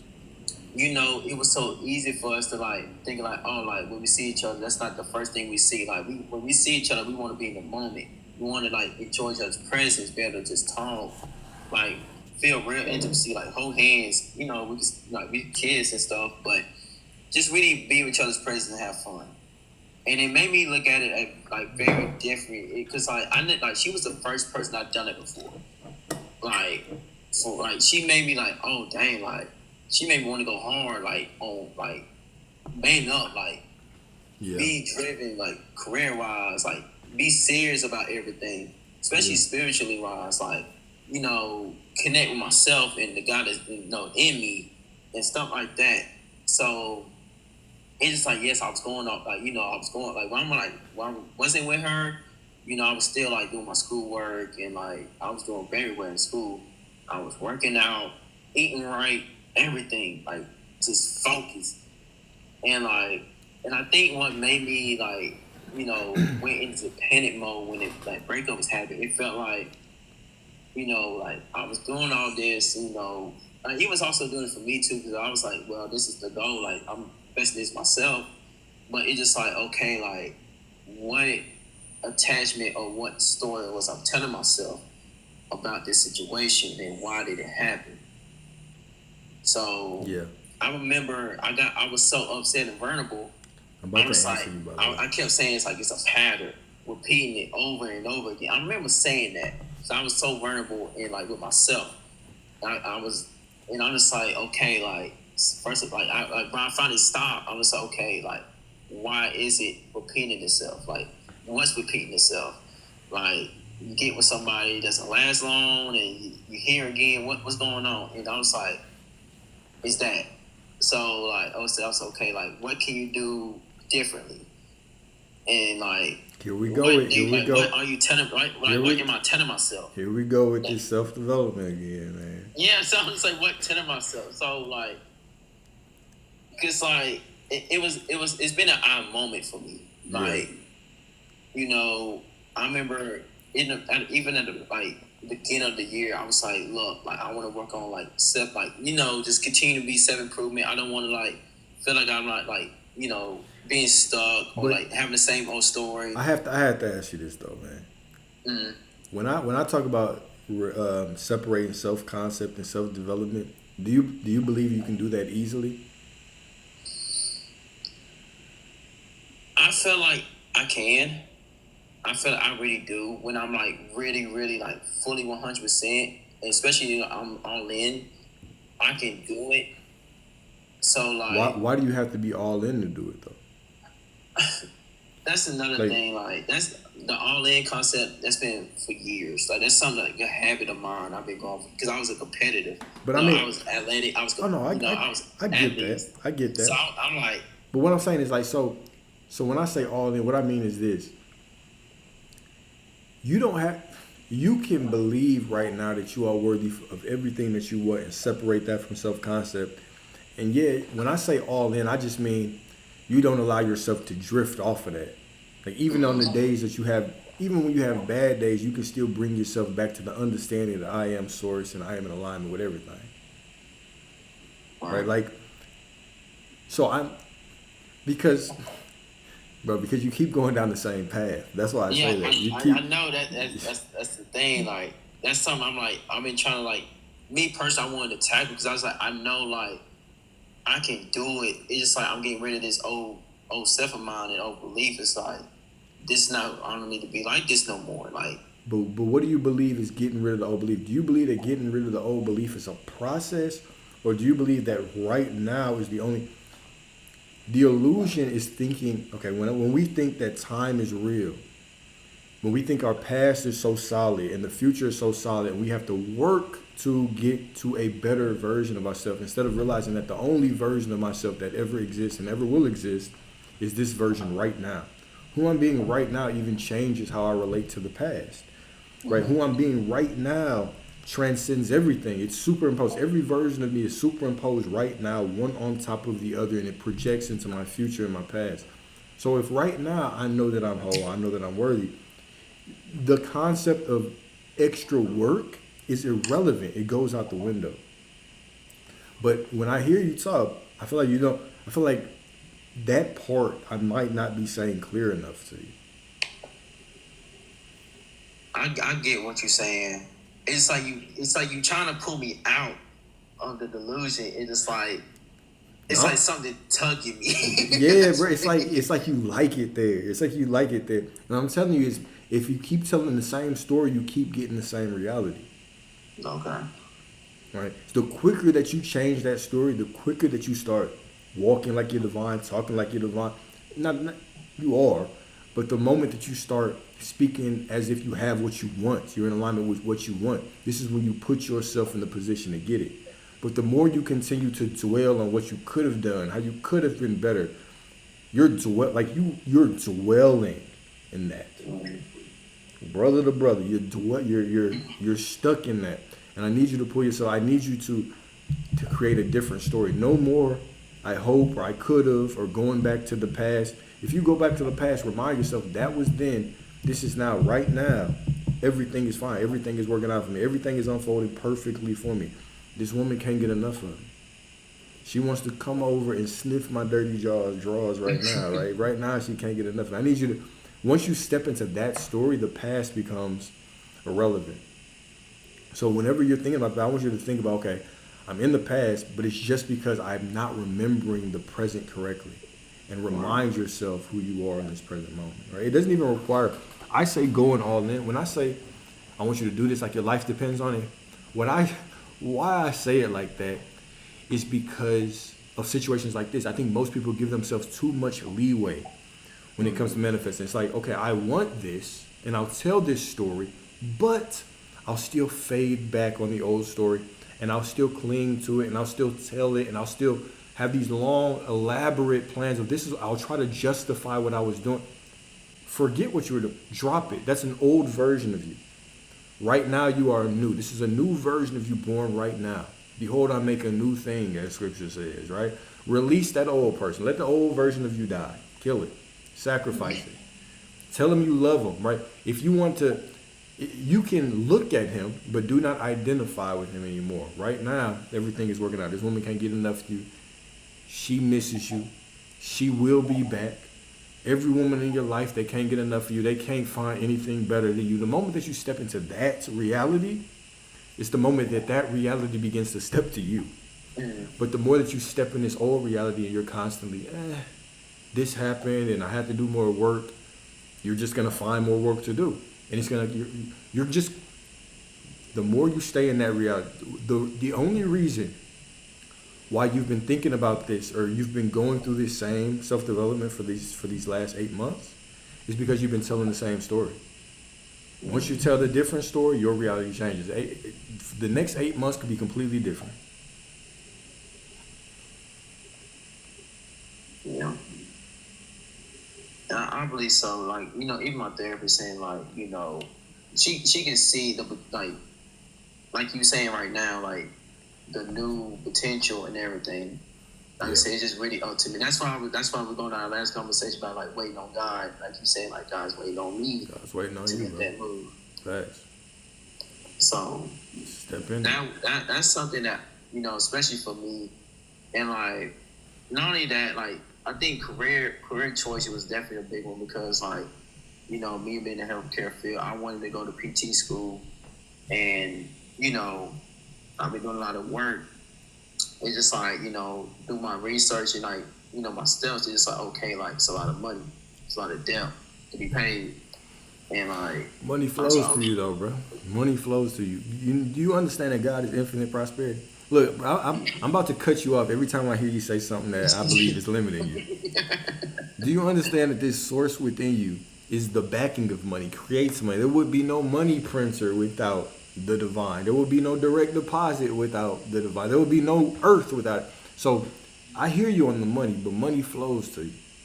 Money flows to you. Money loves you. Money can't get enough of you. People just want to randomly give you money, bro. So I hear that. But I've allowed you to sit in the past for too long right here. We about to step into the future. Yeah, I know. I felt like honestly, I felt like it had to like come out because it was stored for too long, and it's like for me to make room for new, you gotta get rid of old. I feel you. So I think that's what I really needed. Like, I think that's what my attention's been trying to do is get rid of this old because it's been brewing for years and a long time, and now I'm making this big, shift because like I have the divine power within me now. It's just showing out. So knowing that I can do it, it just making room. So new things can come and flow. I feel that. Let them flow, brother. Let them flow. And how come y'all haven't been asking questions, man? Go on and drop a question. Well, Apple asked the question. I probably I took all the time. I'm sorry, y'all. I'm sorry. We had a little live discussion. We had a live discussion earlier. But who's next, man? Request up. If y'all want to get up here, go on and hit the request. Yes, y'all please join. I hope y'all enjoy our conversation because it was definitely a long one, but it was needed. It was needed. No, for sure. I've been trying to really connect. I know it's a lot of us in the lobby going to get through so many questions, and I listen to your topics. I just try to connect and because I already been on your. I've been following your live, like I said, for a month now. But even though short period of time, it's just I learned a lot compared to I've been studying on my own and video, preachers I've been listening to and stuff like that. Cause it's only couple and sometimes one preacher that I've been really listening to because he really tells the truth meaning about what God basically what you doing. Yeah. He goes in. So that's also that's just what I need. I don't need this outside sources and this and that. It ain't got me nowhere. So it's it got me nowhere. No, facts. Me neither. All that begging to God in the sky never got me anywhere. When I finally turned within, boom, my life changed. The money changed.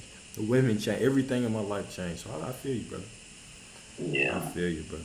But and yes, it's send them gifts. Especially a lot of people saying I'm starting to see it now that everybody's turn to their Bibles and Christian and stuff like that. I'm just okay, that's cool. I was okay, you starting to feel the real power, but I'm just oh, y'all using this the wrong way. Wait a minute, y'all going the wrong way. Do not do that, because and no judgment. And it's just I see this girl, she's heavy on the Bible. She posted every day about Christian stuff and stuff like that, and she's saying she was saying oh, if God wants me to do this, I'll do it. If you don't, I'm just maybe that's the move you need to take. You just kind of scared, and I felt victim at that too. It's saying oh, how I know this move's from God, Like this is what something. I was like, no, like this is the move I need to take. You just added more fear to it and thinking like, oh, like this and that. So now, when you put like, so dang, put that expect to say like, oh, God is waiting on me to move. I was like, oh, say less. So God is waiting it kind of like made me shift that thought of like way differently now. I feel you, bro. I feel you. But yeah, stay at it, man. Look, I'm gonna check in on you and make sure that you're doing right, bro. So I'm still stay on top of the lines and stuff. Like I'll peep in the comment, bro. I'm and stuff like that. I'm gonna check try in my with best, you. cause like I said, I usually people tell me like I have my Apple. location on, they on live, and I catch it. But I could be like, I got like literally randomly to check to see you on live, and like the past couple of days, I'm in the gym. And I'm like, oh shit, I'm gonna miss it live. You good. So, yeah.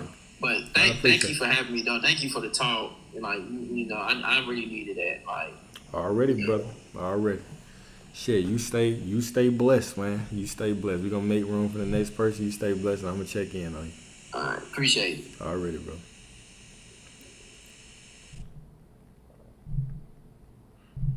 All right, who wanna come back on? Who won up next? Oh shoot. Oh, that's co-hosting. That's cool. All right. If y'all don't have nothing, I'm about to jump back into another topic unless y'all jump back on here. Or if y'all have more questions. I feel like I haven't seen you in a long time. Where the hell you been? Where the hell you been? I thought you were married. I thought you were married a couple years ago, actually. The last time I heard from you, like 2023, 2022. It's cool. I'm gonna pull y'all on here. If y'all, it's cool. I'm gonna start pulling y'all on here. It's too late to be scared.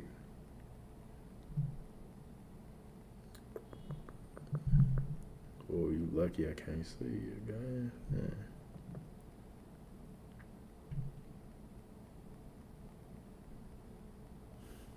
I'm gonna start pulling y'all on here, especially y'all that been DMing me with questions.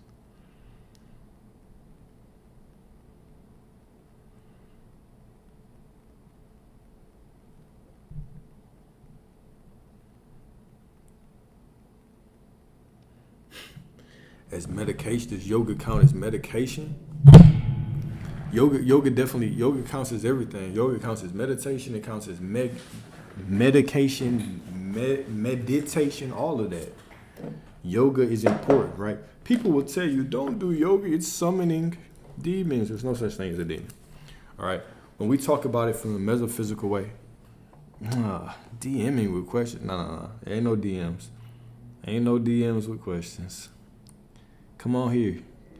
Come on here and ask your questions away. I'm gonna be on here until the phone dies, and I just recharged it.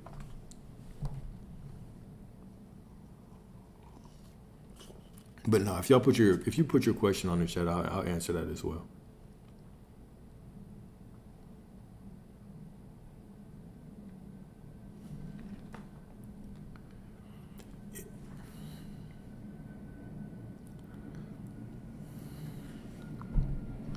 I should be. You know what I'd rather be doing right now?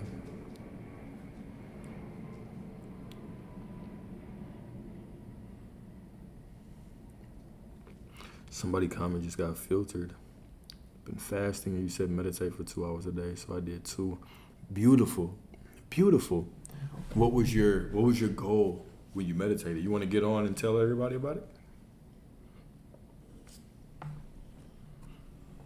I know you do.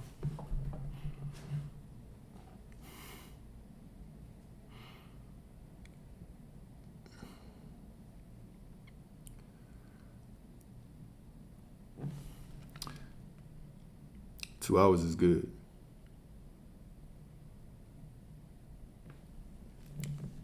That's right. I'm gonna start sending y'all invites.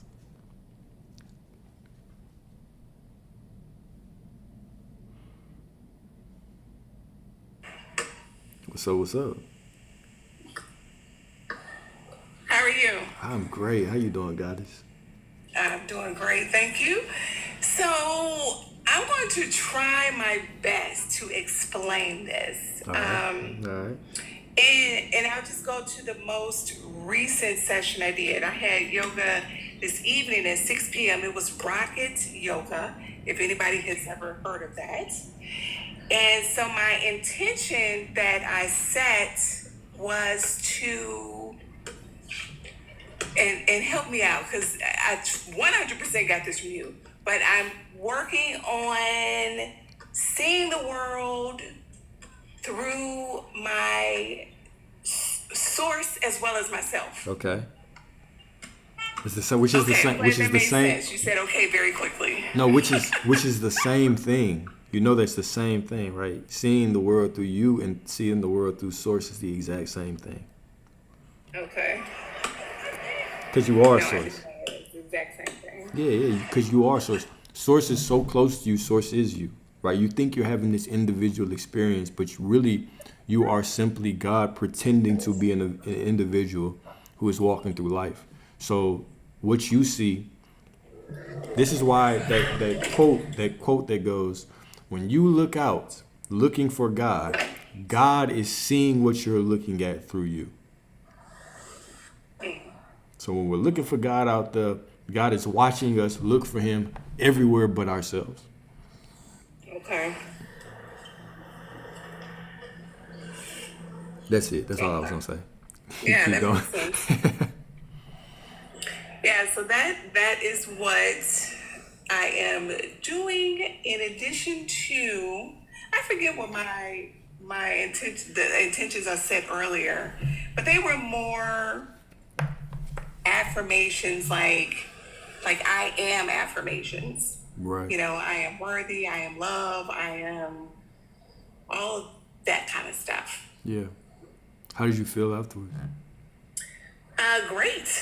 Great. I did hot yoga Okay. this morning, and I always feel good after yoga. After the yoga 6 p.m. session tonight, I felt re-energized because I'm doing a 72-hour fast, so I was a little sluggish beforehand. Yeah. But I did feel re-energized, but I really felt like at the end hugging myself, which that's what I did. I just sat in this hug for Beautiful. longer than usual. That's beautiful. That is beautiful. So Can I challenge you to do something? absolutely. So instead of just counting the yoga as meditation, Yeah. actually go into a seated meditation, especially when you're fasting, because when you're fasting, your brain is just working differently, right? Because you're running off of those ketones instead of the carbs, right? So your focus can be different, and you can tap in spiritually on a different level. I would challenge you to, even if it's just 30 minutes, to add a session of actual seated meditation. And in the actual meditation, don't have a goal, like don't have a specific thing that you're trying to get. Simply just relax and allow your body to do what it does. If your mind wanders, just bring it back to the black space behind your eyes and just breathe and just relax for 30 minutes and see how you feel after about 30 minutes.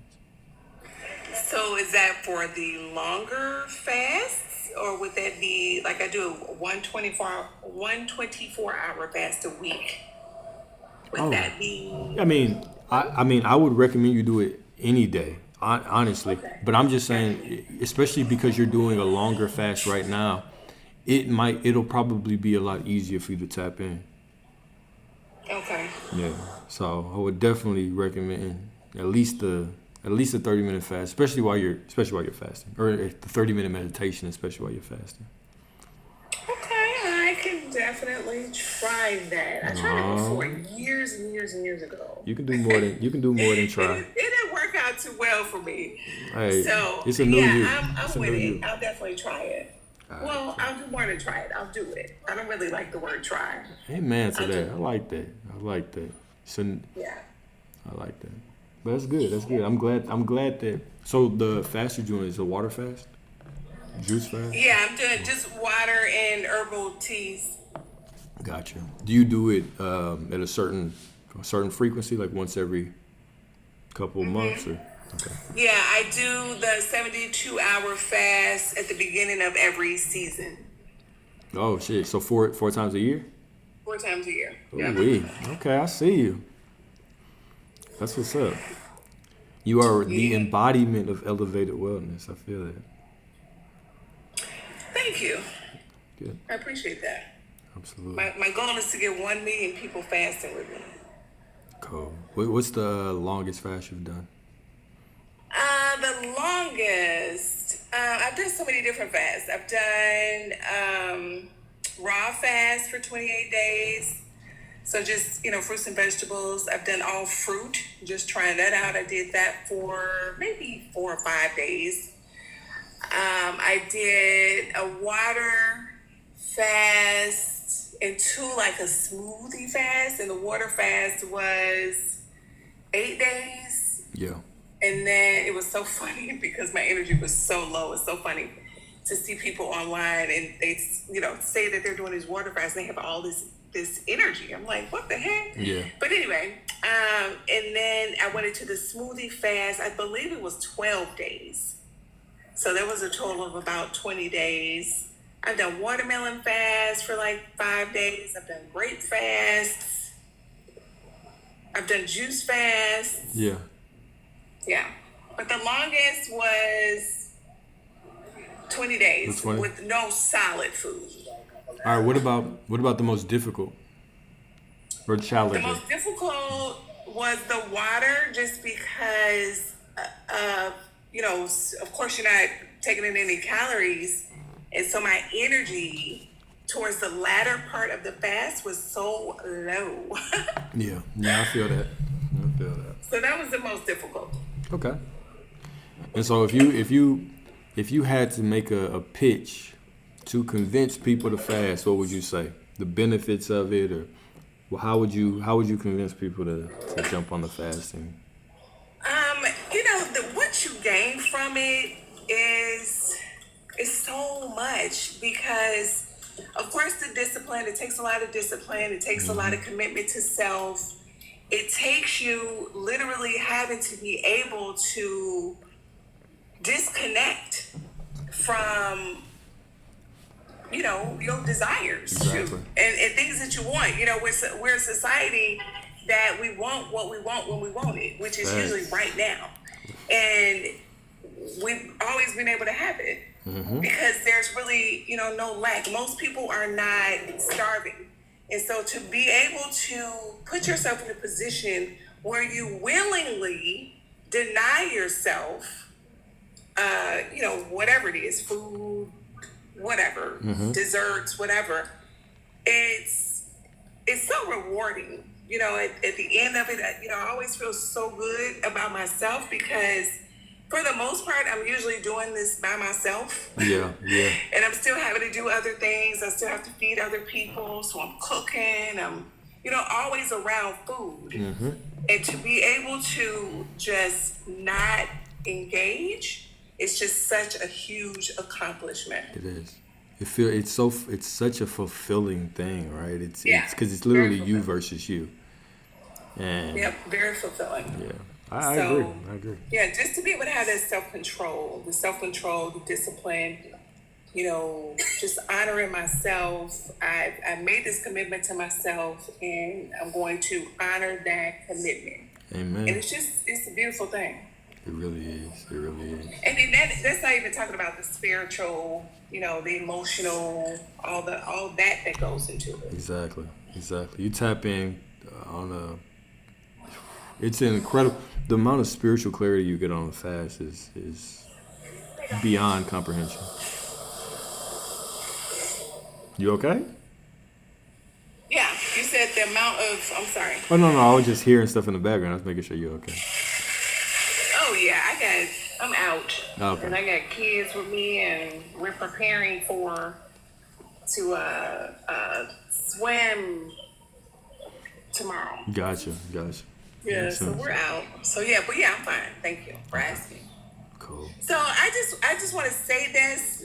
I want to thank you I have before, just in the messages, but I want to thank you because for so many people, everybody's always going through something. Even though you don't have a background as a therapist, sometimes therapists need therapists. And so I just appreciate what you do, and you just do it, so givingly of yourself. And I just really appreciate that. You sharing your knowledge, you sharing your wisdom. And, in my opinion, you have the best channel on TikTok. I appreciate that. Because you are helping to just uplift people. So thank you for that. I appreciate that so much. Thank you. We're all in this together.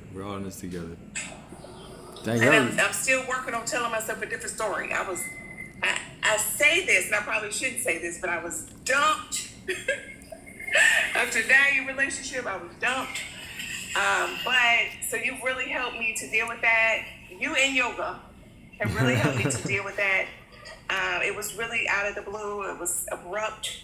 I mean, I kind of, you get the vibes, but I certainly did not expect that. So just taking control of that and not allowing, just being able to tell myself a different story has really, really helped me to not stay stuck or not be in this space or to let it change me, because, I definitely don't want that. If anything, I want to change for the better. I don't want to, bitterness and all this other stuff that people deal with. I don't want that for myself. Amen. So I just want to say thank you for that also. I appreciate that.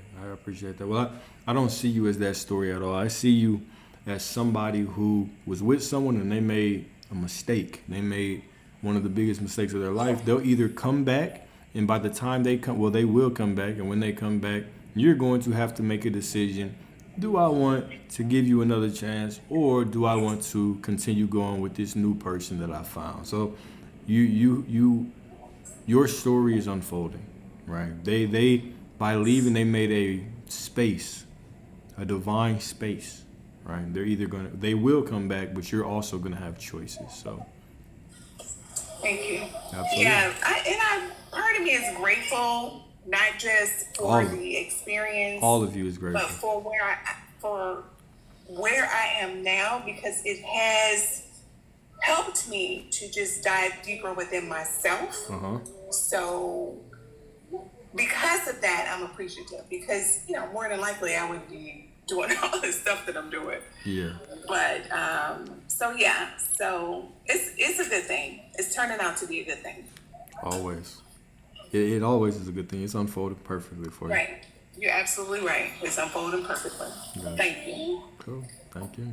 You have a wonderful, wonderful weekend. I truly appreciate your words. Thank you. I appreciate you coming on. Yeah, you do the same. Thank you so much. And, I'll be watching. Will do, man. Thank you. Take care. You as well.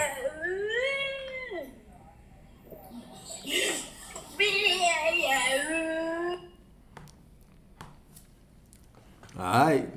Who is next? If you got a question, you can put it in the chat. If you want to jump on and chat, you can hit the request as well, man. Come on. I still got a lot of battery, so we got time. You ain't got nowhere to go. If you're on YouTube, if you want to jump on a TikTok, I think the link is in the link tree. If you're on Instagram, if you want to jump on a TikTok, the link is in the link tree. I didn't answer any of your questions. What were your questions?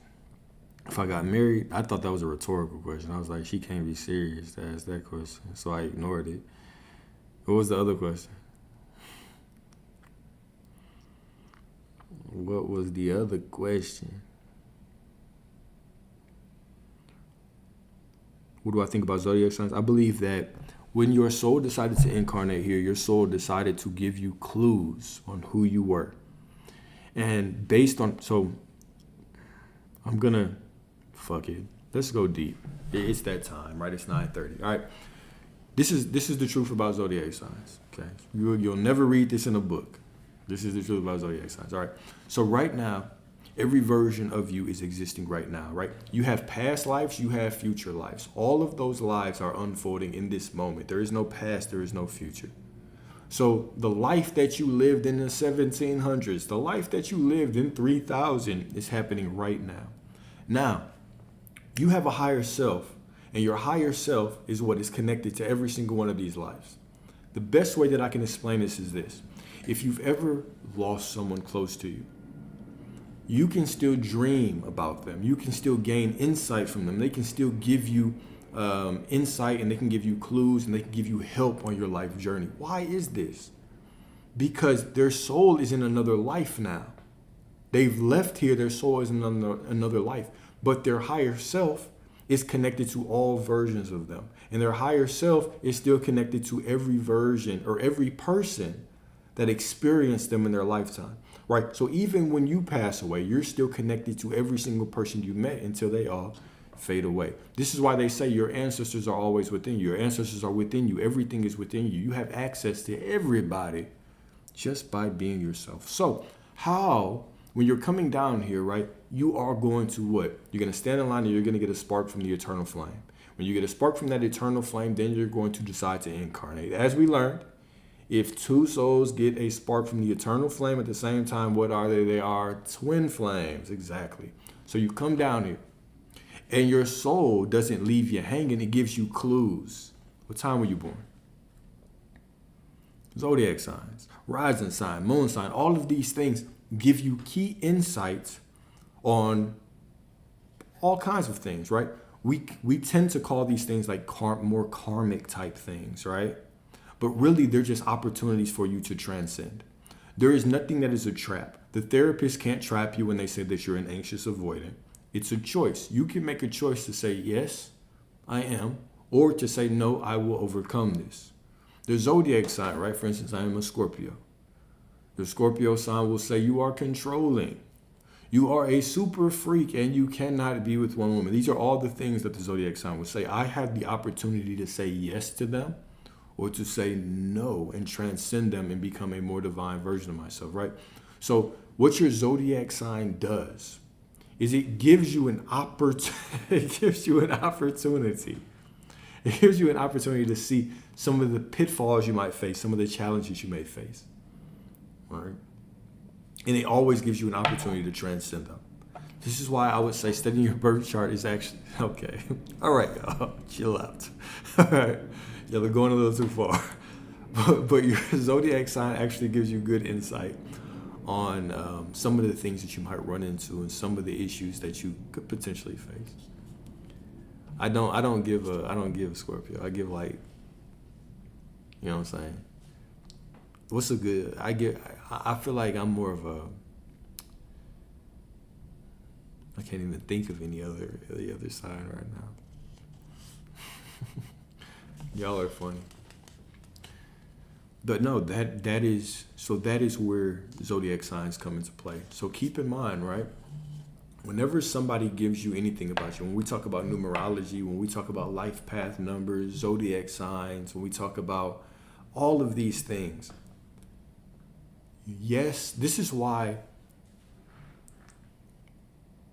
and I have to speak about Scorpio differently because Scorpio is the only sign that has different levels, right? The Scorpio has different evolutions,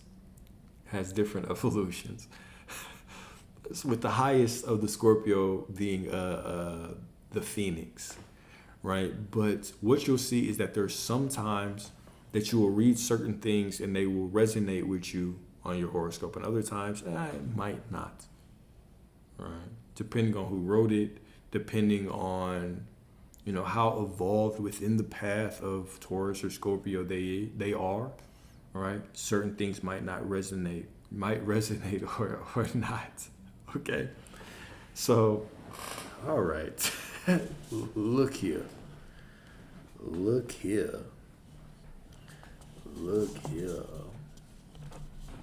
But yeah, anything that somebody tells you about yourself, just take it like this. If somebody tells you something about yourself, you can either make a decision that yes, you are like that. Right? Somebody can say, oh, you are a Taurus, you must be like this. You can take that to heart and just be like that, right? You can create that prison. This is why we say you can make a heaven in hell or a hell in heaven. Your mind has the potential, has the ability to manifest whatever you want. whatever you decide. Not even whatever you want, whatever you focus on. So keep all that in mind.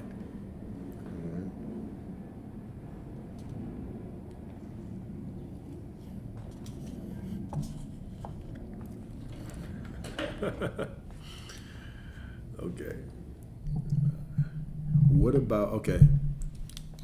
Matter of fact, let's look up the zodiac signs right now. We have time.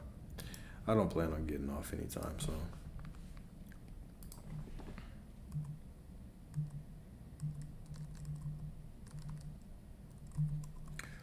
Scorpio traits. Let's look at these. What you're actually gonna find pretty quickly is once we go over these Scorpio traits, you'll see that I've transcended all of them. Not all of them. What is the first word that comes up here? What's the first word that comes up? Loyal. I'm loyal as hell, all right? Ambitious. Very ambitious, okay? Secretive. I'm not secretive. I do lives. I do live streams. I'm not secretive at all. Determined, yes. Possessive, of course not. I'm a free spirit. I like to be free. I like my women to be free. As you see, a lot of these don't even pertain to me, right? Passionate. I am passionate. Jealous? No. Absolutely not jealous. Absolutely not jealous. Obsessive? No. Hell no, I'm not possessive or obsessive. Stubborn? Could be. Freaky? No. I'm a virgin. I'm the only virgin on the live right now, actually. So let's talk about y'all. Y'all already called me freaky. I'm the only virgin on here right now. How many of y'all are virgins? Raise your hand if you're a virgin. Only me.